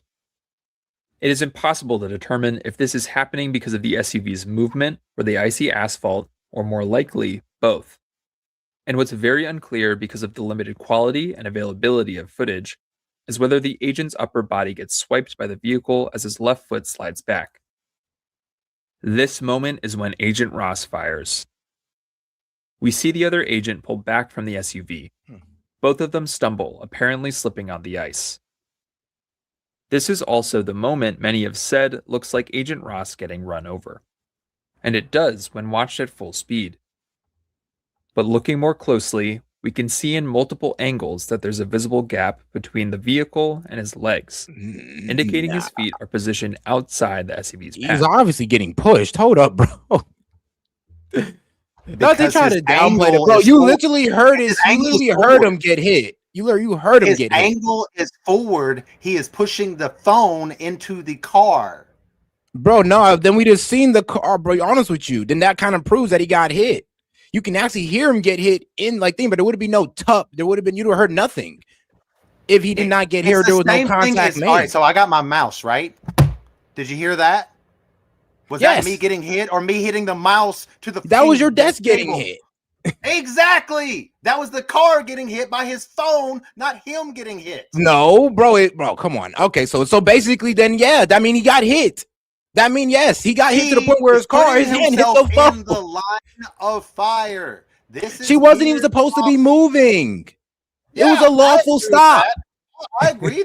I agree with it. She wasn't supposed to be moving. I agree with the fact that she was holding up traffic illegally. I agree with all that. But guess what? In all of that, he did so many things wrong that by the time he shoots, he is completely unjustified. All right. I see where you're going with it. I may disagree, but I do see where you're going with it. The agent's left hand is still against the vehicle and gripping his phone. We see as he fires, it's recording the clouds and the trees overhead. It's not because the agent is knocked to the ground. The other angle shows he's still standing, continuing to maintain his grip on his phone and his gun, and we see a clear and growing gap between his body and the SUV as he fires a second shot and a third. None. Oh, and sorry guys if I'm slow to read super chats. I gotta go in between like 4 different chats. But yo, Big Way Dave, don't worry, bro. I got you. I just seen your message. Of the bullets have the effect of stopping the SUV, but they kill Renee Good. According to our analysis of audio from Agent Ross's cell phone video, this is his reaction. Fucking bitch. And then sends a 4,000-pound bullet into the traffic. According to a White House spokesperson, Agent Ross, quote, suffered internal bleeding after he was struck by the car. I mean, or let her speed off into traffic through a light trying to evade ICE, and that could have got more. Actually, I could have got anybody hurt. So I mean, both ways. She could have got somebody hurt. Away and she sees that they're obviously not chasing her in a vehicle. Come on now, but they were going to chase her. That they don't have to. They already have her plates. They have her girlfriend sitting right there. Yeah, but they're most likely going to set something up for her. And think about it. She's already skirting off, like already overreacting. In most cases, if you already have all the information that you need to be able to get a warrant for them, you just let them go because you can then get a warrant and then go to their house and pick them up from their house. That's true, but if you're speeding off, evading law enforcement, and it's icy roads out, I mean, it would be pretty irresponsible not to go after you because, I mean, protecting, it would be more irresponsible to go after them. Nah, they kind of would be because she's actually an endanger to the public. To create a chase on icy roads is more safe than to let someone go and then get them later. Actually, hold on. Now, her speeding off like that on icy roads could be dangerous to the people alone. Speeding off. Dude, her foot pressed the gas when she fucking got shot. Bruh, right? I mean, her foot would have been on the gas if she didn't get shot. Hold on. I will agree with you all day, every day that she was moving away. Yeah, I'll agree with that. But we have no estimate as to what her speed would have been had she not gotten shot. So we can't even assume what her speed was. True. I get that one. All right, Big Wave Dave, how's it going? Yo, what's up, brother? Man, it's all good, man. Hey, long time no here. It's been a little bit. Hey, Sid. Oh no, Sid ain't here right now, but hold on now. We're actually almost at the end of this vehicle. Video. Shame! Shame! Later that evening, Homeland Security Secretary Kristi Noem said that he had been treated at a local hospital and released. Damn. Shame that these federal agents are getting child predators out of this country. What a shame. Nope, that's a good thing. I mean, yeah, bro. According to, but here's the problem though: the Dems, they don't know honestly what they're protecting against. Like, here's the thing: they think they're protecting their illegal neighbors or their favorite handy guy that has low prices, but you're not. You're actually protecting criminals. Here's the crazy part is everybody, and again, I have been critical of Obama on his detention policy, especially like the whole turning people away at the border, even though they have like legitimate asylum claims. That is horrible for me. Like, you guys can think what you want about that or whatever. I don't think any president, like maybe, I think back to like maybe I may be getting the president wrong, but I think it was either Truman or maybe Wilson had a good one. But like, no president has a really good immigration policy. But the thing is, it's not the policies that people are quote unquote having a problem with. When Obama was doing it, of course, yeah, people didn't say anything, and I'll give you all that all day, every day. I'm sitting there screaming into an empty void. Hey guys, he's like turning away asylum seekers at the fucking border, guys. Oh, but what? I'm sorry, but nobody protested though. Nobody came out and started trying to obstruct federal officers, and then they tried to do the kids in cages thing. It was Trump's fault. It was never Trump's fault. That was Obama. And I disavow them for having not done that. This is my point. I don't think any of them have had a good policy. Okay, no, look, I think they're all great for that. I think if you come in this country illegally, you broke the fucking law, and you should get the fuck out. It is how these quote unquote policies are being enacted by these law enforcement. Oh, by the way, you see it now by the way that, you know, the news is portraying it, right? Hey man, when Obama was doing it, there wasn't so many people with their smartphones in hand. Yeah, but guess what? I was but yelling, nothing. He did it the same fucking way. You can piss the fuck off. You're a fucking little fucking libtard idiot. Like, you think he didn't do it the same fucking way? No, he did it the same fucking way. They just weren't bitching about it, but now they're bitching about it because Orange Man bad. So you can piss the fuck off with that nonsense. All right, Dave, hold on, let him respond. Yeah, all right. I'm gonna shut the fuck up. Do you remember whenever I said I didn't like Obama's immigration policy? Do you remember that? I do, and I don't care.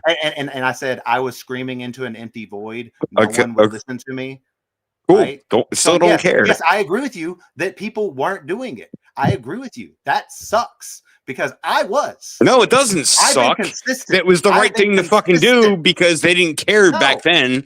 Now people care because Orange Man bad. Tell me the difference. It wasn't the right thing to do back then because how so? You don't want illegal immigrants out of this country. You just want open borders. I don't have that liberal agenda that you think I have. I have had the same agenda every single president, and I will criticize the presidents for the things they do bad, and I will praise them for the things they do good. Like, I don't know, Trump's freaking policy on getting rid of the predatory credit cards. Oh man, I love that. That's amazing. All right.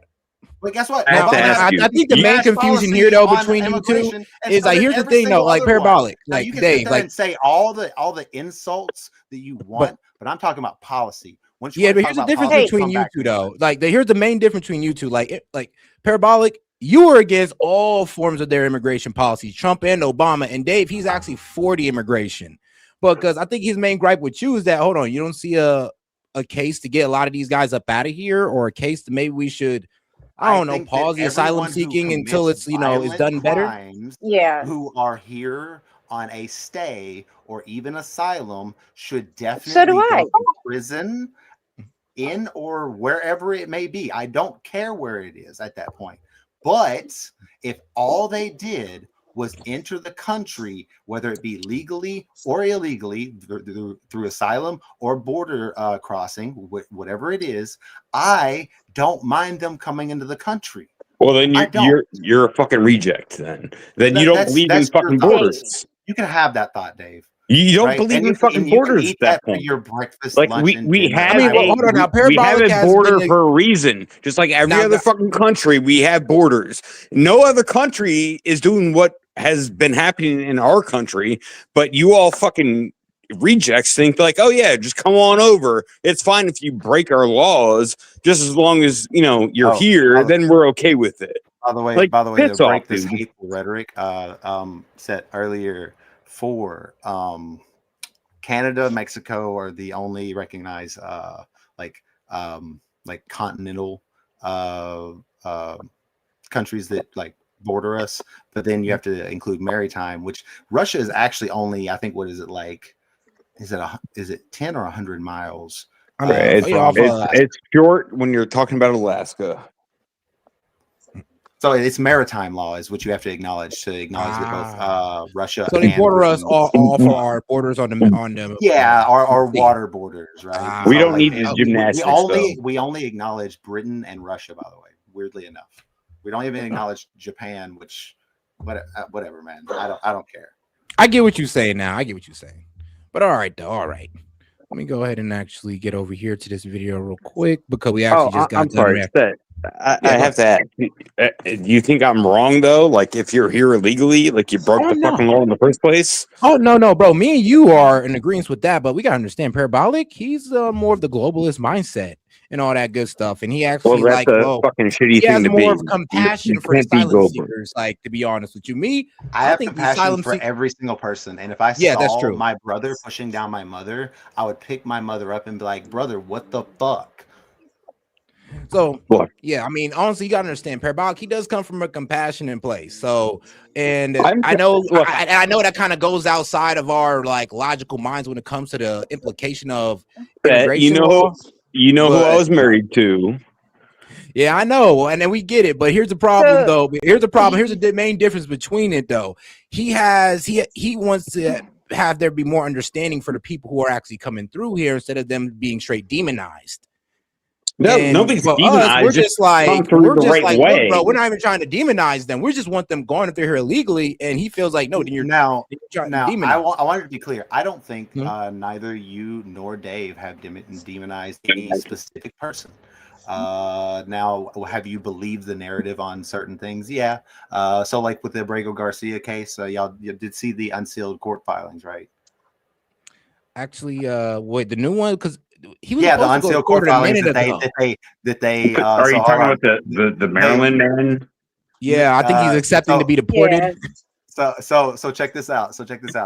There was a unsealed court document that had noted that there was an investigation starting to happen into Abrego Garcia after he was sent to El Salvador, and the challenge had happened, right, to bring him back. Like there was so there was only ever an investigative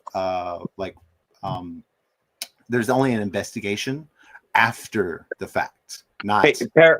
Para. So the question I have for you, right? Was he here illegally? So initially, yes, but then a judge ordered a Stop right there. Stop right there. No. Stop right there. He's here illegally. Like, follow the laws or get the fuck out. That's all I'm saying. So you do realize to ask for asylum, you have to cross the border, right? Yes, but they're supposed to go to the next country over, not come right to America. I let you make your statement. Now let me make mine.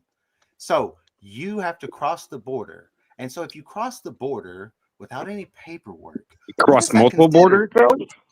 What is that considered? Is that considered an illegal crossing? Yes, it is. And so therefore, he crossed multiple borders, bro. Multiple borders to then claim asylum. Bro, you're getting that twisted. So he crossed multiple borders. It's not like he just crossed one and said, "Oh, I don't like my country. I'm going to come here because, I'm being persecuted." No, he crossed multiple borders to come to our country, and that makes that illegal. You're supposed to go to the next country over, not just, skip to where you want to fucking go. And all he had to prove in the court of law, in which the judge apparently said that he did, that the country that he fled from and through were not safe enough for him to live in, right? I'm sorry, what country did he come from? Do you know? God fucking damn it. Not off the top of my head. I got you. Go look that up and tell me how many borders he crossed. Not just off the top of my head, but again, all he has to do is prove. No. Go look that up and tell me how many borders he crossed. It doesn't matter how many borders. It does matter because it doesn't. Not in the U.S. law. Not in U.S. law. All he has to do is prove that he feels safe in America as opposed to his home country. Now, again, so I could be some rando from fucking rando from Somalia and say, "Oh, I feel safer in this country. I'm just going to come to this one." Rejected his stay of asylum, but then the judge ordered a stay. You are doing gymnastics. You're doing gymnastics at this point. No, I'm giving you the law. No, I'm asking you for a simple explanation. You can't give that. You just say, "Oh no, this is our law." It's a simple explanation for what? A simple explanation. I asked you how many borders did he cross. You can't tell me that. So how about you go find that out and then we can move on. I'll for your. But listen to my explanation. No, I don't care because you're saying like this illegal person just has some right to be here. Because I don't think it matters. You're the one who thinks it matters. Prove it. I do. If you came here illegally, prove the positive, Dave. Prove the positive. Prove what positive? It's illegal. You said it matters how many borders he crossed. I say it doesn't. You have to prove the positive. Okay. So you don't want to prove your point. You just want me to prove my point. Oh my God, I'm so close to calling you stupid. All right. I got to run to the store and go shove. Oh, Dave, what? I'm back now. You said my name when you first joined. What's up, bro? Well, Fid, you suck, bro. I'll see you later. Yeah. Go get another six-pack, buddy. Name call like an. I have real life stuff there. I gotta go shovel. Like someone who doesn't actually want to debate, but someone who wants to argue. Have a great day, Dave. All right. No, I told you your purpose. If you want to debate me, you got to come up with that thing that I asked you to come up with, and you can't do that. Positive. Oh, okay. That's So it's how on a debate me. works. And look up how a debate works. You have to prove the positive. You instantly put it back on me. All right, guys, we're gonna go ahead and move on to the conversation to our guys, Tim Walls. He actually did a press conference about this situation. Set, I want to say goodbye. Oh, go ahead. My bad. All right, Set. I'll talk to you later, bro. All right, big dog. Hey, man, appreciate you for pulling up. Shout out Dave. Even though you came in here and caused a ruckus a bit, I still love you. It's fine. Hey, I love you too. For a second there, I thought you just shut it down. I thought so too, but well, no, he did shut it down. Tove, love you too. I'll see you guys later. I gotta go shovel snow. Have fun. But no, not gonna be fun at all. All right, see you guys. Bye, honey. And all right, man. Shout out to Damn, he called me up here and then he left. That is, I mean, is that a coincidence? I mean, No. hey, look. The minute I join, he has to go. For the smoke. The fires were already. The minute I join, he has to go. But he can argue with Para over like minutia and weird shit the whole time. Okay. Yeah, I'm not. I personally, I'm not up here to argue because I'm trying to keep my BP. I just had some things that I want to put out there, but that can be done a little bit later. So. All right. I gotta be careful. All right, guys, we're gonna go ahead and listen to Tim Walls, and I'm gonna go ahead and bring you guys in. Probably about like I'm always down to 10 minutes in to get y'all thoughts on it. To come in just to be a-holes. Wait, Parabolic, you said something? I said I don't mind debating. I just don't like a-holes who come in to be a-holes. He brought exactly zero information, told me to prove something that he actually has to prove as a positive, and then left. I don't really care about people like that. But now, Tove, if you want to debate something, I don't mind. Like, I'm relatively reasonable. Yeah, Dave is a bit on the aggressive side. Yeah. And I'm still learning how to debate, and I'm still kind of pre-eclamptic, so it's more I have information to share, so not so much debate, if that makes sense. Very good. Please do. I love new information. But all right, though, let's go here to my man Tim Walls, and let's see what he got to say about this. To care for veterans, someone who was a valued coworker, someone who relished and lived in this state in a big way, whether it was outdoor activities or being down there on the street as a First Amendment witness to what ICE is doing to this state. So once again, to Michael and Susan, when I talk to these parents, it's always in deep confidential conversation. In this one, though, Michael was very clear to me. He said, don't let them forget Alex's story. The world knows how he died. He died at the hands of ICE agents on the streets of Minneapolis. They want us to make sure we said how he lived. So to Michael and Susan, our deepest sympathies, but you have my commitment to continue to tell that story. So now we've got 2 Minnesotans dead. We didn't had time to start telling Renee's story of a poet and a mother and a bright spirit. And now we're telling Alex's story. So my question is, what's the plan, Donald Trump? What is the plan? What do we need to do to get these federal agents out of our state? You thought fear, violence, and chaos is what you wanted from us? All right, I'm gonna be honest with you, bro. All you had to do was just, well, crowd control. Now it'd have been a plan. I mean, you could have avoided Renee's Good's death. You could have avoided this man's Alex's death. If you actually had all hands on deck, you actually used law enforcement and all your resources. Shoot, you could have brought in the National Guard and everything would have really been stopped. Go ahead. Seth, how are you saying this is a bad shoot, but still blaming the governor and the mayor? Like, because, bro, I've been blaming them because since both Renee things Good. can be true at the same time. Yeah, like let's both be honest things can here. be true at the same time. There are multiple. So if this was an unjustified private security shoot, companies that could have been called in to help out. if this is an unjustified shoot, then why is it their fault? How would crowd control have helped an unjustified shoot? Because he would have Because never they would been have in cut there. them He would back. never been in that vicinity at No, all. they The would have crowd been control there. would have Crowd pushed them control. back. When That's what there's they crowd do. control, there's still First Amendment protesters. Like there'd still be protesters. Okay, they man. can protest behind the crowd. swarm. Easy. Behind the Yeah, crowd they control. cannot swarm This ICE is to help agents. you out a little bit. This has nothing to do with the conversation in any way. Your face is being blocked on the big view. Oh, you're right. I see it. So I just wanted to let you know. You keep doing that to yourself, Seth. Hey man, well, you know we here for you, my guy. We here for you. Okay, appreciate that. But all right, but no, here's the thing. No, like Sid, two things. You're right. As Toe said, two things can be right at once. Let's be honest. If they'd have been more hands-on about this, Renee Good would still be here. So is Alex. But we're not. I'm also not going to sit here and pretend like the ICE officers couldn't have done better with the Alex situation. Hey, They have the National Guard mobilized, helping the law enforcement. They have them mobilized. All right, now was doing illegal. Do they? Because this wouldn't have happened, bro. Actually, think about it. If they did, Pit Body wouldn't have been writing that letter. Did things that put themselves in harm's way. Both of those things can be true in the same time. True.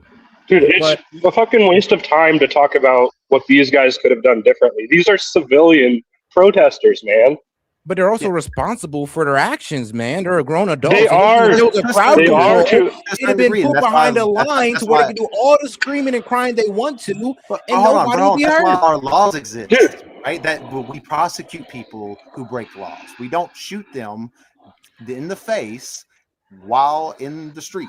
That's not how that execute them. It is part of it. I mean, if you are obstructing and you definitely make an officer feel like his life is in danger, that's what's going to happen. Hey, man. That shooting didn't even take the danger away, as we saw when she lead-footed the gas and drove off. Like, no reasonable officer would think shooting the Renee would make him safer in any circumstance. Actually, here's the thing, though. Like I said, it's perception. What is Newton's first law of motion? Look, what is Newton's first law of motion? Look, it don't even matter right For now. every action has a reaction. All that guy got to say is that I feared for my life. An object in motion tends to stay in motion. No. Now he jumped in motion. No. When she put her in that vehicle, she put him in front of that vehicle. In his eyes, he felt like that the car was going to come right towards him, that she was going to run him over. So that was wrong. What if he in response to that shot her wife? Would that be reasonable? Hell no, because she wasn't like, bro. No, because it wouldn't eliminate the threat. She wasn't the threat. Because it wouldn't eliminate the threat. That's why. And the perceived threat, bro. You're thinking it's like, well, it wasn't a threat. No. What I'm saying is, he responds. Can you understand how there would be a perceived threat in that moment? We're talking about two different things. Can I say something? Yes, there could be a perceived threat in that moment, but the action you take has to reasonably subdue the threat. The action he took did not. What he could have done instead is move slightly out of the way. Like, so in the same way, where shooting her wife wouldn't have been a responsible or a reasonable response to the threat, shooting her was not a reasonable response to the threat because she lead-footed and was more dangerous after that. Now, if we're going on that, I mean, you're not wrong, but an object in motion tends to stay in motion. Yes, but your reaction to the threat needs to subdue the threat. It needs to reasonably subdue the threat. And there's the perceived threat. The perceived threat is that he thought the car was going to come for him, so he shot. Even though that why would shooting stop? Why would shooting why would shooting the driver stop the car coming at him? It wouldn't. And actually, it would stop the acceleration from the car from It would getting stop even the- worse. No people led. She went faster after she got shot. No, come on. I know she didn't. Yes, she did. She drove off. Hey, how about this? Bro, she went from stationary to moving. I mean, come on now. Even if she That's not fair. lead-foot it, right? To say Even she if went she faster. did lead-foot it, or even if she was going to lead-foot it, she has now that she's dying, no ability to press the fucking brake. Yeah. All right. Like, I guess we're going to disagree on this one. But So what would you do in that situation? Well, what would you do in that situation? You think a car is coming at you? You think that shooting them is going to make them stop coming at you? Actually, it's going to disorient them in some type of way. Actually, instead of just if I have the true belief that they're literally going to come right after me, I'm going to have to go and defend myself and shoot them. To be quite honest with you, if your option, what do you think would make you safer? Then I'm also looking at my partner whose head is inside the vehicle, looking like he's about to get dragged. So I'm looking at my perceived danger, his perceived danger, and I can see why he would make that move.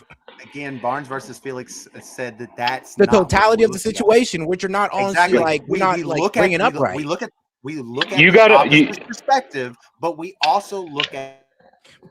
But don't you see how you're taking away his perspective to make your argument? Like, you're not even really even bringing that into there. You're actually removing his perspective and not even giving him a shot. No. Like, what happened to due process? Seth, you got a big problem here, Seth, because guess what? They're not even investigating any of this. They're not going to bring him to even claim self-defense. No, because it's a strong case for self-defense. To be real with you. Well, if there's a strong case for self-defense, they can come and make it, because you know what? Most people that saw the video disagree that there's a strong case for self-defense.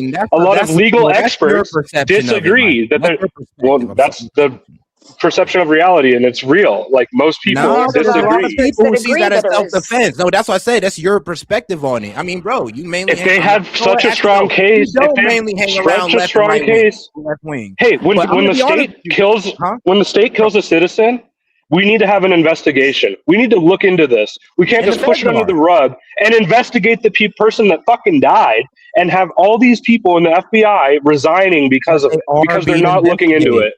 But they aren't.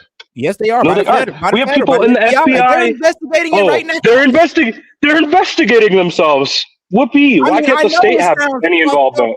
You're right. They're investigating yourselves, but if you don't count that as a real investigation, I can't hold that against you. But they are running an investigation, and they're leaving the state out. Why? That's true. That's true. Because state. You're actually leading into a good point, because the state is going to lean more towards murder. Yep. Right. So what? If they have a good case, they could prove it's not. Not necessarily. But here's the thing, though. Hold on. Let's be real. No, we're not going to be satisfied, because if he goes to the state, we're going to feel like that's biased. We're going to go to the Fed. That's biased under Trump. The state's going to be biased under, the FI's agenda. So either way, we're going to be disappointed about whoever gets the case. And it's went to the federal. So the Dems are going to be disappointed. If this would have went to the state, then the conservatives would have been disappointed. I mean, if it gets to the Supreme Courts, we have literally Barnes versus Felix says taking account of that context may benefit either party. Monty wants in. Oh yeah, I know. I had to bring Monty in, because I already know what's going to happen after Monty gets in. It's going to be a firecracker. So and I'm going to be quiet during that. Go ahead, Parabolic. I'm going to let you finish, and I'm going to play the video, and I'm going to bring Monty in.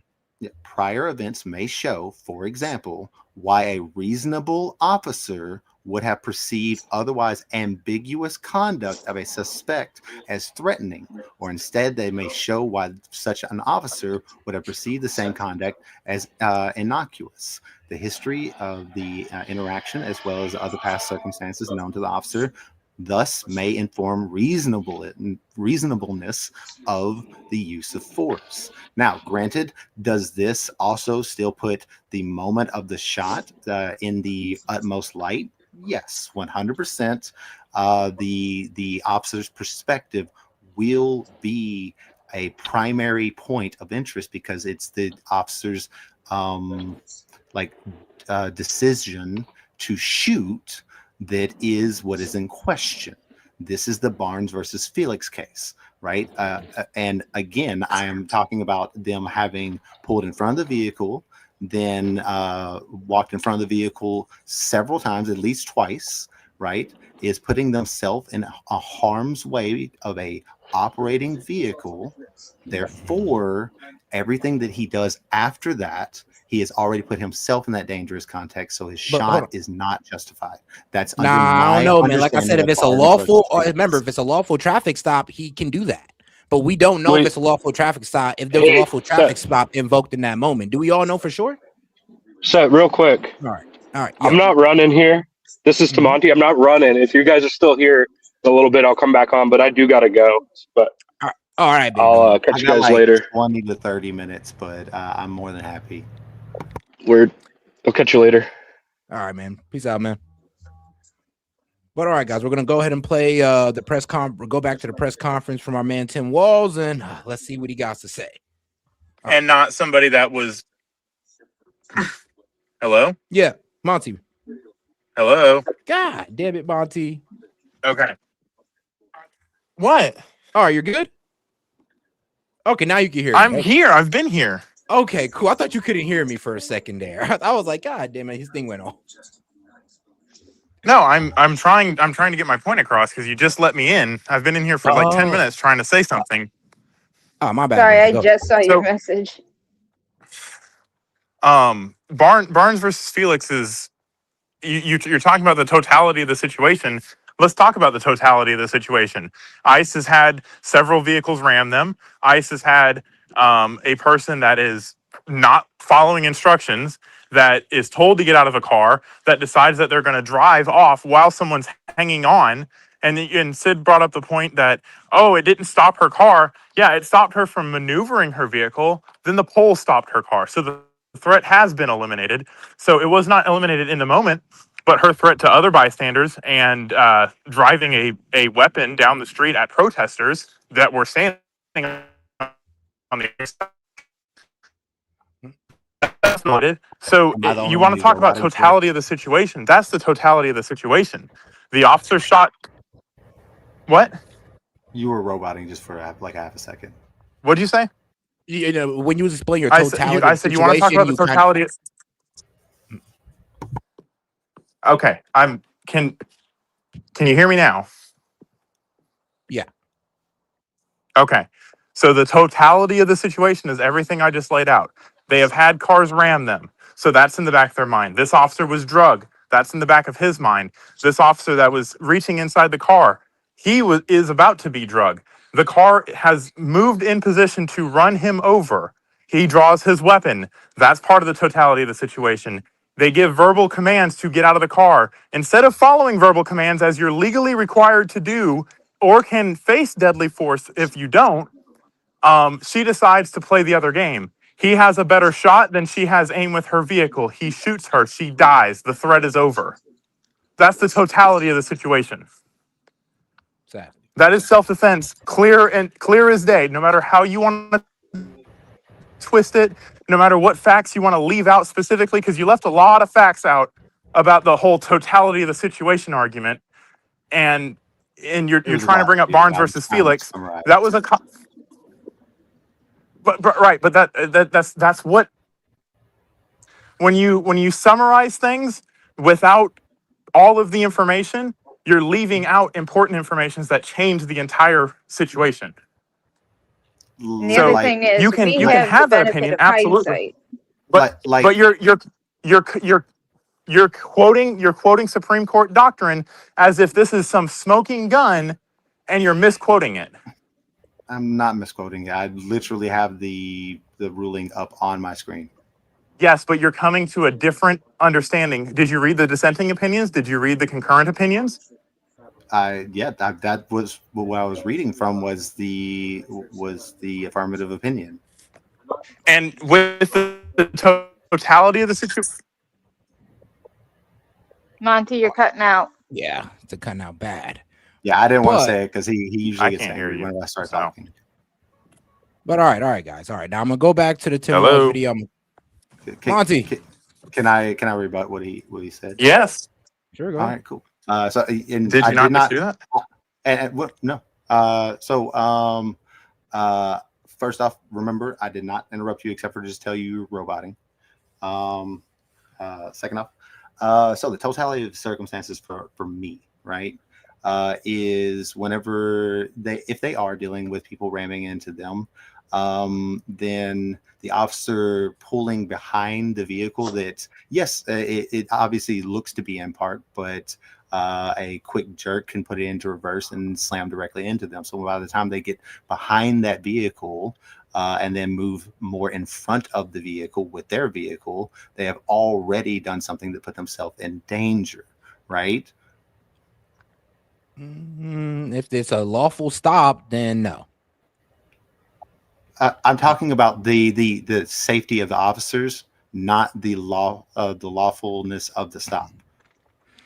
Well, I mean, I have the safetyness of the officer. Is the officer safe whenever they pull directly behind a vehicle that is that has it? Bro, nobody's safe if they pulled over directly behind the vehicle. Yes, but exactly that's my point. So okay, so the police are then trained to not put themselves into that situation, right? That is again a part of the totality of the circumstances. Again, I'm not arguing that what Renee did as far as like trying to flee the police officers was a good thing. If a police officer tells me to get out of my vehicle, I am going to get out of my vehicle. If they tell me to put my hands on top of my head, I'm going to put my hands on top of my head. I will argue the justifiability and the lawfulness of the arrest later, right? That's my personal opinion on that. But not everybody's going to do that, and not everybody's as informed as I am. And as citizens, that's not necessarily our duty to be as informed as a police officer. A police officer is informed that driving behind a vehicle that is in operation is an unsafe thing to do. And by doing that, they're putting themselves in harm's way. Then walking around a vehicle that is, again, still in operation is putting themselves in harm's way. These are things that will be accounted for in the totality of circumstances. Again, totality of circumstances has no time limit. So therefore, the whoever would be presiding in this potential case, which obviously isn't happening right now, but whoever would be presiding in it would look at those actions and probably say that was unsafe to have done. That is my point, right? And I'm not saying what she did was justified in any way, right? Running from the cops, unjustified. Parking in the middle of the street where you're obviously impeding traffic on a very snowy day, so it's very unsafe, very unjustified, illegal. Definitely probably should go to jail for that, right? Or at the very least get a hefty fine. Not going to argue that she didn't do anything illegal. What my justification or unjustification of the whole shooting is that they did things to put themselves in harm's way that made the shooting be a thing. Like if they would have just followed the proper policy, the proper procedures where they stay behind the vehicle, stay behind that B pillar, they are not in harm's way and they do not have to shoot her. That's it. That's my whole argument. Again, I am saddened by the fact that this woman's life is lost. I am saddened by the man who was lost just was it yesterday? Was it yesterday? Yeah. I'm saddened by these things. Right. But I'm not arguing for like the compassion of you guys. I'm arguing for the policy and legality. Right. I personally have don't worry about it. My heart goes out for the people who are lost and their families and everything about that. Anybody who gets shot, who is, he's murdered, Charlie Kirk, anybody like that. My heart goes out to them, their families. I don't wish for anybody to be murdered, right? But again, I'm talking about the things that the police officers could have done that would have made themselves more safe, that would have kept the loss of human life from happening. The policies that are instilled into police officers to do so that they are not put in harm's way. That's it. All right. Now we're going to keep it going since my man Monty is in here. But all right. I like the way you laid that out. I'm not even going to lie to you, brother. I like the way you laid it out. All right. Let's get right back to our man, Tim Walls. And you clearly underestimated the people of this state and nation. We are tired, but we're resolved. We're peaceful, but we'll never forget. We're angry, but we won't give up hope. And above all else, we are clearly unified. Okay. If it was the intention of Donald Trump to make an example of Minnesota, then I'm damn proud of the example that the world's seeing. We believe in law and order in this state. We believe in peace. And we believe that Donald Trump needs to pull these 3,000 untrained agents out of Minnesota before they kill another person. And we're up here telling another story. And the rhetoric continues. Untrained, when these guys actually are trained. You saying 3,000 untrained officers? Like, bro, they're trained. The problem is that you don't want to pull back on the rhetoric and you don't want to provide crowd control. I mean, that's all you got to do, and you'll stop seeing your constituents get killed. That's it. Hey, long tooth. Well, I mean, and Trump could always pull out of ICE, but Lord knows he's not doing that. Be pillar tactics and policing, and you'll find it. It's really easy. I misspoke earlier, and I said I forget what I actually said, but it's be pillar tactics. Be pillar tactics. I think I said be line, which confused it with be line policy, but be pillar. So be pillar tactics. I think that would pull it up relatively easily. It's just basically you're trying to stay behind the driver so that you're not an immediate threat.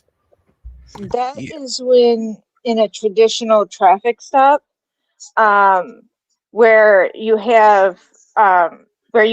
not worried about an aggravated driver. When you're pulling them over you're worried about the aggravated driver. That's literally what it's for. It keeps you out of the driving area of the driver, and it also keeps you out of stabbing or potentially shooting of the driver. That's what those tactics are for. It's to keep the safety of the officer at the utmost so that they aren't putting themselves in harm's way. Yeah, and like I said though, this only comes into effect, sadly, if it's an unlawful stop or this car was never stopped. If there's a lawful stop, they are actually allowed to walk around the vehicle, be pillar or not. Yeah, and that was, I would say personally, with the way I was trained, would be considered a lawful stop once they established that she was not going to move. The fact that she was honking her horn and making a nuisance, that's when they were on edge. Then it's a lawful stop because they need to find out why she's causing such an issue on the roadway. Yeah, I will agree with you. Like if that is how they quote unquote were detaining her all day, every day. Yes. I can guarantee. Not disagreeing. The fact that she was parked sideways in the middle of the road. I'm not an officer. I'm trained in armed security and EP. Yeah. And there are certain differences, policies. There are laws and stuff. But yes. I understand. The basic training is pretty much the same, and while I can't just go chasing after someone who's speeding, if I'm taking care of someone in my vehicle and I have a suspicious vehicle following us, then backup is called, and then we go to a safe place where I can get the person out, and then they handle the situation. Or if I'm the backup, then we get around the suspicious vehicle and lead them to a safe place, and the cars it gets surrounded. All right, this is leaning into Parabolic's point. He says ICE officers are trained to follow protocols during vehicle stops that include approaching from the side to avoid being directly in front of the vehicle, a tactic often referred to as using a tactical L or standing behind the B pillar, the pillar between the front and rear doors. However, reports indicate that this policy is not always strictly followed in practice. Of course, training guidelines, officers are instructed to never approach a vehicle from the front and maintain a 90-degree angle to a vehicle, often positioning themselves at or behind the B pillar to prevent injury and avoid crossfire. Deviations and safety concerns. Despite training, recent incidents have shown agents disregarding these guidelines, such as standing in front of a suspect's vehicle, the tactical L approach. Agents are taught to use a tactical L approach to ensure that they are not directly in the path of a car, which is designated to reduce risk. The B pillar rule is part of a broader training designed to protect officers from being struck by vehicles or being in the line of direct fire. Oh, yes. So one more thing I'd like to point out is, yes, those are, and again, like I said, our training is slightly different, but it's mostly the same. We do have discretion of situation. So if we have enough people that we feel it is safe, we go to the threat by the quickest way possible. So say I'm pulled over on the passenger side and I'm the one that's leading the situation. My fastest route to the threat, which is the driver, is going to be crossing a wide angle around the front of the vehicle to get to them. Now it would be up to my backup to make sure that I'm aware of, to keep an eye on the driver to make sure they're not turning the wheel, they're not getting ready to throw it in reverse or drive. But I'm going to tell you right now, if it was me in the same situation and I wasn't informed that they were getting ready to turn and I saw that, I'm going to be like, wait, what? Stop. And then try to jump out of the way. And if I don't have any place to jump, it's going to be my sidearm. Okay. All right, so I guess we'll go to your point about like whenever they're like moving and like the I guess we'll go to the moment of threat, right? Whenever she's backing up, he's already pulling the pistol out, so he has time to move during that time that he is pulling the pistol out. Do you not agree? And he doesn't. He stands in the exact same spot. Do you not agree with that? He stops and probably in shock because this person is now pulling back. And honestly, the moment that car gets put into motion, is the moment it becomes a threat. Doesn't matter if it's in reverse or going forward. The moment it moves out of a stationary position, it is considered a threat. Got you. So you said a wide angle to the vehicle. Does it? We give ourselves about 2 feet between. We're supposed to give ourselves 2 feet between us and the front of the vehicle. No way you give yourselves 2 feet. That is death. 2 to 3 feet. That is death. But it's also a very quick walk. You're supposed to get there as fast as possible. Maybe, but think about like things like Teslas that has no acceleration lag. I understand. There's a lot of, and that's why it's been very discretionary, because there are cars that can go 0 to oh shit in less than 2 seconds. But you did hear what people said about the whole B pillar stuff, right? Like, and that's I did. The house.gov, right? That directly links to house.gov. So that is an actual policy of the U.S. government for them to not do that. So do you agree that they disregarded that policy in that time? No. Dude, you just listed what the B pillar policy is. And no, I know what the B pillar policy says, but here's a problem though. No, but I remember what I told you the argument hinges on. It hinges on if there was a lawful traffic stop invoked in that time. In the B pillar policy, then you're right. But if so, then they are allowed to walk around and look at the car. They are allowed to do that. Yep. If there is, especially during a lawful traffic stop, like parabolic, you're not trying to admit that. You're not trying to admit that. Yeah, if there's a lawful traffic stop, my point is moot. But if there is, if there isn't a lawful traffic stop, like you're right. But if there is, then your point is moot. No, it has nothing to do with the lawful traffic stop. It does. It has a lot to do with it. It does. No, it doesn't. Because if it's not a lawful traffic spot, then you're right. They're not allowed to walk around that vehicle because they have not told this guy to stay still. Hold on. No. During lawful traffic stops, they are trained to not go past the B pillar. Is that not what you just read? What? No, but there's the thing. It left out. Well, but what part did it leave out, though? What part did it leave out? During a lawful traffic stop. The B pillar is mainly move past the B pillar, and he was doing no. You can move past the B pillar. You can walk around. A police officer can walk around and look at a car, especially during a traffic stop. This is like verifiable. Then what did you just read? We have to be able to identify the car if it does manage to get away from us. So here's the thing. Like, this is my question to you, Parabolic. Do we know for sure if there was a lawful traffic stop invoked? It doesn't. I'll say it. There was. I'll say there was. How about that? I'll give you the point that it was a lawful traffic stop, which I've been giving you this whole time. Okay, then like the B pillar thing, then the B pillar would be a moot point because no, not well, because that lawful, is during a lawful traffic stop. It is but during a lawful traffic stop, a police officer can walk around a car. What did you that goes just against read? your point of saying they can't even What walk in did front you of it just or read, behind Seth? it. Seth, what did you just read? Let's see here. I just read that pretty much, yes, they pull off. I read the B pillar and pretty much the tactics, how they use to stay safe to get themselves out of the line of fire of a car. Yeah. So what did they not do?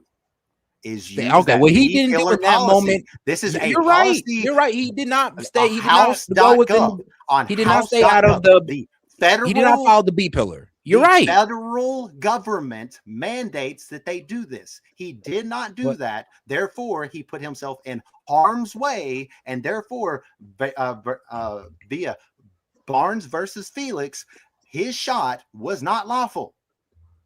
It was because in the totality of the situation, like that, for some reason you're just leaving out his perspective and the whole totality of the situation. I'm sorry, but yeah, it is a good shot for self-defense. He has a good case for self-defense. Now, these guys with Alex, I don't know. I doubt it. But when it comes to Renee Good, yes, they had every reason to go around that car and the videotape her because at that point, like I said, we don't know if there's a lawful order, a lawful stop invoked. But you said we're going to assume that there was. At that very point, that B pillar point is moot. Like, what's the point it literally of says during a if lawful they can now walk around that car freely during a traffic stop? No, that B pillar. Pull it back up. Pull it back up, please. Please do me a favor and pull it back up. Got you, my brother. I got you. Just I even like, does ICE have to follow the B pillar rule? Got you. So, trained to approach vehicles from a 90-degree angle, positioning himself behind the B pillar. It has nothing to do with whether it's lawful or not. This is what they're trained to do during any situations where they're approaching a vehicle. Yeah, but it even says here though, it's like, bro, that they haven't been because they've been disregarding it. They've been disregarding it, which is different than it not being a rule. Like, dog. What you're not understanding, look, ICE officers are trained to approach vehicles right from a 90-degree angle, just like the ICE officers on the other side of her, right? Positioning themselves behind the B pillar and trying to get her outside the car, right? Now, and remember, at this point, so that's crazy. Deviation and safety issues. Reports, including a 2026 incident in Minnesota, show that some ICE agents have disregarded these guidelines, standing in front of vehicles instead of at that side, because they're following the guidelines of that. Yeah, you can walk around a vehicle and look at a car, especially during a lawful traffic stop. You were literally seeing it in front of your face and you were disbelieving it. What bro, what do you mean, dog? I'm not. I'm literally telling you that, bro. You'd have a point if there wasn't a lawful traffic stop invoked. I just can't sit here and ignore this. Like, I'm sorry, but you're asking me to ignore one thing to accept your argument, but that cannot be true. Like, we have to determine if there was a lawful traffic stop invoked in order to sit here and say, oh, all right, he shouldn't have been in front of the car. But there was. I mean, trust me, as soon as they told her to get out the car, there you go. There was your lawful traffic stop. Not that I'm disregarding this. I do want to see what that source is, that court thing, June 18th. Because I do believe that that's what it's actually going off of. Which one? The B pillar one? The one where you're on right now. Gotcha. So there's a YouTube thing. And then, courts. There's lawyers, rules. Police cannot open a car door without jurisdiction. This also can. This is basically like another. I do not believe Cura, but like that. Yeah, I do not. That's a Reddit, basically. At the very least, that middle one is a logical one. And I would like to. Can you? Is there any way you can link that? Sure. I want to read that because I want to see what their justification for actually going into a dangerous position during a traffic stop could ever come in to handy, right? Like, I wanted to see that their front plate said Sora or something like that. Like, that doesn't make any sense, right? Like, sure, that could be identifier, but like, you can do that from the side at a 90-degree angle. Like, you never have to actually be in front of the vehicle. No, they open a car to routinely traffic stop without reasonable suspicion. When they open a car during a routine traffic stop without reasonable suspicion, the case. Okay, well, this is about, pretty much like, what was it? Somebody opening their door during the traffic stop without reasonable suspicion. So yes, I mean, this probably isn't. But that has nothing to do with going in front of the vehicle, now does it? Yeah, don't. Let's see here. Because all we know right now is, do we want to go to the video I gave you, and it even had the official, the house.gov was the thing it was referencing on the thing on the other thing, right? So the B pillar stuff, that was the house.gov. Like, if you can't believe the U.S. government like policies on there, like, I mean, you're the one who has the quote unquote people in power. Like, if you can't believe what they have up there on their own website, then I mean, what do you want me to think? I don't know. Like, they literally said, do not go past the B pillar. So they do got the Federal Law Enforcement Training Center also cites this as well. Then we got a Contact Law that also cites this as well. So, and of course, a couple of like Reddit-like sites. So this isn't BS. This is exactly how it is. Like, this is exactly what officers are taught as well. So, and just because it goes yeah. But again, I haven't seen anything that would overrule the U.S. government in the policies of a U.S. government agency, right? Like that's it. I'm not saying that what they're saying there is wrong. I'm not saying that because that could be completely justified and completely correct. I just know what I have read on the house.gov says that they are not supposed to do that. And once they have done that, they have basically violated Barnes versus Felix, and they're just, anything they do past that is not justifiable. That's my understanding of the law. And my understanding of it is that, well, if you're in a lawful, if this was a lawful traffic stop, then yes, you are allowed to walk around the car. And it was more of a lawful traffic stop when she was ordered out the car by police and all that. Yeah, and I'm not arguing. I know you're not arguing that, but you're arguing the whole like, oh well, he was completely out of context, completely out of line, out of his training when you went in front of that car, in front of the vehicle. Yeah, like getting in front of the vehicle in any way is just stupid. I'm sorry, it's stupid. It's just stupid. You're dumb if you get in front of a vehicle that you are having a altercation with in any way. Like I said, I would say it's unsafe. I'll admit that it's extremely unsafe, but I mean, this is their job. And that no. But see, that's the thing is in Barnes versus Felix, that's exactly what they're looking at, because in Barnes versus Felix, the officer reached his hand into the vehicle, much like apparently that second officer did when in this case of Renee Good, that if you want to argue who's arguing for the safety of his other officer in Barnes versus Felix, that's exactly what the other officer did. He reached his hand in the vehicle and the vehicle took off and he started shooting in the vehicle. Barnes versus Felix said that that is not how a shot should be. And that was unjustified, right? It's an unjustified shot in Barnes versus Felix because the officer could have any reasonable officer could have just pulled their arm out of the vehicle. But it's way different from but the two different perspectives though. Hold on now. I just want to finish. Hold on. That's a way different case. I hear where you're going at, but we're talking about somebody who was put in front of a car here. I'm about to link it for you. And the officer could have, and a reasonable officer could have, instead of reaching for their firearm, they could have just moved back even further, right? And this is just that's my a thoughts way on the different matter. situation, and bro. hold on. You go ahead. And my thoughts on the matter, or just never have gotten in front of the vehicle to begin with in any capacity, even if it was on a kind of forward-facing side, even if it wasn't directly in front of the vehicle, getting anywhere towards the front of the vehicle that can move is absolutely dangerous. All right. Now we do understand that. I mean, let's be real. I mean, that's just common sense. So with even humans outside of the law. But we're talking about police officers who are supposed to be protecting the public. And I'm be honest, like I said, it's what you're saying, sadly, does not still go against my point of if there's a lawful traffic stop, they can go ahead and do that. The point that you're bringing up about somebody rustling around in their car and they getting shot because an officer thought it was a gun, way different than somebody moving a car towards them. The officer think he's about to get ran over. Way different. Hold on, and the time frames of it is also way different as well, and at the speed that is happening, way different. Shot wasn't because he was moving for the stuff in his compartment.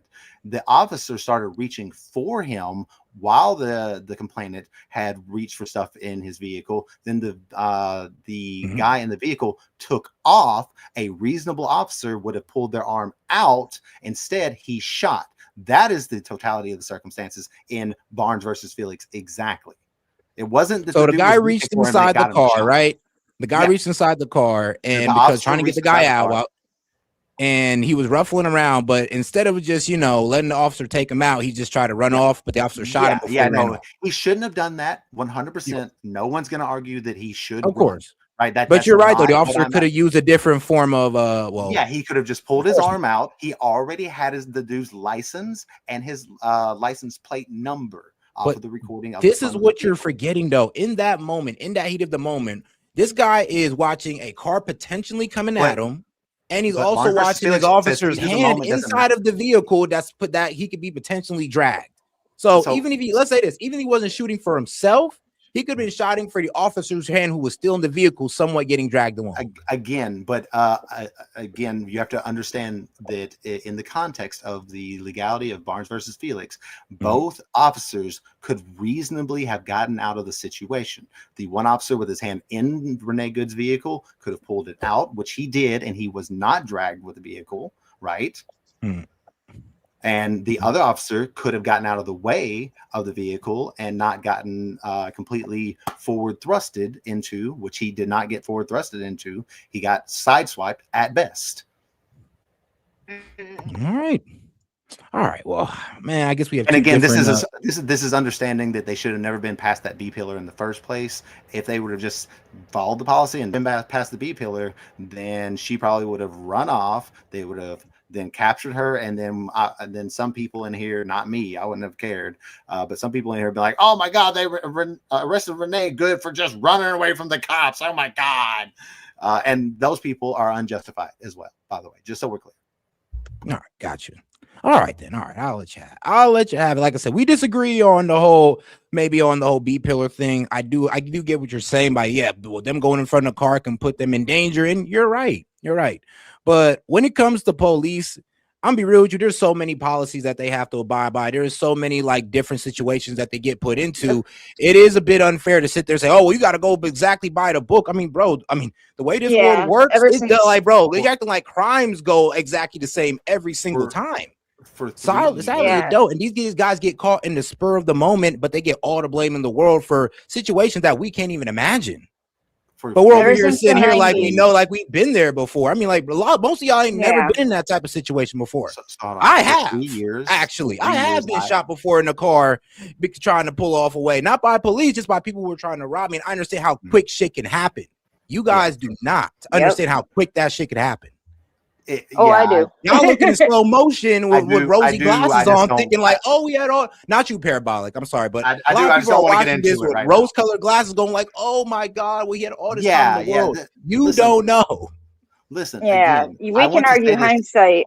I want to say this for all of my quote-unquote fellow liberals in your chat, whoever it may be. I mean, you're on Rumble, so probably not a lot. But listen, guys, if the police do stop you and they do use excessive force, please do not resist. It may not keep you alive, because we have seen in certain circumstances it has not, but at the very least, if you do not resist, people will see that you didn't resist. People will see that they were unjustified. People will see that this guy who was murdered yesterday was not doing anything technically wrong, right? People are going to understand that. So do not resist the police. Fight it in court later. Yeah. I mean, if you can. Smart. I ain't gonna lie, but that's extremely smart what you're saying. So I appreciate you saying that. As a liberal, too, I truly appreciate you saying that. Because let me read you, like the only liberal I heard say that. Only one that I heard literally say, like, yeah, you guys need to start playing safe around the police. As you see, they're not playing with us. And I'm just like, I'm looking at my fellow liberals too. Like, I want y'all to be safe. Like, I know y'all thinking I'm over here trying to defend ICE and all this good stuff, but I'm really looking out for y'all safety. Someone It doesn't said something help earlier though. about They're being profiled. I have been. I know you so have have. I. You said it. You have, right? So like, it's the thing that I have been profiled my entire life. I know the situations that you can get into by just being profiled. Like I know these situations. The fact that you say that, especially since there are many liberal influencers out there right now that are saying, go get a gun, go start shooting ICE. There's even people that are saying, that are encouraging their followers to. One lady said, those ICE agents, they have children. Those children are pretty easy to find. Maybe we should go find them and disappear them too. Legitimately watch someone say that on a Every TikTok. single one of those people are abhorrent. Every single one of them. I And want that to be clear. Considering, remember, I want I'm used to hearing loss of that. I'm glad to hear you say what you did. I want no loss of life. Like the whole Yeah. Charlie Kirk thing. I think someone even accused me of saying something bad about it. Like, no, I don't want anybody to die, including Charlie Kirk. Right? No one should die at anyone else's hands. Like that's just no one should have their innocence ripped away at anyone else's hands. Like there are two fundamental rules that I go by, and it is don't lie and don't steal. Everything else falls into place. And you're like, oh, what about murder? Murder is stealing someone's life.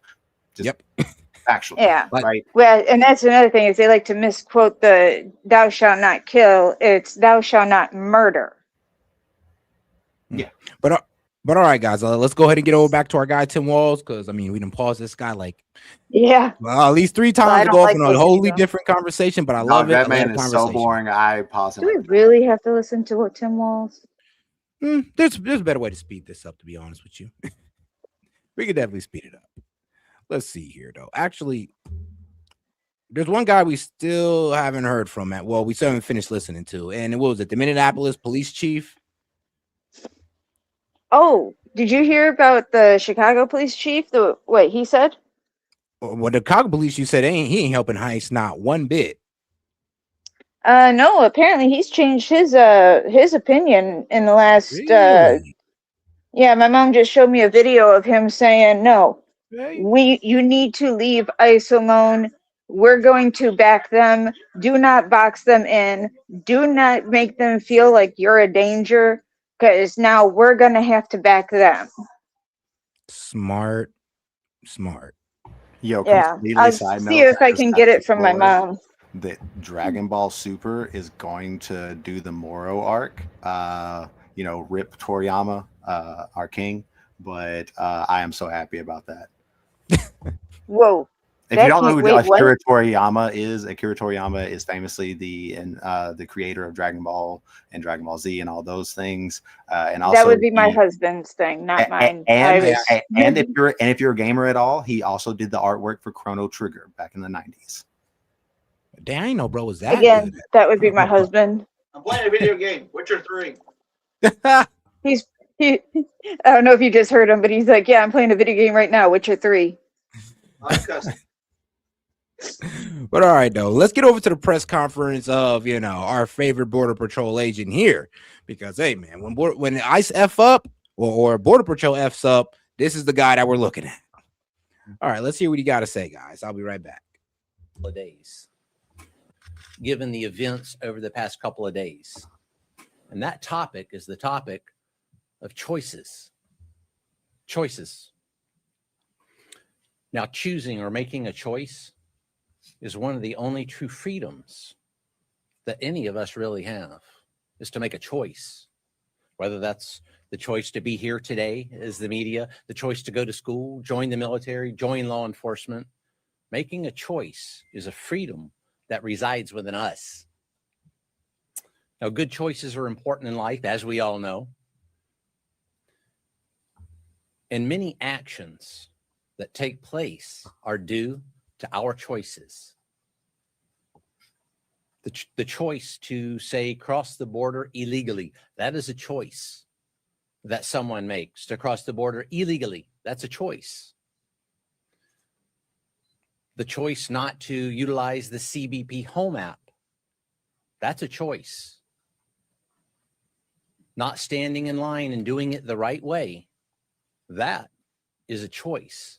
And there are always actions that result from our choices.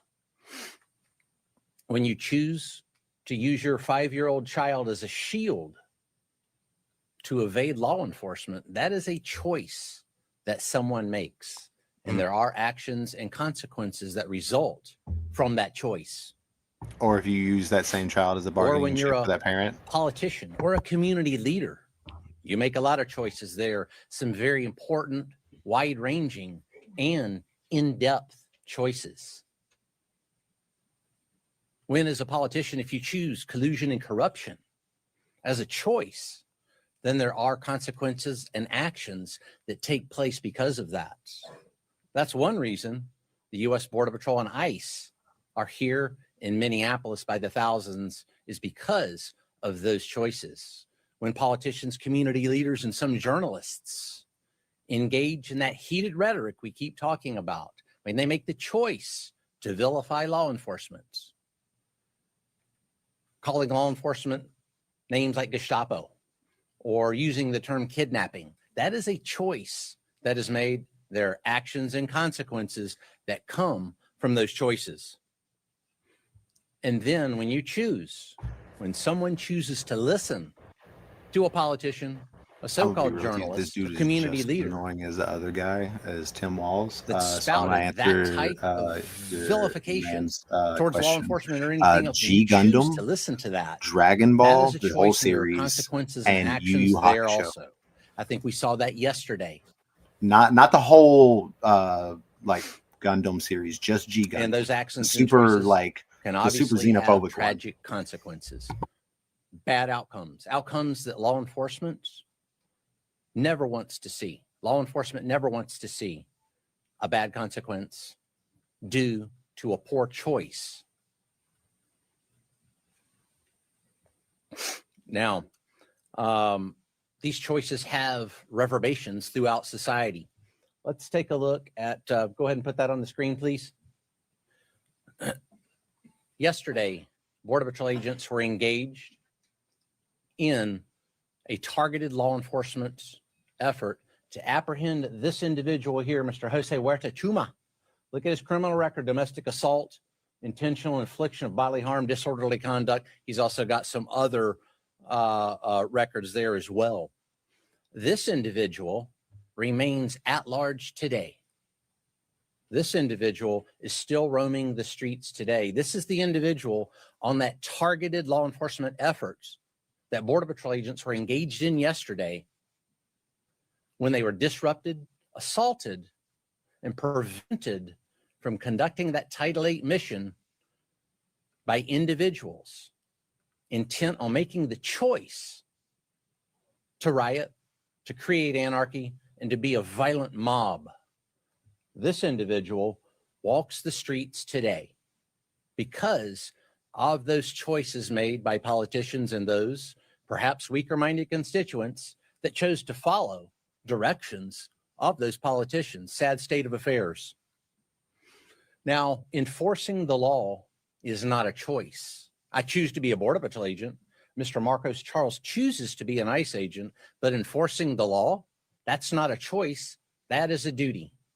As we all know, those laws were enacted by Congress, signed by the executive, and upheld most of the time by the judiciary. Those are the laws of our land. That is our duty to enforce those laws, whether that's a Title VIII immigration law, whether that's chasing a bank robber or a spy or whatever else. That is our duty, whether it's a state and local law enforcement agency, and they make choices also. Do they support federal law enforcement going after Mr. Jose Huerta Chuma, or do they not? We all make choices. Our Title VIII immigration mission continues. Next slide. Our Title VIII immigration mission continues unabated here in Minneapolis, despite yesterday's tragedy that was preventable by folks making better choices politicians, journalists, and would-be anarchists and rioters. This individual from Laos was apprehended within the past 24 hours. This operation continues unabated. This is evidence of that. We will continue to make these streets a safer place. It is our duty, because we choose to be Border Patrol agents and ICE agents, to take individuals like that off the streets so we can make Minneapolis and America a safer place. Thank you.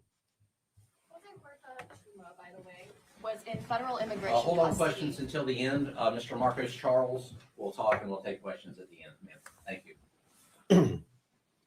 Good afternoon. I know Commander Bovino spoke about yesterday's incident in the situation, but I also want to draw your attention to the continued uptick in violence we're seeing against federal law enforcement officials, not just here, but across the country.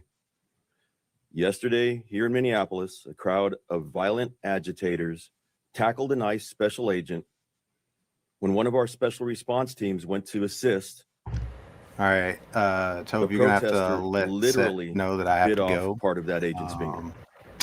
Got real The life officer things received to do. immediate medical attention on the scene and was Now we're transported through this to the guy. emergency room I'm for gonna give treatment. you guys a little poem We do before want I to go. thank the people at First, the they hospital came for for the the assistance, socialists, the staff who and I did treated not our speak out because I was not a socialist. The officer's And recovering, they came for the trade but union, is now unionist, permanently and I maimed did not and speak has out lost because part I of was his not a finger. trade unionist.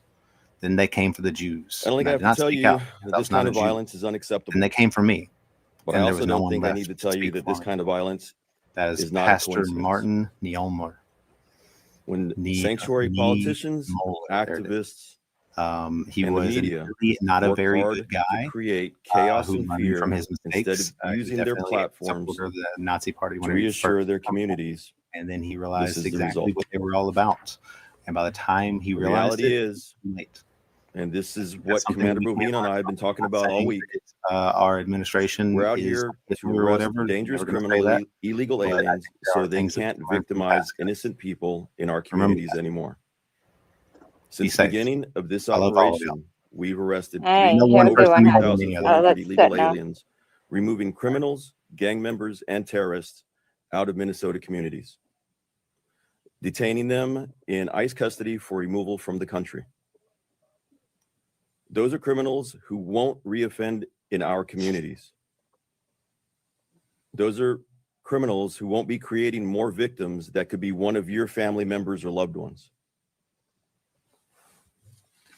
Some of these criminals that we arrested yesterday are on the scene, or, well, these are our agitators from yesterday. If anybody wants to take a picture of these people or haven't seen them yet. The first picture was the individual who decided to bite off one of our agents' fingers. Some of the criminals we arrested yesterday: 40-year-old criminal illegal alien from Honduras convicted of assault. A 51-year-old criminal illegal alien from Laos convicted of assault also.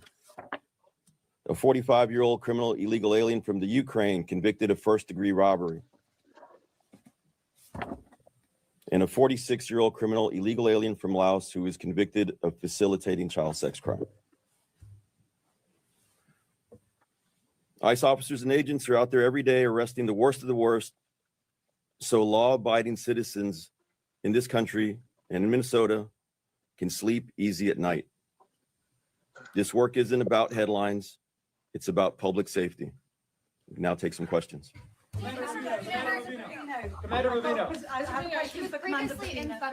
And all righty now, I did come in right before the questions because yeah, I mean they can't, hey, at least they can no longer say it's only white, it's only Hispanic people. I mean, I heard 2 white people and a couple Asians. Yep. Am I wrong? Parabolic wanted me to let you know that he had to get going, so. All right. And all then right. he shared a poem. Ain't that nice? Shout out my man Parabolic. Appreciate the support, brother, man. Appreciate it. One of my favorite liberals, to be honest. You know, him. Yeah, he was Sid. actually, for the most part, I know he's a real calm. cool guy. Yeah, real cool, Yeah. calm guy. It's like that's what I always try to say is like, Chuck, you don't gotta try to screen over Parabolic. Parabolic, he not the screaming type, to be honest with you. Really Yeah. calm. So shout out to him. But hey, I guess I know one lie they kind of took out. So they don't go after white people. I mean, they did just talk about a white guy from Ukraine, but they don't have to go. Oh, don't go after brown and black. I mean, they talk about two guys from Laos. Yep. So, where? I So mean, they're going after anybody, regardless of if they are considered, the worst of the worst. It don't matter what they look like. They're going after them, and and this is why I love where I live, because we do have, like I've told you before, we've got a very large immigrant community here, and if there's someone illegal, they will turn them in themselves. They are on top of that stuff. They do not put up with it at all. Because one thing I always respect about Hispanic community is that, bro, they don't like anything that makes the whole community look bad. They're like, bro, if they're gonna crack it down on all of us, we just start sitting here trying to protect these guys. Like, and there's a lot of communities that understand that. Now, there's some Hispanic communities in different states that don't, but and over here, no, they get it. Yeah, it's just it's funny because I have like real world in-person visual of this, and then I've got other people saying, oh, it doesn't happen, that never happens, they aren't doing that. Literally right outside my door, half a mile down the road, huge, almost 230, I believe was the last count, 230 legal immigrants that are either on their work visa, have a green card, working to become citizens, or just became citizens. Hey, man, And their employer's the one that's helping them. I mean, look, man, long as they're here legally, it's all good. It's all good with me. It's just when you're here illegally and then you're over here illegally committing crimes is where I'm like, yeah, you gotta go. Yeah. But all right, and let's go ahead and get, go ahead. I was just gonna say, and the one I was talking to about how because he sought asylum. He went to the next country over, sought asylum there, and then requested to be moved to America, and that's how he came over here. Well, that's interesting. But all right, though, let's go ahead and get over to these questions. And gaming, I dropped the StreamYard link in the Rumble chat. Hopefully, you'll be able to click it. Custody in 2018 at a jail in Minnesota, and then was released under the Trump administration again in 2018. You talk about choice. That was also a choice to release this individual, the man that you were targeting, obviously to detain him. So if he was released in 2018 from federal immigration custody, why would that be the case? Why was that choice made? Yeah, I don't know the particular case in 2018 that you're talking about, but this individual that you want to put that back up there, please? That individual is now an illegal alien. It's my mission to find this illegal alien before he harms another American citizen and does harm. That's what I'm after there.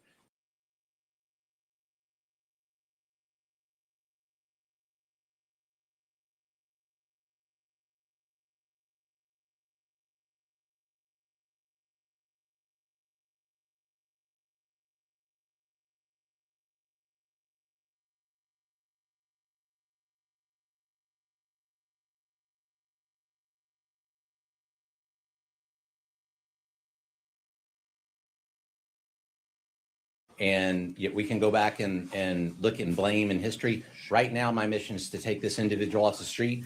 And the main point here being is this individual is in the process of being taken into custody.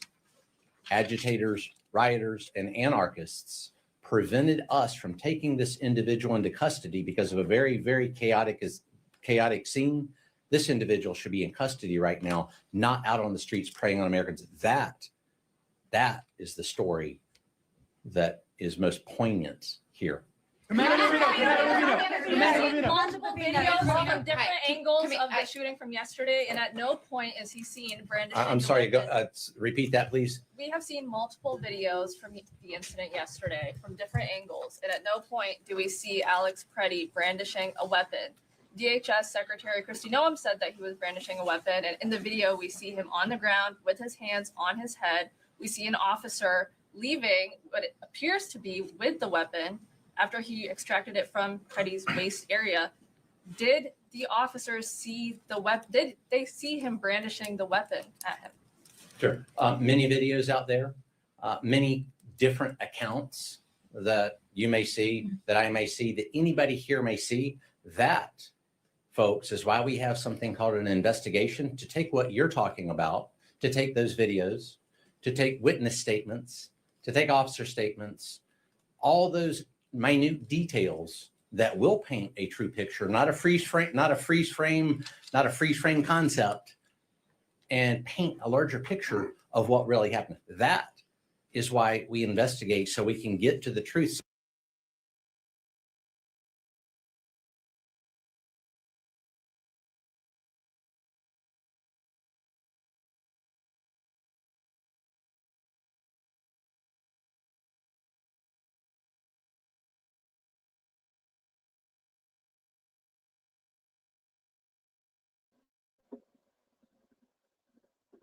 Does it keep stalling, or is it just me?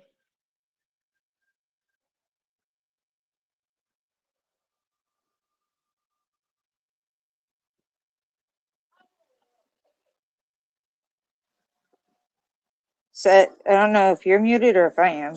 Oh, I'm sorry. I'm muted. You're right. Thank you. I'm muted. But what I was pretty much trying to say was, it would be insane if they were just sitting there trying to say, oh, well, he was brandishing a gun or whatever, right? No, he wasn't. He was not actually. He did not walk up there swinging around the gun talking about, I'm trying to kill ICE. What happened was he seen ICE push an middle-aged lady down. He went over there, got in the way, which you can see it as obstruction, and he put his arm out, thus basically putting his hands on the ICE officer, which can be honestly said to be insulting an officer. And then that's where things got out of hand. Even when the gun was, and it seemed like everything was a scramble because they knew the guy was armed. Even when the gun was taken off of him, for some reason, and this is just my speculation on it, but for some strange reason, the officer didn't tell his partners that, hey, yo, the gun's off him, because the big guy in the video who took the gun off him went there, turned around, and just walked off with the gun without letting the rest of the ICE officers know that the gun is off him. Then all of a sudden, they all just start open firing on the man. See, and what I heard was that the gun that was pulled off the gentleman was an accidental discharge. And I will say, if that is true, the type of gun he was carrying, the P326 SIG, is a gun I will never own, because it is highly susceptible to accidental discharge. It's got trigger problems. So it's got a hairpin trigger.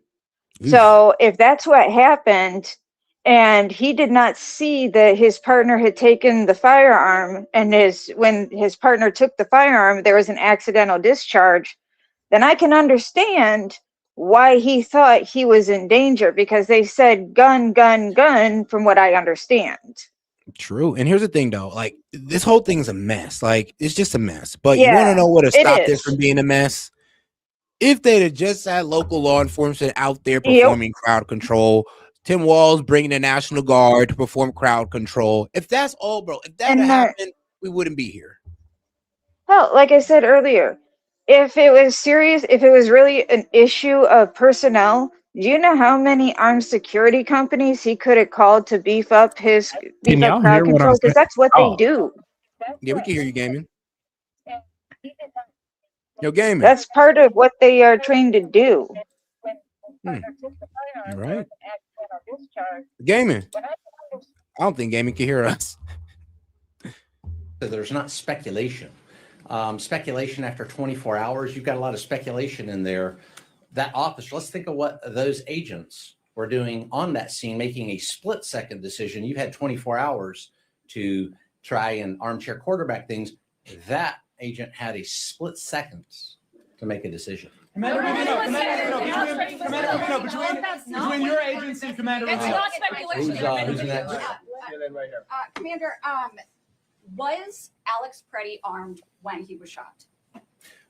Again, the investigation is going to uncover all those facts, things like how many shots were fired, where were the weapons located, All those facts are going to come out in the investigation. I wasn't there wrestling that assaultive subject that was assaulting Border Patrol agents. I wasn't there wrestling him myself, so I'm not going to speculate. I'm going to wait for that investigation to come. No, don't interrupt me. I'm going to wait till that investigation comes out until I make a decision there. If there's an investigation going on and you have not concluded, isn't it possible this was a bad shooting? Or have you already concluded for yourself that this was justified? Between your agency and Commander. Wow. All right, no, that was gaming. I mean, bro, he got both the browsers playing, but you got to shut down one of the windows because kind of gets leading into the stream. But I've not given you a conclusion, but what I do know is this individual was on that scene several minutes before that shooting, interfering with a lawful, legal, ethical law enforcement operation to arrest Jose Huerta Chuma. And again, it's back to choices. We just talked about choices. When someone makes the choice to come into an active law enforcement scene, interfere, obstruct, delay, or assault law enforcement officers, and they bring a weapon to do that, that is a choice that individual made.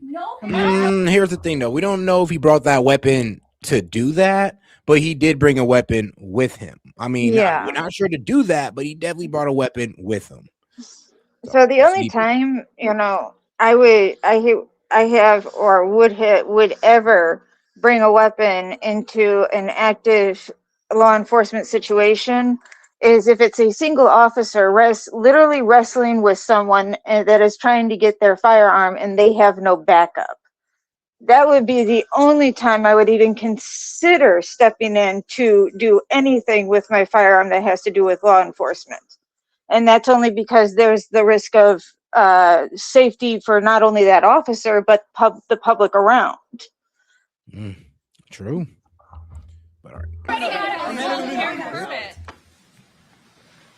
Commander Bovino, when it comes to the shooting, from what I understand, there were 2 agents who fired shots. We know one of the agents had 8 years experience, and we know he was a less lethal instructor and had this training. What did the other agent, what was his history? And are they both working right now, or are they on administrative leave?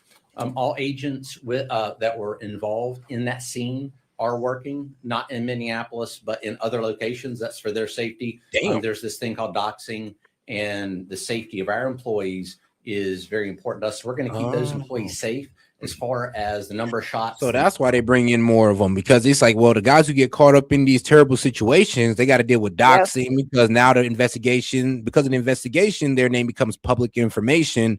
And well, I mean, they don't want to get stalked all over in Minneapolis, so it's probably best to take those guys to another area, maybe to like a red state where they aren't coming after ICE. I mean, shoot. Yeah, that's the smartest thing, because it'll also bring down the temperature around them, hopefully. And they'll be able to do a proper investigation without having to worry about people becoming biased by citizen rhetoric, if that makes sense. Yeah, that's one of the main reasons why they didn't want to let Minnesota handle the case of Renee Good. Like one of the main reasons. Number of agents involved, that again is going to come out in the investigation. I'm not going to speculate on who did what, when they did it, how they did it, or what exactly occurred there. I'm going to wait for the investigation to let me know what happened. Did have 8 years experience, so we are talking about one of the agents. Why not talk about the other who shot as well? Because before those facts come out, we need to ensure that we're talking truthfully and accurately. And before I speculate, I'm going to talk truthfully and accurately. Between your agency, Border Patrol, and Mr. Charles, your agency, ICE, we've now seen 2 separate people shot and killed by your officers within 17 days. Do either of you plan on taking any accountability for those actions?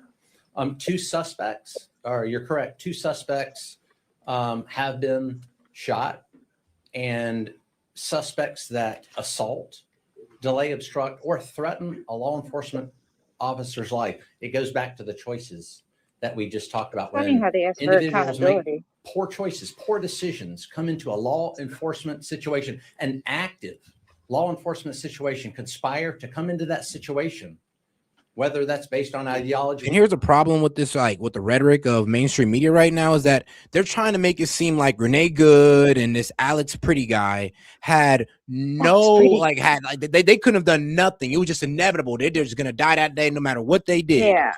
That's the problem with it. It's like, can we not look at the fact that he literally walked up during a scene, during a law enforcement scene? Like, yes, he may have pushed this lady onto the ground, but I'm gonna be honest with you, he could have been getting her out the way. She might have been trying to get in his face and hit him. Yeah, we don't know. All we know is that the camera got turned on when bro walked up, got him on the way, and the ICE officer and these guys are getting physical. So yeah, and honestly, it's kind of funny that mainstream media is asking about accountability when they're the reason why a lot of the current rhetoric is so bad. Yep. And they refuse to take accountability for what they've been saying. I mean, it's like they were like with the whole Charlie Kirk situation. We were telling them to turn down the temperature. Yo, stop calling MAGA fascists and all this crazy stuff. Stop calling us Nazis. And this one that happened. But what do? They double down on it. I mean, the whole thing with Renee Good. Yo, maybe you guys should stop doing this whole Gestapo thing, or maybe Renee Good wouldn't have overreacted and got herself killed. But nope, y'all just double down on it. And here we are at Alex. I'm going to repeat the same thing. Maybe you guys should, water down this rhetoric so I'm be real, your base stops getting killed. People in your base stop getting killed. But what are you going to do? You're going to double down, still make them as Nazis, Gestapo, still try to lie and say they're untrained. But no, these protesters are getting in the way. They're obstructing, and that's what's getting them hurt. This is why obstruction is illegal, because it can get you hurt. It's for your safety, it's for theirs and your safety. Yeah, exactly. We don't we know are there how to be in the investigation. Oh, go. We just talked about. Go ahead. I was gonna say, our main goal is the public safety, or whoever's around us. Our main goal is their safety, even above our own. Yes, we're supposed to do what's best to keep us safe, but in reality, we're doing what's best to keep those around us safe. Our safety actually comes last in reality. And that's the facts. That's what we base the split-second decisions on, and our law enforcement officers are safe. They managed to come home at the end of shift. And, again, I would implore upon any individuals, whether they're anarchists, rioters, or anyone else that thinks it wise to go into a law enforcement scene to disrupt, to delay, is to don't do that. Let's think about that in terms, say a bank robbery is in progress and the police are taking care of that, and then you decide to go in there and perhaps take action. That's not a good idea in any form or fashion. The same thing with Title VIII. Same thing with Title VIII enforcement. We are after, honestly, and what he said kind of leads into Monty's point. Is like, bro, even if you want to go in there being a hero, like he said, because Monty said he's like, what he did in his mind, he was a hero. He seen the lady get pushed down. He went over there and said, hey, yo, bro, no, you're not about to do this, but you're doing this to an ICE off. You're doing this to law enforcement, a federal agent at that. Yeah. This is way different from doing it from some girl's abusive boyfriend. I mean, bro, you get kudos for that, but as soon as you do it to an ICE officer, police officer, yeah, you're putting your life in danger. And this isn't your regular abusive scene. This is a law enforcement scene. That's kind of why I'm like, in his mind and probably in other people's minds, he was being the hero, the guy that's going to save this woman from the evil ICE. Mm-hmm. All he did was make the situation worse. Now he's just another lost family member. And I'm just like, bro, this guy has family. And we're not sure if he has kids, but I know he got a mom, he got a dad. I mean, you never know. Like, let's be honest, never know, nieces and nephews. So we're not considering belittle this man's death, but it irritates me how people are dying from this stuff, and the left is still not watered down their tone. They think that ICE is going to back off, but they're doubling down because they're serious about their mission. But here's the thing: the same people who are, like, honestly throwing oil on the fire, I'm gonna be real with you, they're the ones sitting at home kicking it, not at the protests. Mm-hmm. So and that's here's really the funny part. Mm-hmm. Exactly. And where are the people that they're protesting for? Where are they at? Bruh, in hiding. Either in hiding or they. So they're it's just or So it doesn't matter. And it breaks my heart because these people are literally out there protesting for these other people, and they're not even going out there to support them. All right, though. An individual with a very serious criminal record. We don't need any. Yo, gaming. How's it going, brother? It's going good, man. I've been dealing with some tech difficulties. I downloaded this one freaking thing to help me stream when I game, and it basically overrides everything. So it routes the audio from the PC. So like if I'm on live, it'll route the audio from like the live StreamYard through that software. Oof. Well, shoot. I'm glad you got it figured out. Yeah, I'm on my phone. I'm getting ready to uninstall that software now. But yeah, it's terrible. But yeah, I just wanted to check on you and Tove and everybody else because I know Ohio got hit hard. Yeah. Last night. Yeah, we got hit. But I was actually surprised you were able to go on today, Set. I thought they said all of Columbus was all out of power. I mean, hey, man, apparently, I don't know. We're working miracles over here on the south side of Columbus. So, because trust me, I seen all the snow outside too, and I was like, oh, shit. Because here's the thing, it's crazy. It was supposed to come in at 9, right? And 9 o'clock last night, and I was doing all this preparation and all this good stuff, and nothing happened, literally. Like, it wasn't even snowing that hard or anything. Bro, I wake up this morning, we're talking about 10 inches of snow. Yeah, we have like maybe 2 feet of road in front of our house. I'm saying this. Well, that's what I'm saying. Everybody's inside until the cleaners come through, and trust me, the cleaners ain't come through yet, and it probably won't come through until the next day. We have had some plows come through, but it's just not able to keep up with the wind. But yo, gaming. So, what you thinking about this? The shooting? I didn't hear much of what he said, but are we talking about like the dude being shot because he was brandishing a weapon to a police officer or something like that? Yeah, that's what they said. Did you see the video? No, I haven't. I've been seeing so many different videos of shootings and stuff. It's like got you all mixed up in the head. Right. All right. Well, I know Alex Jones had a pretty good breakdown of it. We weren't really able to get through it, but here it is. I got you, bro. We're going to go ahead and catch you up real quick.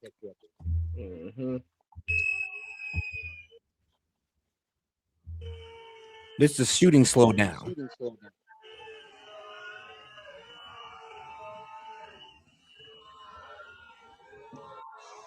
This guy here actually took the gun off the man.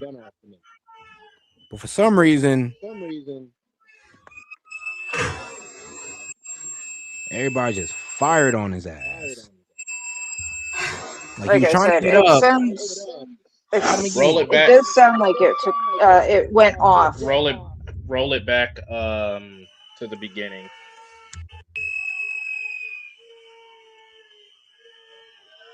Is there a video? So would there be a video of like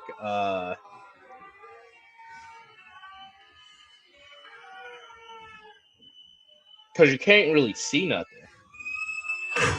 That's what I'm saying. Like I think it looks like this guy might have took the first shot. I don't know the way I think that's bro. After that, they just started loading. Different angle. Oh, yeah.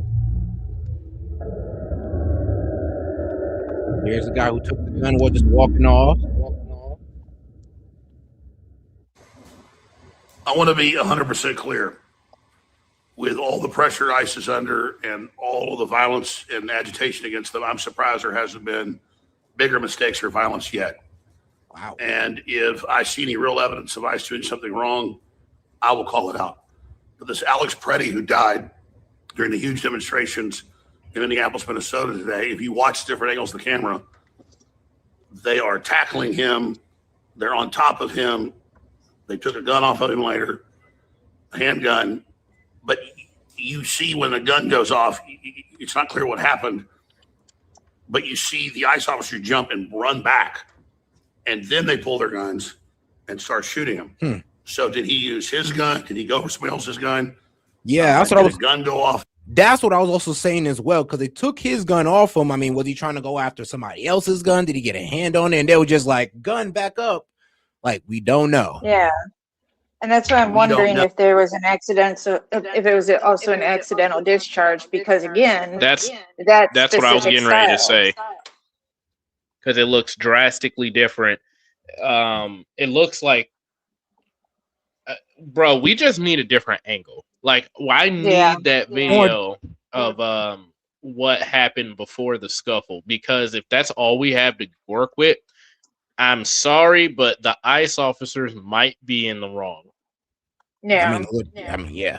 Oh, I've been Just trying to looking watch the at video. it. Will show And it slow down again, here. I'm not taking But any ICE doesn't biases. want- I'm not taking any biases or anything, but just looking at it first glance, you know, it was like the last ICE incident with the lady.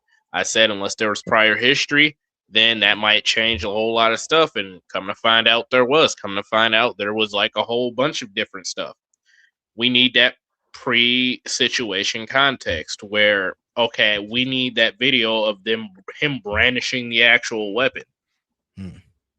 No, literally. I mean, I said the same thing. Like, we don't have that, sadly, from no angles. But let's let the video finish, though. All right. Did a gun go off? We don't know. I've been trying to analyze the video. We'll show it slow down here. But ICE doesn't want to kill people and have prosecutors try to put them in jail. They don't want to have a woman try to run over with a car and have this happen. And we have the Democrats in the Podesta plan that I've harped on for a year plus, saying that when they try to send out ICE to their regular duty, they're going to tell the public it's illegal. Same stuff Obama did, Trump did, all of it. That this time they're going to say it's illegal and have an uprising and use people that died, dead protesters, as they told Axios 6 months ago, as the pretext to launch this uprising. So the system, the Democrat Party, the Soros funding is using this to create a crisis. And so people are saying they killed this guy in cold blood. It's not clear what happened. You see a magazine, clip pop out on the ground that fits his handgun, and you see them apparently struggling for something. Was it his gun went off? Was it one of their guns went off? They're surprised. They run, and then they pull their guns and start shooting him. And that's what's on tape. It's not them executing him. True. But that's what's going to happen when you have all these armed people and stuff coming out and saying kill ICE, win confrontations. And it's because the local police and the governments are not turning over these illegals, rapists, murderers, arsonists, you name it, even when they're in jail, to them. They have to go out and get them. That's why this is new. That's why this is happening. So they've created the atmosphere and then said their own battle plans. They would do this. That's how I predicted it all. So here are the videos. Here are the facts. Not a bunch of emotion. They're doing too much, man, and they keep pushing people, you know? Hey, Seth, look at StreamYard chat.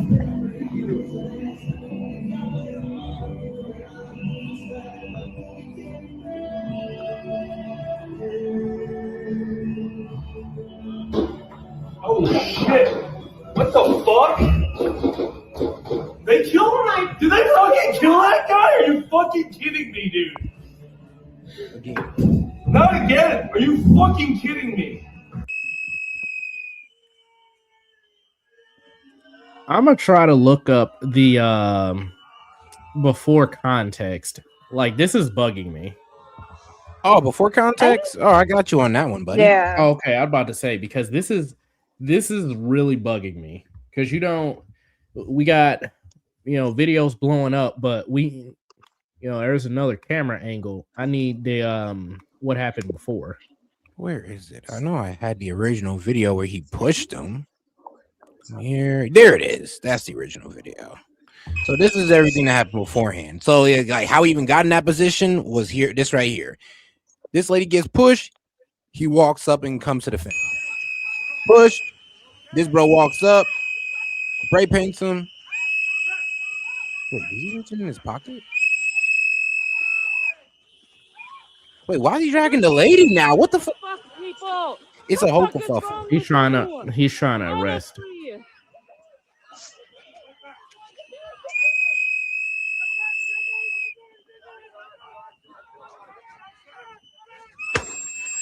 Wait, go back.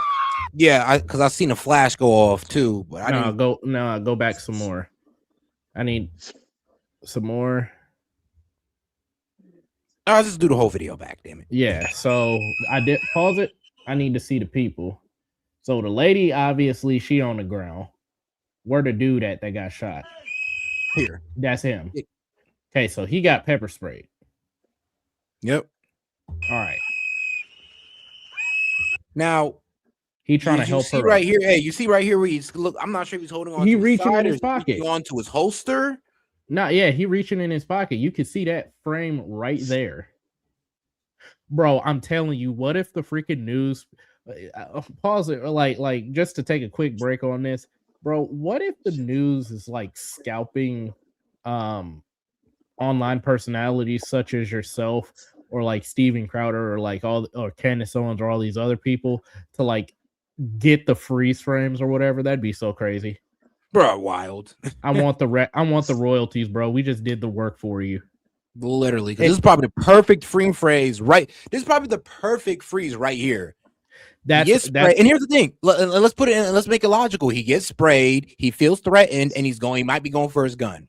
Right, and that's why That's why I had you roll it back, because I'm like, okay, this is how you go through and you look at the clips.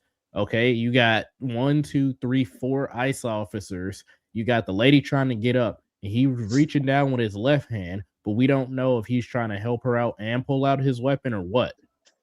So that looks like a reach for. Yeah, that's what I'm saying.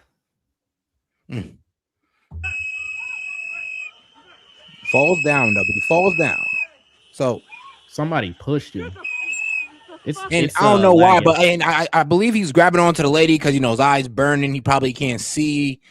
I mean, the ICE officers are pulling his hand and all that, so he's operating like blindly. Yeah. What the fuck is wrong with you? Honestly.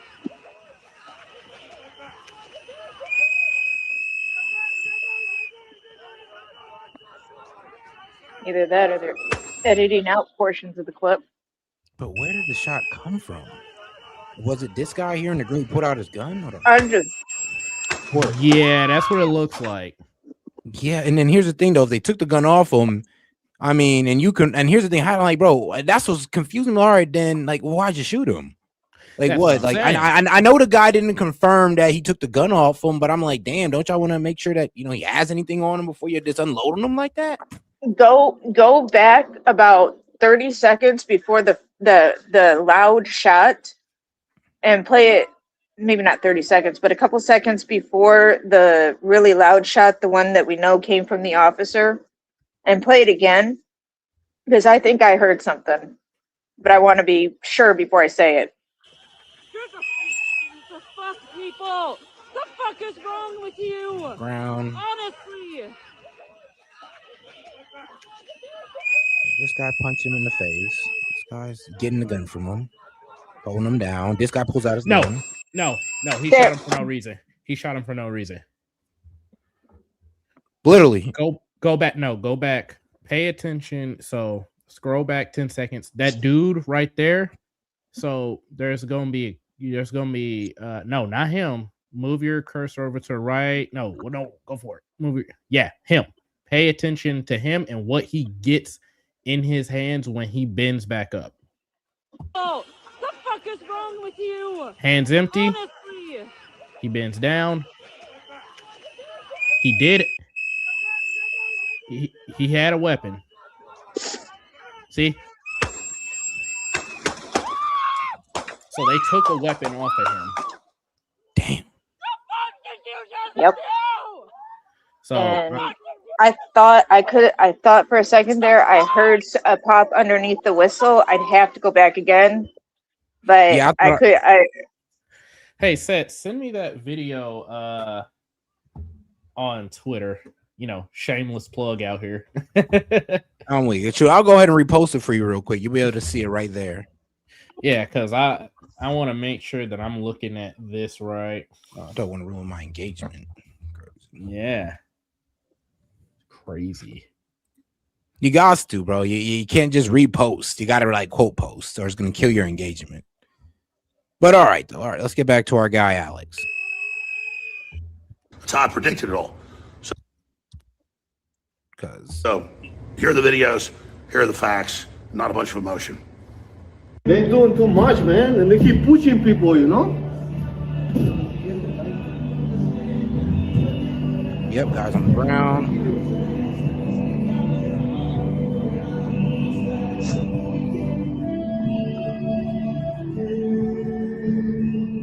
Hold on, he might have been pistol whipping him. Oh, shit. Hold on, I ain't gonna lie to you. Bro might have been pistol whipping him. Sid might have been right.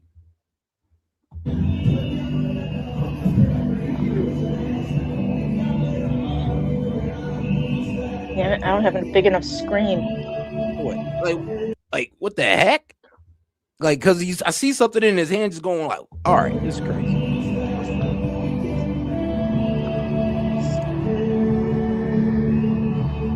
Yeah, nah, he did have a weapon. Oh, shit. What the fuck? Hey, it wasn't the guy that, but it wasn't the guy that was hitting him with the pistol. It wasn't the guy that hit him with the pistol that shot him. No, that wasn't a pistol. I'm looking at it from the other angle, off the repost. That was the can of spray he sprayed him with. He was smacking him in the face with the can of spray. God damn.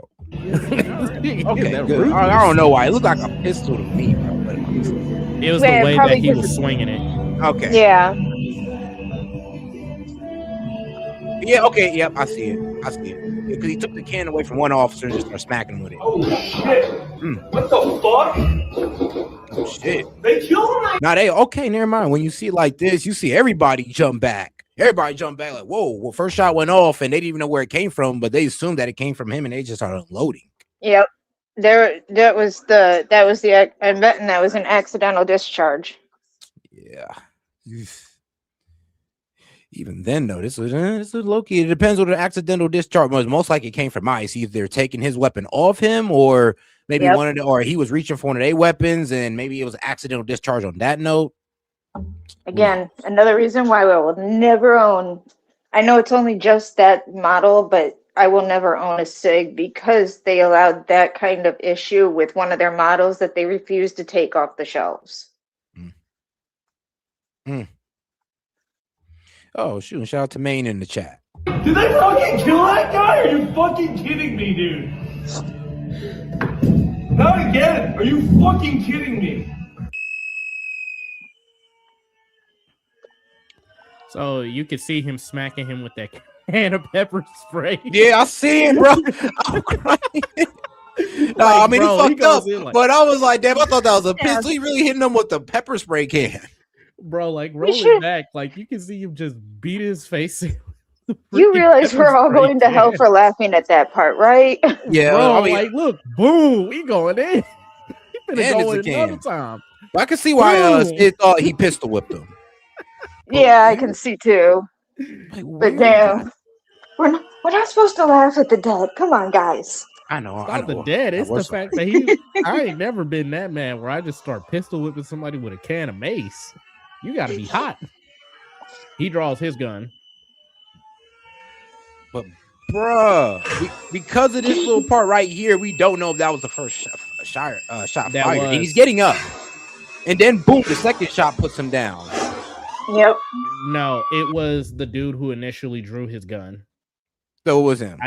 I would say based off of, because I even am looking at the video too, there was only one person who initially drew their gun on the outset, and it was that guy just a few seconds later. He was the only one with his gun drawn. We had dude with the, with the pepper spray just going to town, getting his rocks off, really letting them have it. All right, that ain't justified. We could chalk that up to police brutality. Is what it is. If it would have stopped there, yeah. I mean, I'm just like, bro, like, where's your defense for hitting this guy with a can? Well, he was resisting, bro. That like 4 people on him. You hit him with a can. Like, what? All right, like, come on, bro. But see, we can live with that, like, not comfortably, but it could be. We could go back and forth on that. But one of the ICE officers actually drew his gun. You're not supposed to unholster your weapon like that. Not if there's like an actual probable cause. And you can see, I'm gonna have you roll it back for some people. like a couple seconds. As you can see, there's only one person, him, right there, hand on his pistol. They got their hands on the suspect, hand on the suspect. He even got his hand on the suspect. You see old boy in there getting ready to He get got his hand active on the with that. suspect in that can.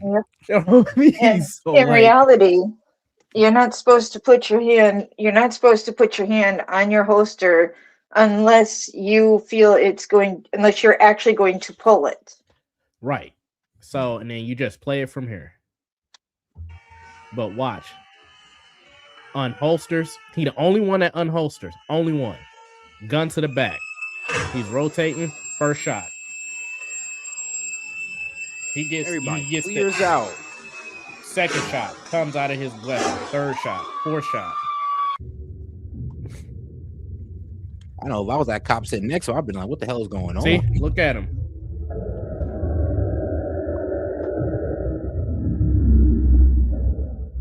That first shot is what made him stumble forward.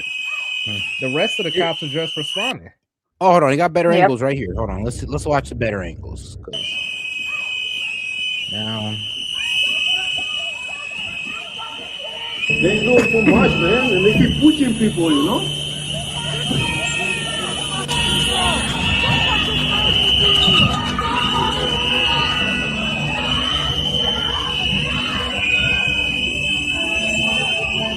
there's a clip that got blew out. What the fuck? They killed him? Did they fucking kill that guy? Are you fucking kidding me, dude? There was only one officer that delivered 3 shots, and I just showed you who he was. There was only one that delivered 3 shots.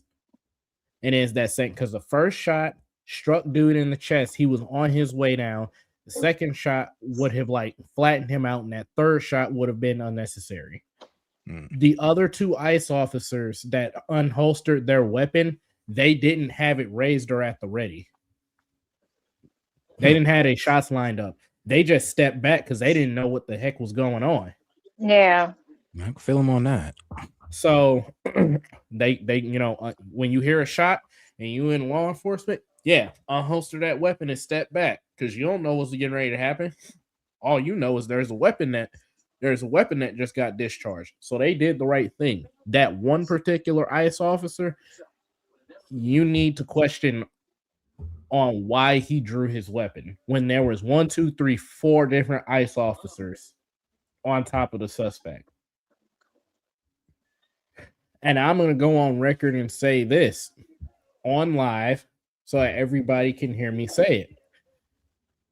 I will condemn and I will justify. And when something is wrong, it's wrong. When something's right, I'll be with you. The last ICE officer that shot the lady in the face because she hit him, and there was multiple angles and multiple camera footage showing that she hit him. He was in the right, unfortunately, legally and literally. This, there was no reason for, and you know we gotta be unilateral about it. We gotta call it out.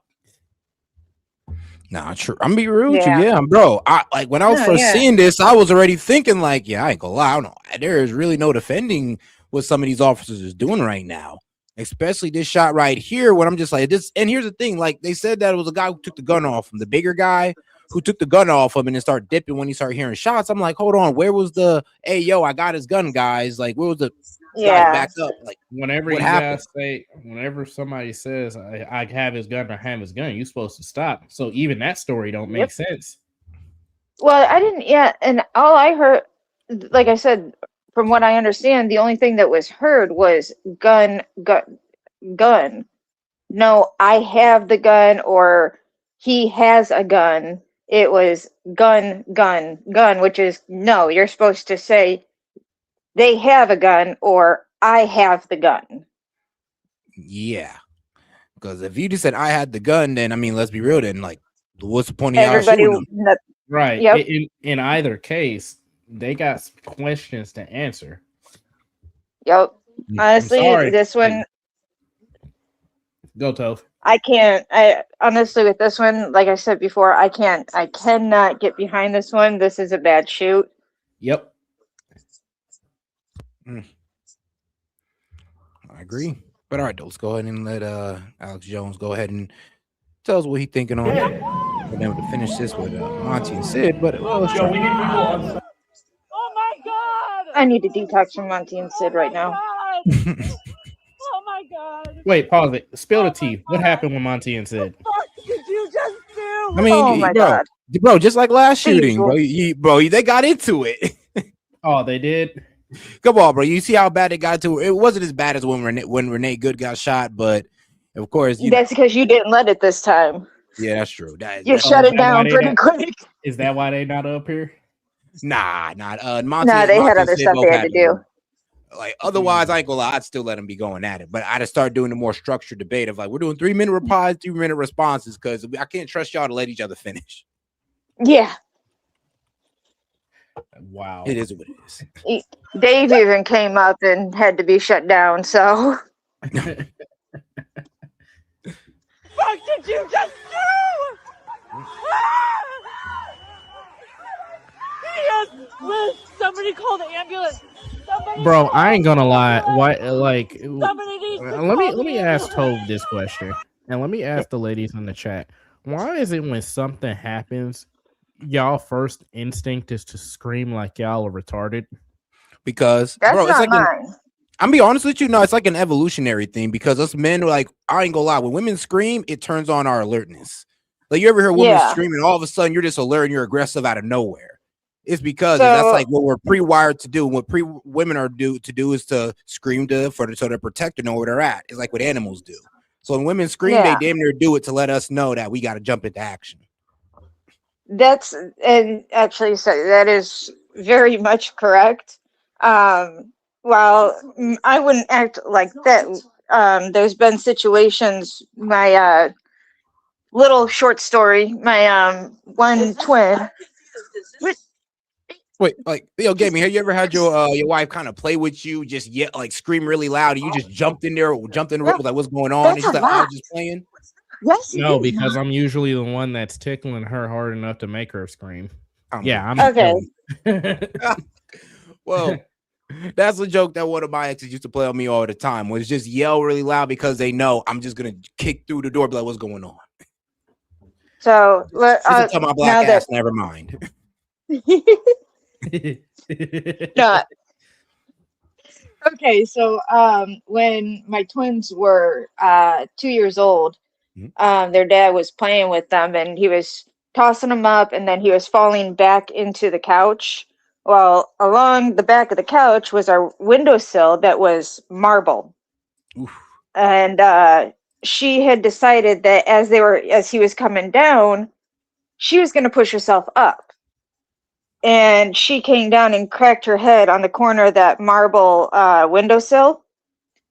And it just started bleeding heavily. And my first reaction was, when I saw it, was, oh, shit.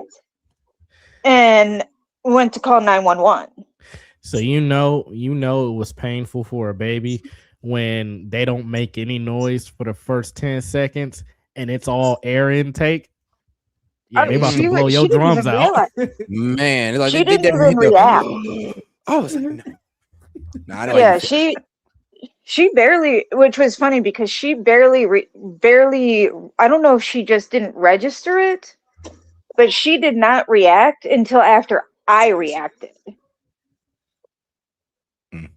And I actually had to run to the that's usually neighbor's how it house is to get a- sometimes. I remember one time my brother, Yeah. like my little brother fell like dramatic. He's all scraped up. It's like he looked at me for confirmation, like, am I hurt or not? I'm like, you know what? If I don't say nothing, maybe you'll cry. And he didn't. And sometimes they gotta look for you to be like, oh, so can I cry? I'm like, Is it good? Is it good? Am I good? Tears or no tears? What are we doing? it is funny when kids do that. I'm like, bro, you looking at them like, yo, does it hurt or not? Don't look at me for confirmation. Nah, there's and that's personally ever since then is why I've been very careful on how I react when my kids do something like fall and scrape a knee, because they're looking at me and it's like, if I react, they're going to react. Or you got to hit your kids with the, well, you're going to have to cut it off. I just, depending, I just tell them, rub some dirt on it, you'll be good. The same thing I was told as a child. Yeah, I did that and got a gangrene infection. Some kids take Yeah, that literally. I don't actually literally say that, but the same concept. It's more All right, like, now all right, are we you got a bit off dying? topic. We got a bit Yeah. off topic. I know everybody loves children. Trust me, we all love the kids. But let's get back to it.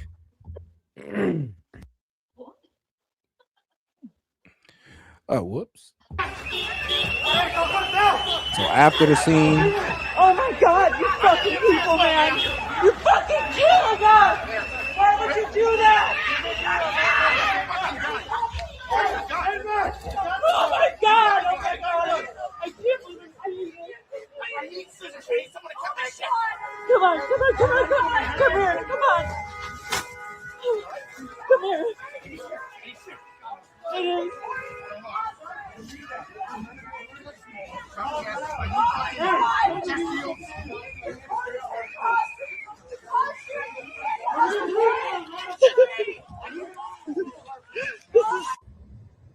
So you've seen the angles, you've seen the facts. They're totally surprised. They jump, they run. They believe they obviously see a gun. Two of them shoot in to the man on the ground, Alex Peretti, who's now dead, and we're sad for him and his family.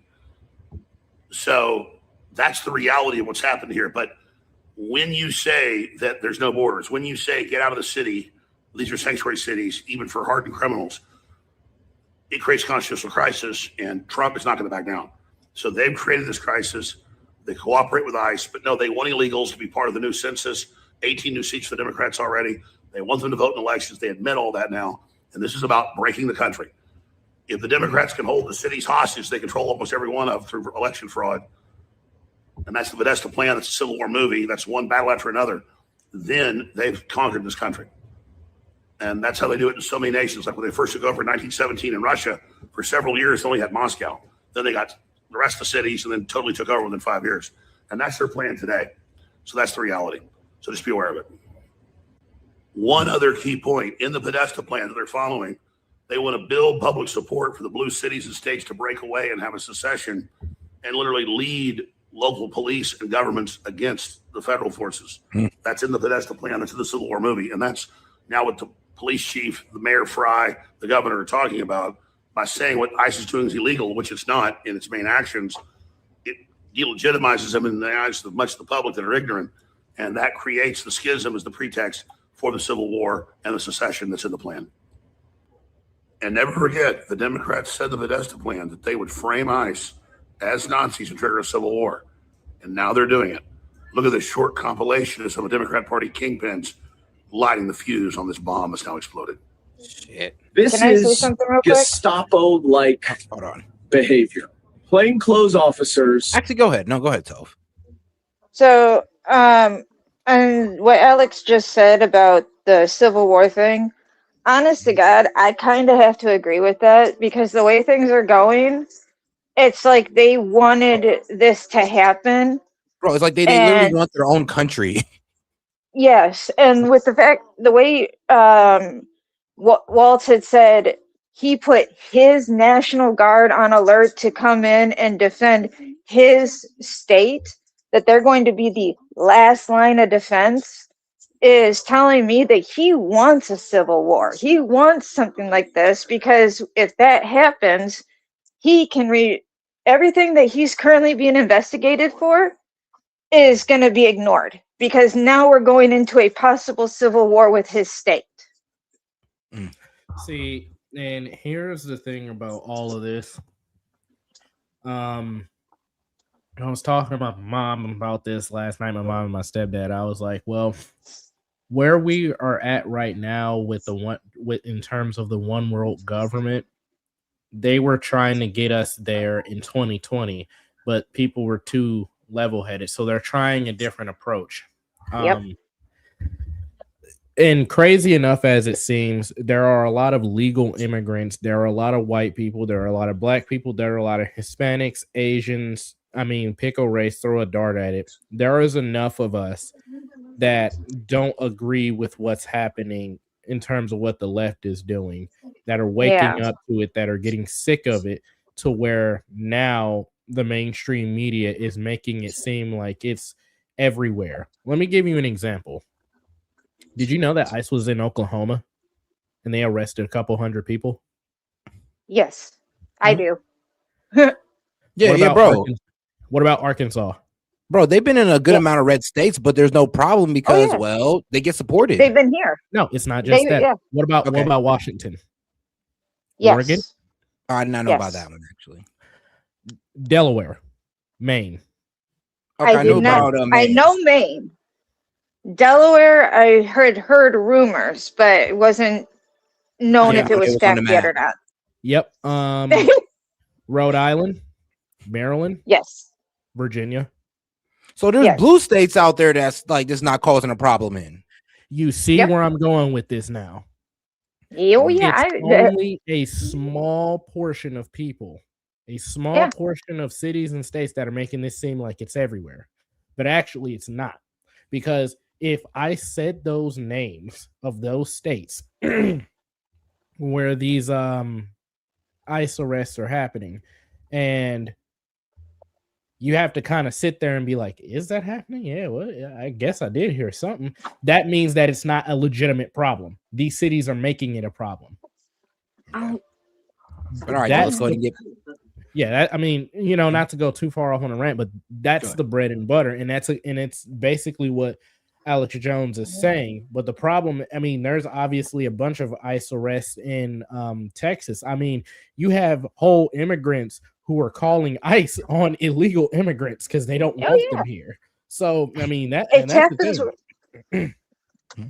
It happens here in my town. I was just telling Seth and Parabolic earlier.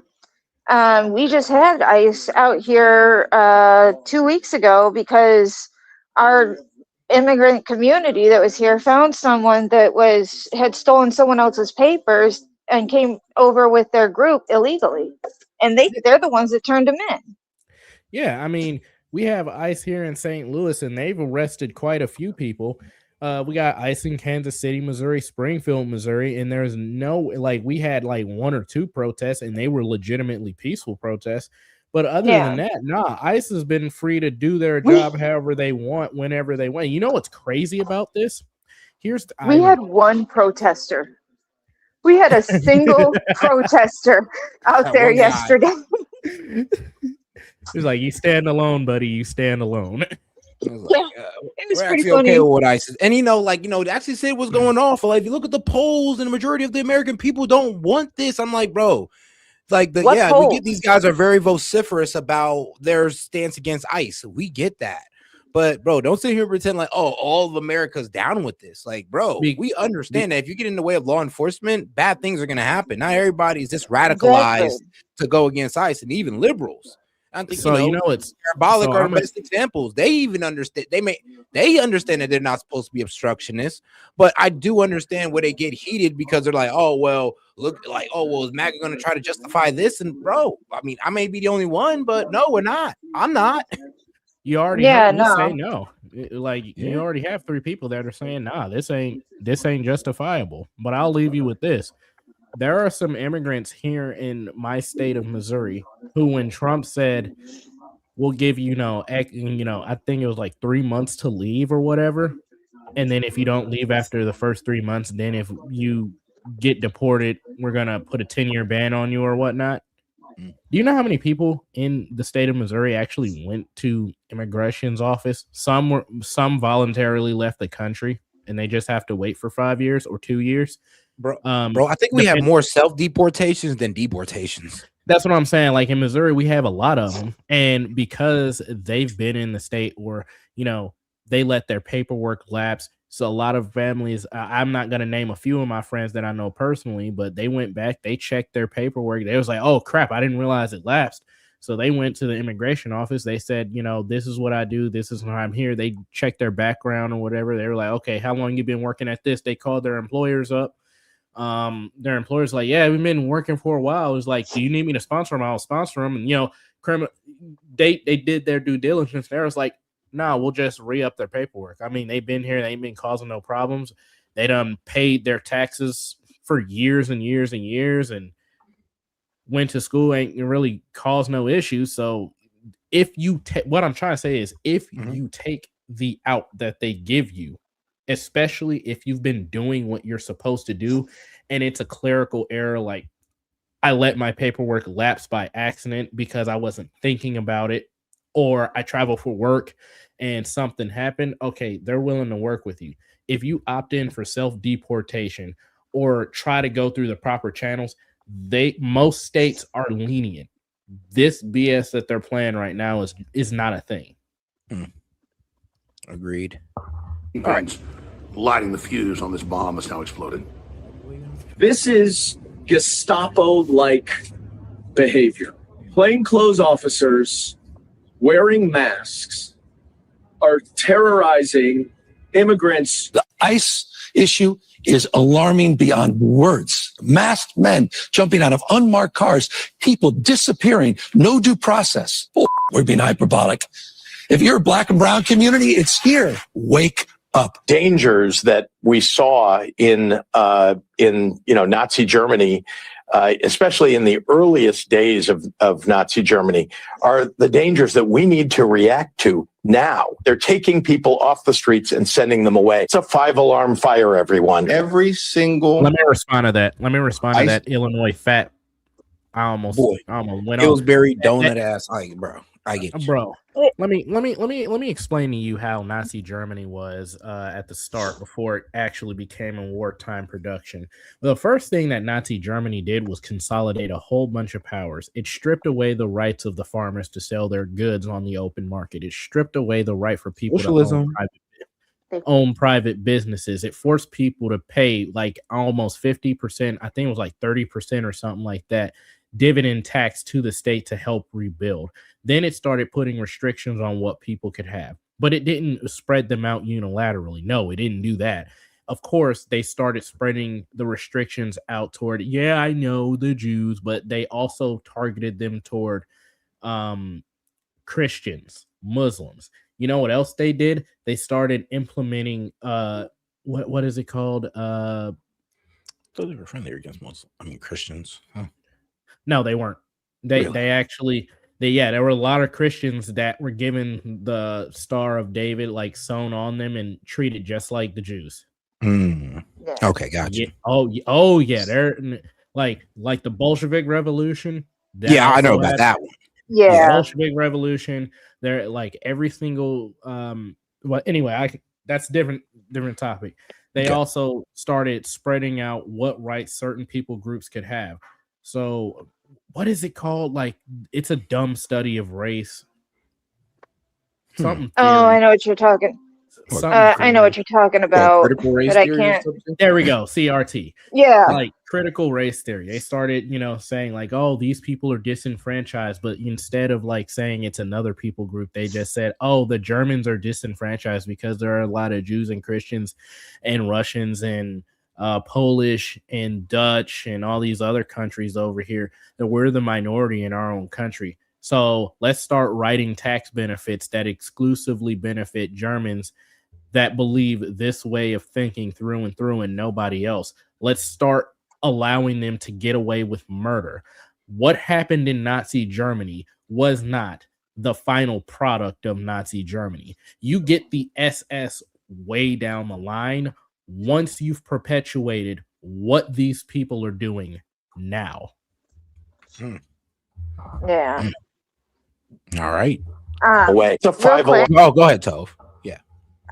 There was someone on, I think he's on Kick, that was asking about joining the live. I didn't know if there was and he wanted to join Discord. I didn't know how. Can you explain how Kick people can join the Discord real quick? Oh yeah, bro. You can go ahead and you can go ahead and become a member on either. You know what? I'm gonna go ahead and extend it to Rumble. Is either you're a member on Rumble or YouTube, which can get you access into the Discord. So if you got either Rumble or YouTube, you can head over there. But I went ahead and put in the call-in line in the Kick app just in case, in the Kick chat, just in case anybody on Kick want to come up. Also put it in there in the stream. Not StreamYard, but Twitch as well. Yeah, I wasn't sure if you were still suspending it, so. Oh, no, we're good. At this point, YouTube already gave me their verdict, and I'm just like, all right, I get it. Yeah, they're being dicks. Yeah, I know. But it is what it is. We'll get through it. Everyone. It has Every been a nice single taking people off the streets and sending them away. It's a 5-alarm fire, everyone. Every single ICE agent who's engaged in this aggressive overreach and are trying to hide their identities from the American people will be unsuccessful in doing that. This is not the 1930s, and every single one of them, no matter what it takes, no matter how long it takes, will of course be identified. Donald, it's kind of crazy how they like identified a mass with Gestapo, and I'm just like, you know, the Nazis are actually pretty proud of being Nazis. They showed their face when they grabbed your ass. Oh yeah, they there's a had difference no there. problem doing that. There was a And on huge top of difference. that, so here's the thing: if they expect the ICE to no longer wear masks, then they need to extend the same thing to the protesters and the Antifa that they have running around their state to harass people. Yeah, fair is fair. What's good for the Trump's- goose needs to be good for the gander. Facts. No matter what it takes, no matter how long it takes, will of course be identified. Donald Trump's modern day Gestapo is scooping folks up off the streets. They're in unmarked vans wearing masks, being shipped off to foreign torture dungeons. No chance to mount a defense. Now foreign torture dungeons is crazy, bro. I know this. Oh, can't hold a Dude. gun right. I let people go to Leering centers, steal $9 billion. Furry eyebrowed old fudge nugget ain't talking. Bro, is this the What's even better is the detention facilities for deportation is actually 10 times better than our best federal prison. They actually have a chef that goes in and makes the food for them. Their tables have tablecloths. But no, hold on, to go off on the foreign dungeon part, maybe that's why people like Renee Good thought it was okay to speed off on ICE officers, because of people like Tim Walz who think that should be taken to a foreign torture dungeon. Right? Like, And I'm gonna be honest. this is how they're making their people think. This is what the basis of the more radical of them are thinking. Y'all Okay, really think so- y'all gonna get shipped off to a foreign torture dungeon if you get detained by ICE? Here's the thing. Let's feed into their idea. So what? God damn. No, seriously. You gotta, because we've tried to play the whole be nice thing for like how many years? Is about to be next year will be 10 years since 2017 that we've been trying to, like, you know, do it the compassionate way. No, the time for compassion has long since been elapsed. So what? So freaking what that they got shipped off to wherever and that country is treating them bad. Since you want to have so much compassion, protest that country. Oh, okay, I get it now. He's talking about Kilmar Garcia, people getting shipped off the ECOT in El Salvador. Yeah, like literally, and you know, but those aren't our people, bro. It's like, look, it's not like we're sending actual Americans there. Sure, Trump joked about it, but we're not actually doing it. And okay, let's take it on the other extreme. They shipping Americans over there. Okay, we had a couple accidental people. Like, when they make a mistake, the Trump administration's not just gonna leave them in there. He brought those people back. Like the one dude from Honduras who said, yeah, he had his paperwork in order, this, that, and the other, even though we kind of didn't believe it. But, you know, he had his paperwork in order, and they let him back in. Okay, on his mistake. They corrected That college girl, same thing. Young That's- lady that college was girls in actually college. suck. I mean, the college girl, I remember there was this one college girl that got deported because she never got her papers right, and her parents never helped her get her papers right. She's all the way here, a freshman in college now, and she's an illegal immigrant. Yeah. I felt so bad because I was like, look, you gotta go, but why'd your parents do you like this? And see, Exactly. this is why the whole illegal immigration thing has to be done, because it's designed to be a mirror. Yeah, it sucks that you lived your whole life in a country that you love, that you vote for, that you care about, only for it to kick you out like yesterday's garbage. Don't blame us. We are enforcing the laws here. We are not Blame the people. We are not the ones who crossed the border illegally. We are not the ones who, you know, decided to Bring it here. Let this stuff go unabated for years and years and years. and not take advantage of the very same system we wanted to come into to do things the right way. That is not our fault. And yeah, there are some people that are getting snatched up that really would benefit the community. But guess what? I got immigrant friends here. Not gonna name drop her, but we'll call her D. She's a doctor right now. Her family came in the right way. Yep. She ain't get snatched up. She was born on American soil. Family worked hard, did what they were supposed to do, made sure that all their documents and ducks were squared away. So I ain't really trying to hear it on that front. Yeah, it's kind of cold-hearted, but at the same time, so what? And you've got people that have been here for 40 plus years, yet they, I get that it takes a while to become a citizen, but it don't take 40 years to become a citizen. You had more than enough time to get your stuff in order. Why didn't you do it? And if it's an issue of money, okay, well, that's why they have programs to help you do that are pro bono. And that's what kills me about it. It's just like, honestly, I mean, the left is blaming us, but I'm like, why don't y'all blame our political leaders who let them do this? Like, you're right. Let's be real. Instead of this mass immigration, y'all could have did something under Biden where y'all did a mass amnesty and now clip this in the butt. And So we you wouldn't know have what's to crazy? do this. Now, I mean, we deal with the consequences on our welfare system, but I mean, at least y'all can ride off into the wind going like, well, we looked out for these guys. So Didn't we already do a mass amnesty once? yes, under Obama. Yeah. And he was the deporter in chief. Yeah, I but ain't trying to do it again. But check this out. So, according to the U.S. Government, it takes anywhere from 18 to 24 months to become naturalized. That's what you got. So you want to know the naturalization wait time for other countries? Oh, it's years. I know for my mom, it was like 10 years. India, it's 11. Japan, it's 12. And you have to be married for at least 3 of those 12. For South Korea, it's I think it's 10, and you have to be married for 5 of those 10 years. China, like bro, here's a crazy part. Like my mom came here when she was 13. She wasn't a U.S. citizen until she was like in her early 20s. Right. Or naturalized. My cousin actually was sent over to can't remember which country for work, and it was a permanent placement there, and there is exception for work visas to become naturalized if it's something that they're going to be doing as a permanent job.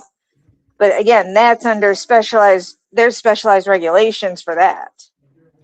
Where I was deployed to in Bahrain, you need to be there married for at least, I ain't joking on this one, for at least 12 years. Now, does it have to be? Now, the marriage, does it have to be to someone who's already a citizen, or does it matter? For all these countries, it has to be Okay, then, someone who's already a citizen or have parents who are actually identifiable in the country. No ifs, ands, or buts about it.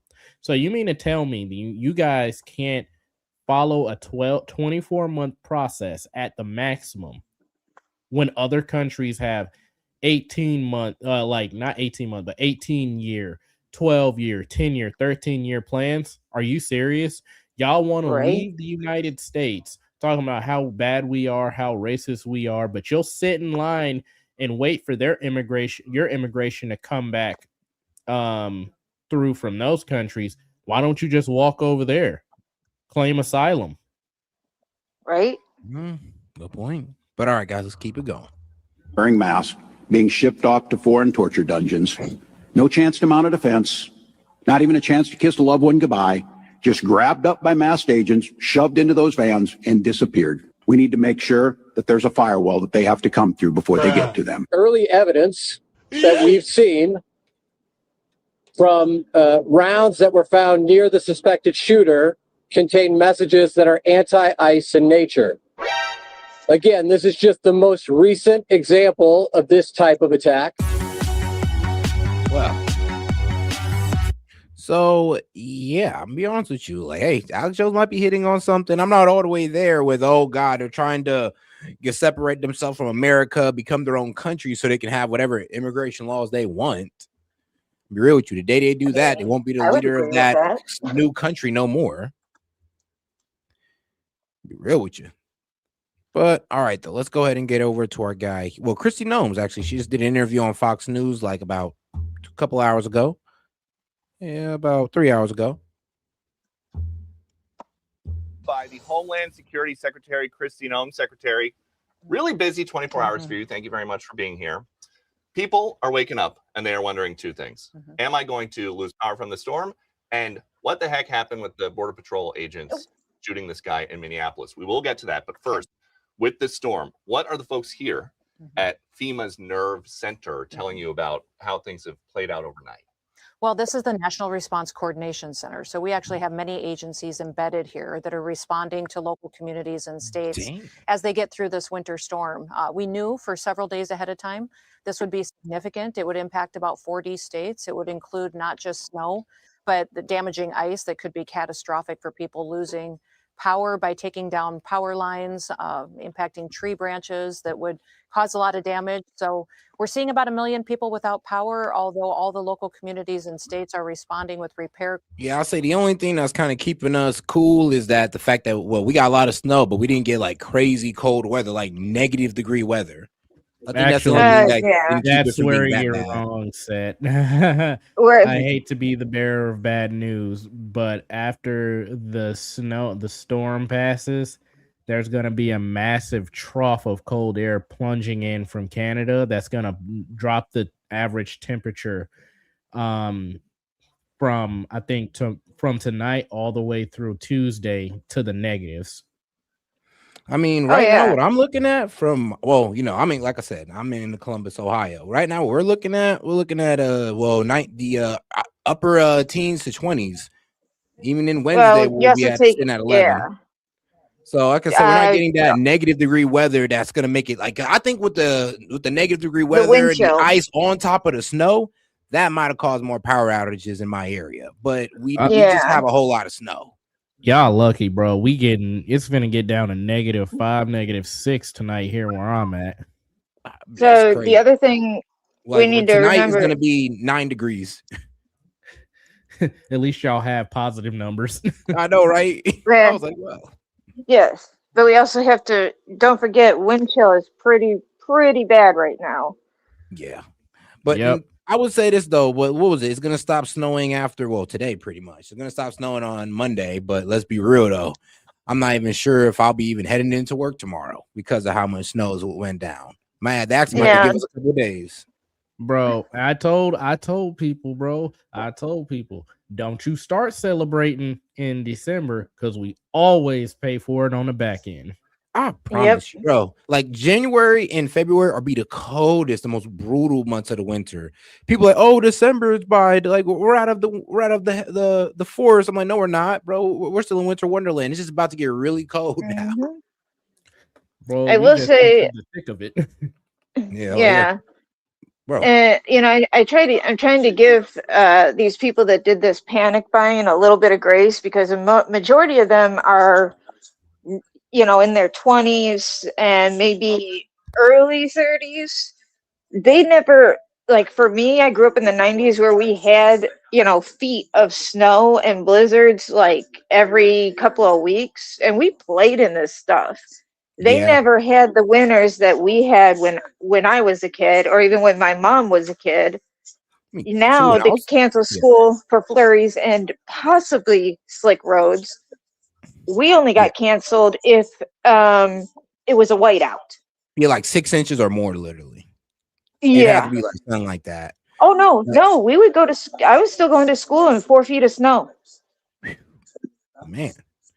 I mean, I know. And that was in northern Ohio. I know here in Columbus, when I was a kid, man, we would see like a foot of snow, 2 feet at most, and it'd be all shut down until we at least got down to at least less than 6 inches of snow. But you're also, I think you're 10 years younger than me. That's true. That's true. So, and right around 2006 is when we started having really warm winters.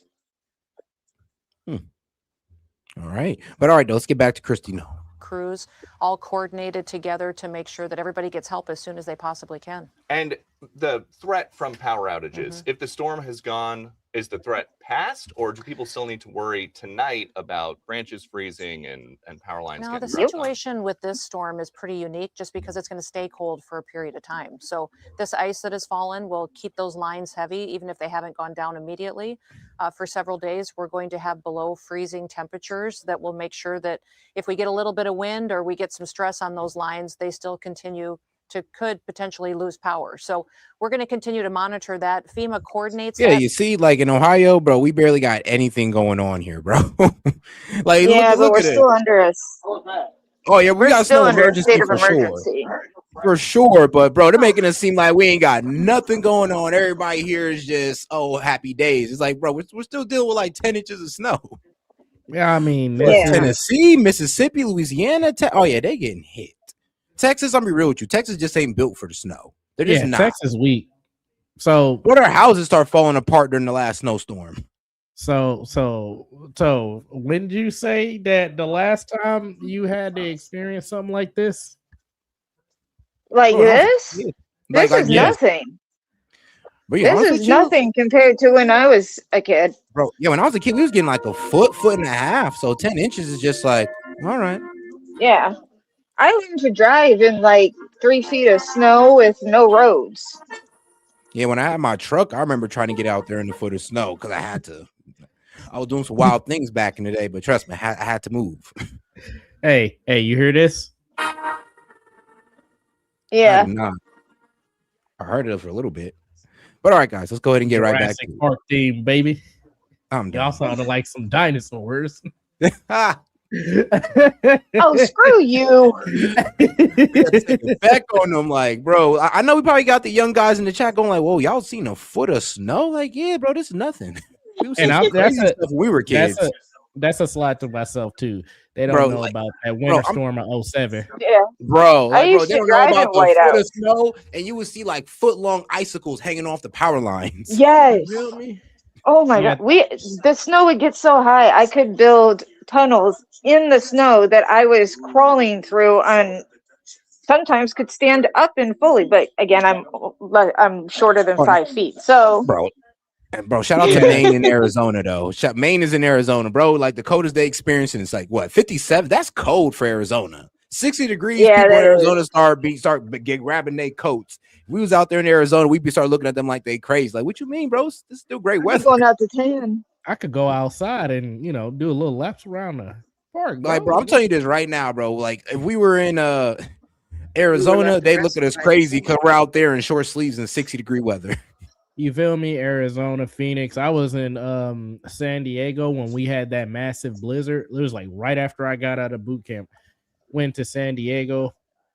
Everybody walking around with heavy jackets. And we out there with like t-shirts, shorts. Like, bro, this is nice. I've been in a freezer most of the year. But all right, guys, let's go ahead and get back to it. Through the state. All the governors I've talked to multiple times, and we've been working with them and their emergency management directors to make sure they have the equipment that they need. In disasters like this, it's always the local leadership team that responds. The state manages the disaster, and then FEMA comes in and supports. And that's what's happening in these states where those disasters have been declared and those emergencies have been declared, and we're getting them the help as soon as they need it. And with this storm, have there been any surprises, or has it played out about how you guys thought? It's played out about how we have thought. Some of the states have really upgraded their infrastructure since their last disaster. If you remember, Peter, Texas got hit hard with an ice storm several years ago. And since then, they spent a lot of time and resources building up their infrastructure and their grid. So they're doing better this time around. And many of these states, they're Louisiana, doing better Mississippi, as they Tennessee, show they're struggling somebody right getting now. stuck in They the have snow. agreements with surrounding states to get utility crews in there right away and getting people back online. And I want to switch gears to the other big story that you were right in the middle of.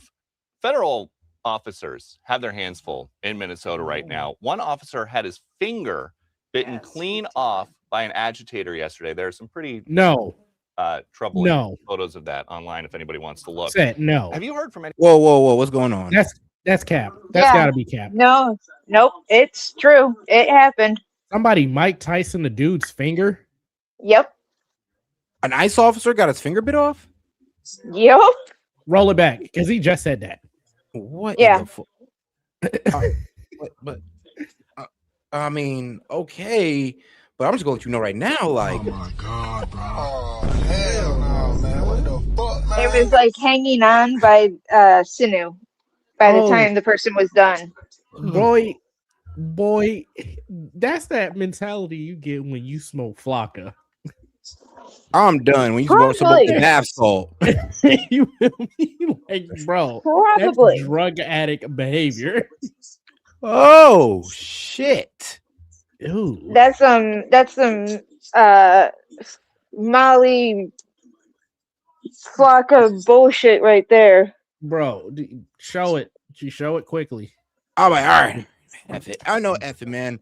It's not Don't like make YouTube me- showing any love right now. So anyway, so it is what it is. Oh, whoa. Viewer discretion advised, guys. Gonna get a bit violent. If you're on Rumble, I mean, they don't care.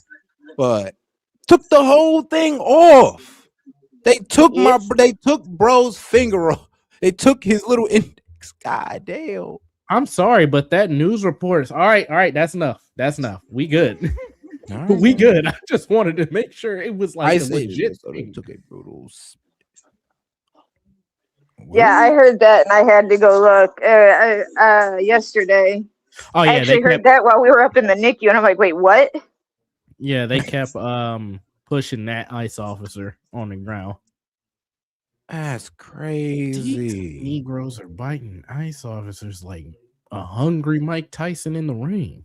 Like, bro, what the hell's going on? They biting fingers off now.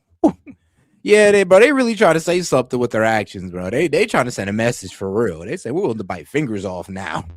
I ain't gonna lie. Once you start biting me like a rabid animal, you got to be put down like one.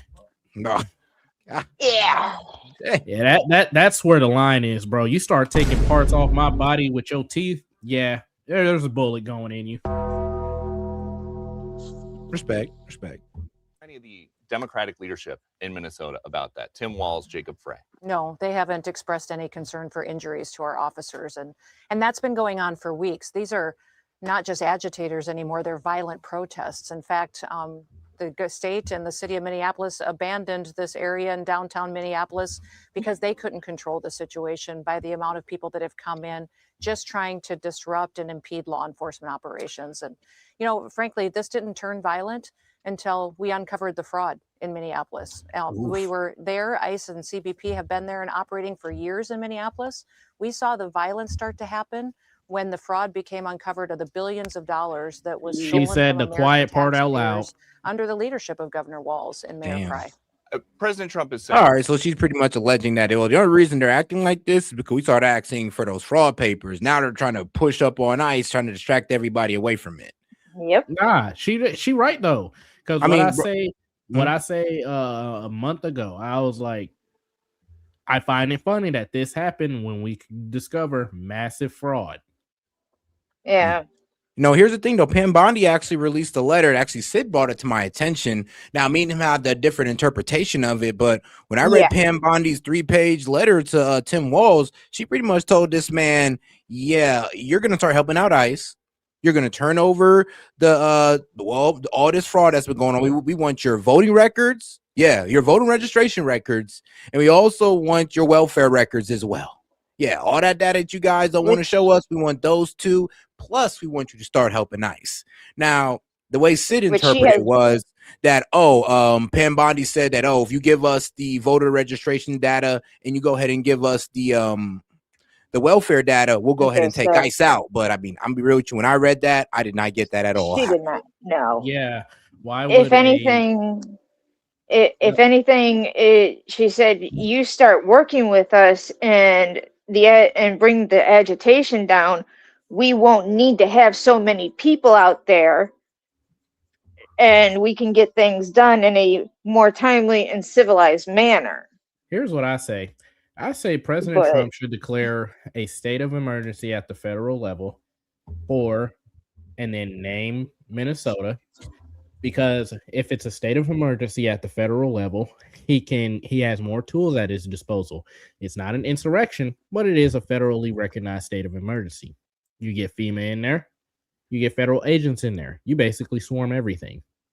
And After you gaming. Oh my bad. I'm about to say check the top of my X if you want to go ahead and read that letter for yourself. Okay. Go ahead. Declare a state of emergency. Get FEMA in there. Get all these other people in there, and then institute a curfew, which is something FEMA has the power to do if there is a state of emergency. And the state of emergency can be civil unrest.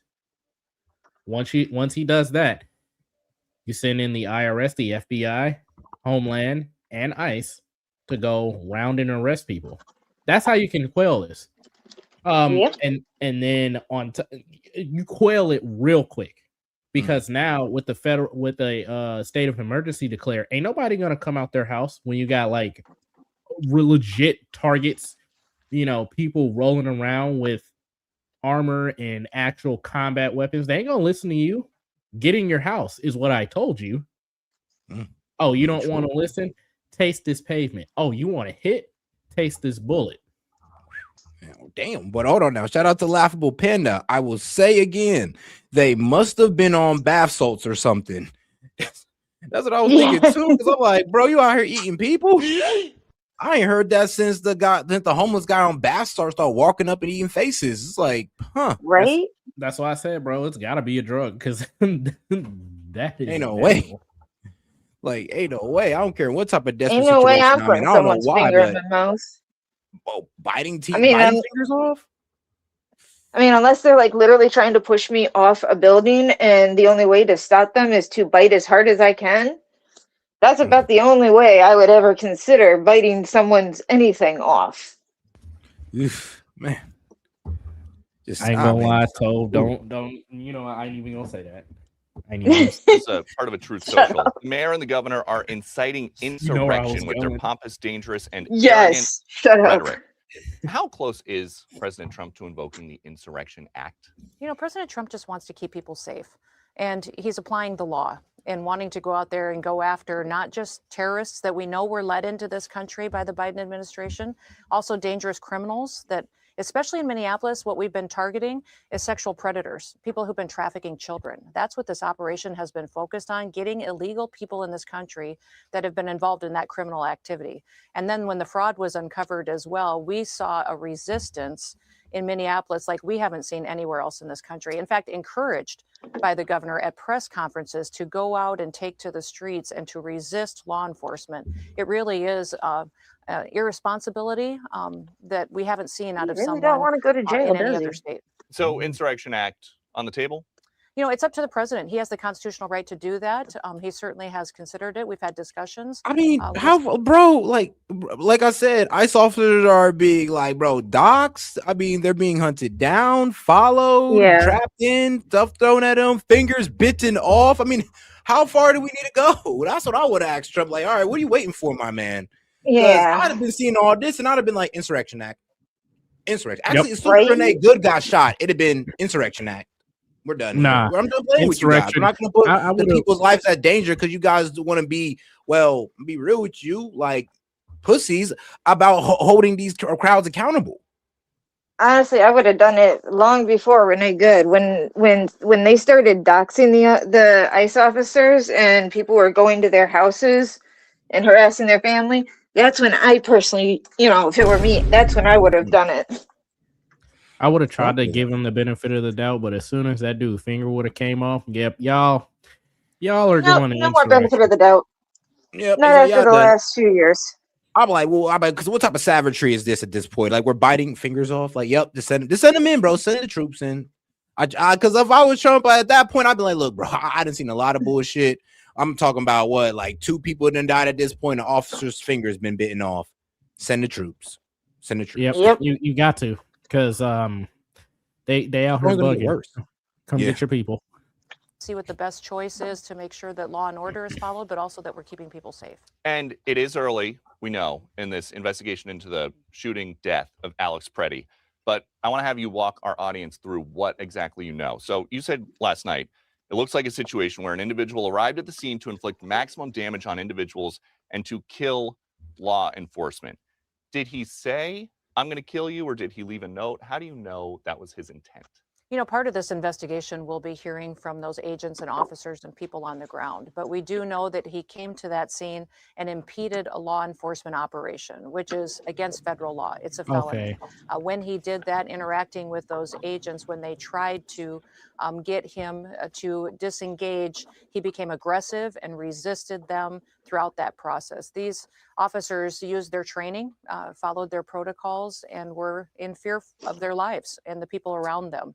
And that's how this tragedy unfolded, and we hope we never see it again. It grieves me to think about what his family is going through, but it also grieves me what's happening to these law enforcement officers every day out on the streets with the violence that they face. Because you mentioned the family, they have a statement out now where they say they're angry and that Alex was just. All right, and just take a quick little word from our sponsors. Looking for a comfortable but unique option for your gaming setup?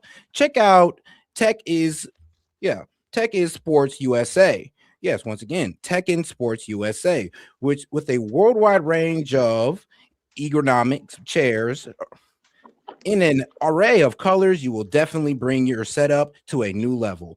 Always comfy, never boring. Tekken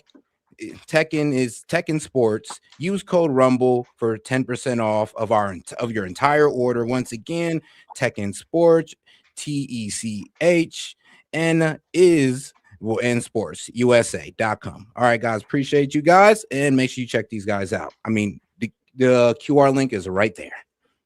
All right, that's the guy who said he would never do ads. I mean, until they push me on Rumble, I have no choice. I mean, sorry, had to tease you on that one. Yeah, I feel you on that. Did you kind of sound like you were getting neutered reading Huh? that? It sounded like you were neutering yourself reading that. Bruh. Because I hate doing it. I'll be real with you, but it is what it is. A woman who was pushed down by ice and pepper sprayed. But they also talked to the Associated Press, and they said, we had this discussion with them 2 weeks ago or so. You know, go ahead and protest, but do not engage. Do not do anything stupid, basically. So what is your message this morning to Alex Pretty's parents? Just that I'm grieved for them. I truly am. I can't even imagine losing a child. And I can't imagine a tragic situation.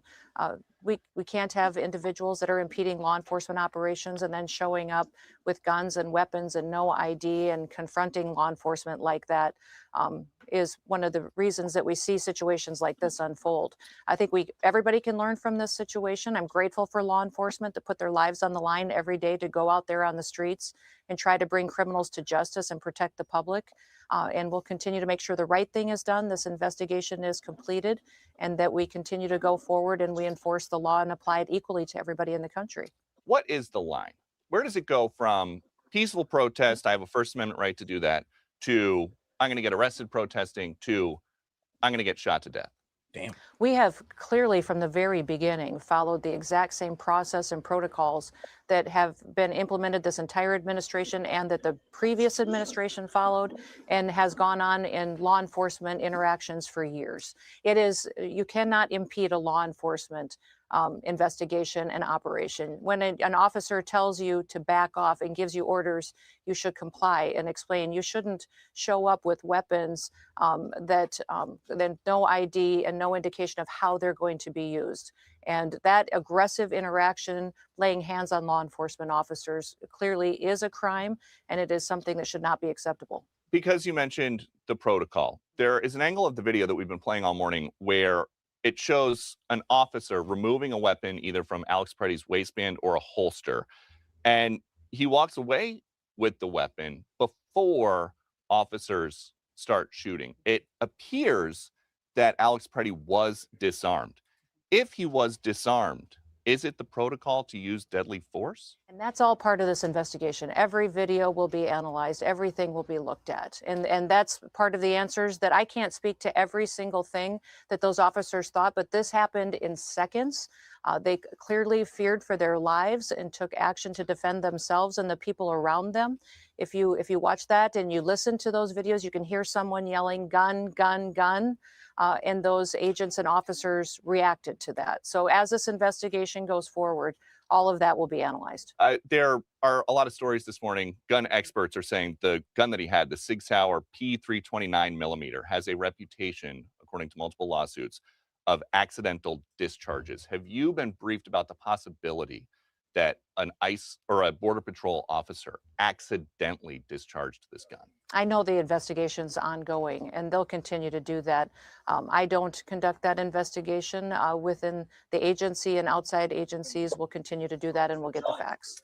Separate from the specific investigation, we know that Alex Preddy, according to officials in Minnesota, was legally a concealed carry permit holder. He had his gun legally. Is your message to people who are concealed carry permits that if they're going to go to a protest, they should leave their gun in the car? You know, my message to individuals is don't go impede law enforcement operations. Yeah. That's not legal. You're breaking the law when you do that. It's also breaking the law to conceal carry in Minnesota without an ID on you. And you shouldn't be laying hands on law enforcement and getting in their faces and trying to stop them from conducting their work. I mean, like I said, I agree that, you know, you shouldn't be trying to get in the way of law enforcement. That's a good way to get yourself hurt or killed. And then also, wait, are you saying that the man didn't have ID on him? Yeah, they said that he also didn't have his ID on him. Which in the state of Minnesota is a crime if you're going to conceal carry. Yep. See how you know, some reason these protesters don't like to carry around identification for some strange reason. Don't know why. Keep in mind, a few of them are actually convicted sex offenders. That, and they're also from out of state and, you know, pretending to be from Minnesota. Oh, yeah, and there's a couple of Antifa members who are actually convicted child predators, too. Yep. Oh, yeah, there's quite a few of them. Almost every single person in Washington that's participating in those riots, convicted sex offender. Well, yeah. All of that is part of protocol, but it also is the law. And when people are in violation for the law, there's consequences for that. Last night, our reporter in Minneapolis, Steve Harrigan, was out there monitoring everything that happened afterwards. And he said that there were a bunch of protesters in matching shiny yellow vests who basically took over the crime scene and they were directing traffic. It's very, very organized. Have you guys figured out yet who is organizing these protesters? Who is paying for them to be there, to stay out in the cold for something like a matching outfit? Well, Peter, I want to remind you, these aren't just protesters. These are violent rioters. When you have local police, city police, and the state police that have to abandon an area of their community because they can't control the situation and they don't have citizens who will listen to them or honor law enforcement, that's not protesters. That's a violent riot, and it's out of control in Minneapolis. We don't know who is funding them, but there are investigations going into it. I know the Department of Justice is. I know that the Attorney General we have a good in idea. Minnesota, the governor in Minnesota, and Mayor Fry, they all have confirmed that they've received subpoenas, that they will have to appear in front of a federal grand jury for a criminal investigation. I think that should be indicative of the fact that perhaps their leadership is not isolated from a lot of the corruption that we've seen throughout the state. And there are so many different angles of the video. How quickly can we expect information about this investigation? I think the information is consistently coming out when it's appropriate, when investigators deem that it is something that they can release that will give answers to people. That's exactly what President Trump and his administration want. We want transparency for the American people, and that's one of the reasons why you've seen our Border Patrol and our ICE officers out there working with the community and consistently asking the governor, consistently asking the mayor, please work with us. All we ask is that before you turn violent criminals out on the streets, let us know so we can pick them up and we can send them back to their home countries. We've asked for that partnership. We get it everywhere else in the country, that we have Democrat and Republican leaders working with us. We wish that Minnesota could be the same.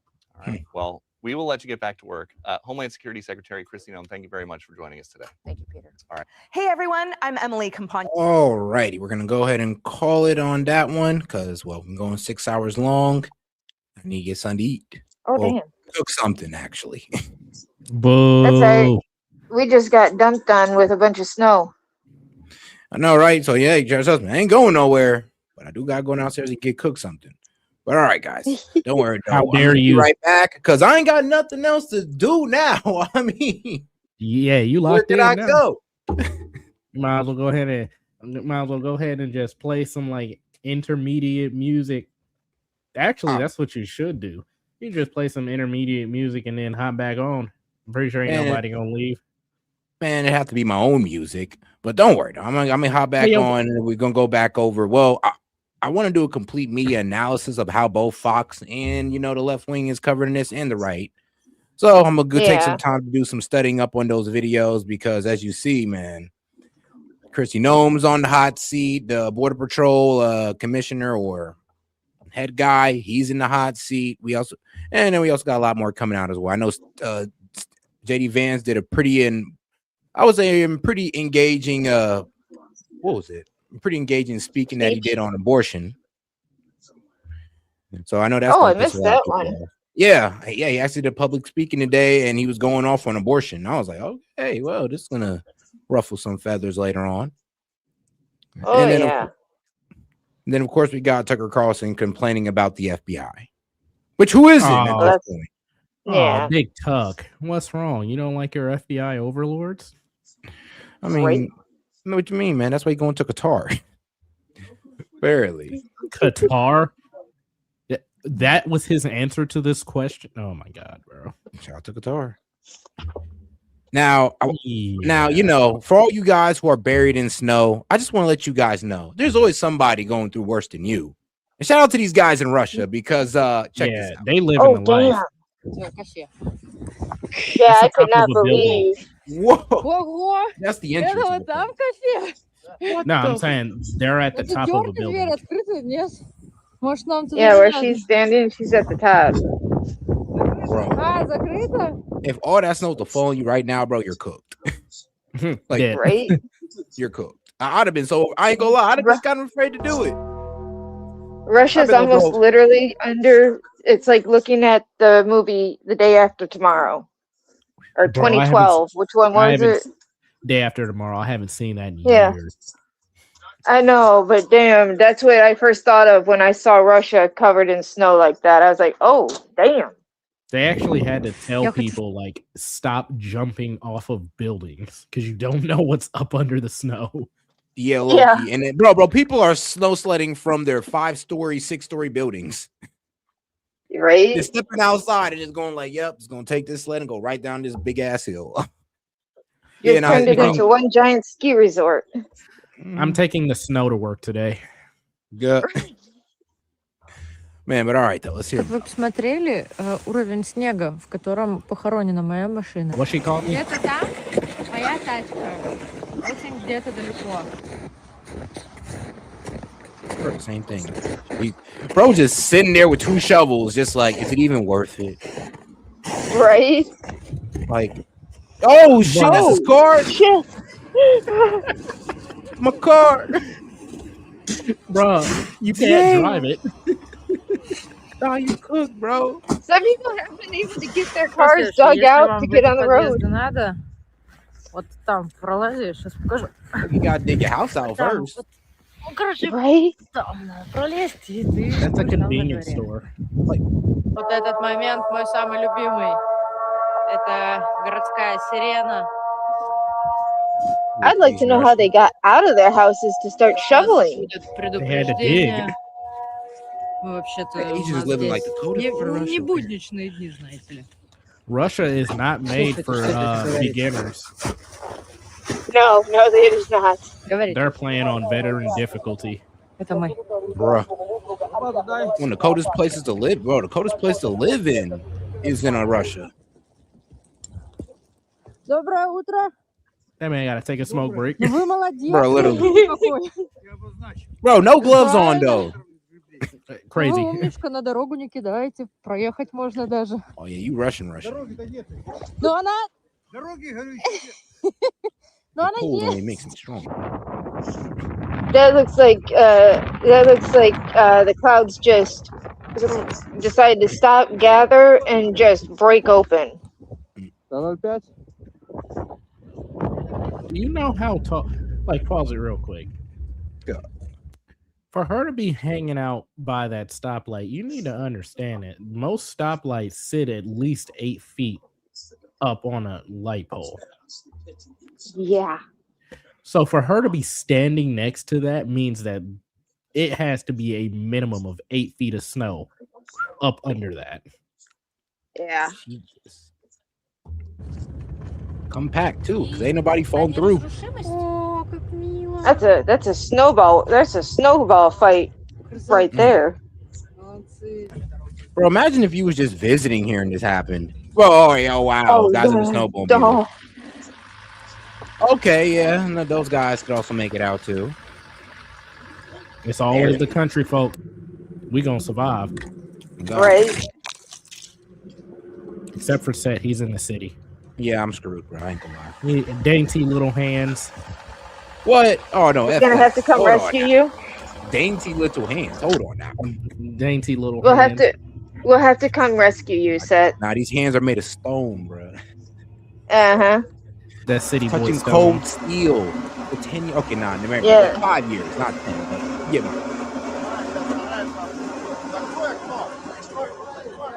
I'm done. Now, not the snow holding down the car, basically. Yo, this is crazy. There is whoa, someone else. Oh shit. Someone said that they were running out of places to put the snow. I see why. Kids. I'd have done the same thing, though. That'd be one heck of a snow day. You'd have been telling that story for ages. Bro, I'm telling you this right now, bro. You look outside. Well, I know I'm not going to school. I know that's how them kids woke up. Like, oh, shoot. Like, you ain't got to think about it. That's that snow that Tove parents said they went to school in. I'm done. Uphill both ways. That's the snow my grandpa walked uphill both ways just to get to school in. But all right, guys. We're gonna go ahead and end it on this one, man. I appreciate you guys for tuning in. We're gonna go ahead and edit on these two informational videos. Appreciate the support, guys. This is S.E.T with S.E.T Media, guys. And on the way out, make sure you, if you haven't already, like the video and subscribe to me on YouTube, or do both. Subscribe to YouTube and follow me on Rumble, guys. They're gonna be the two main platforms from now on. Appreciate the support, guys.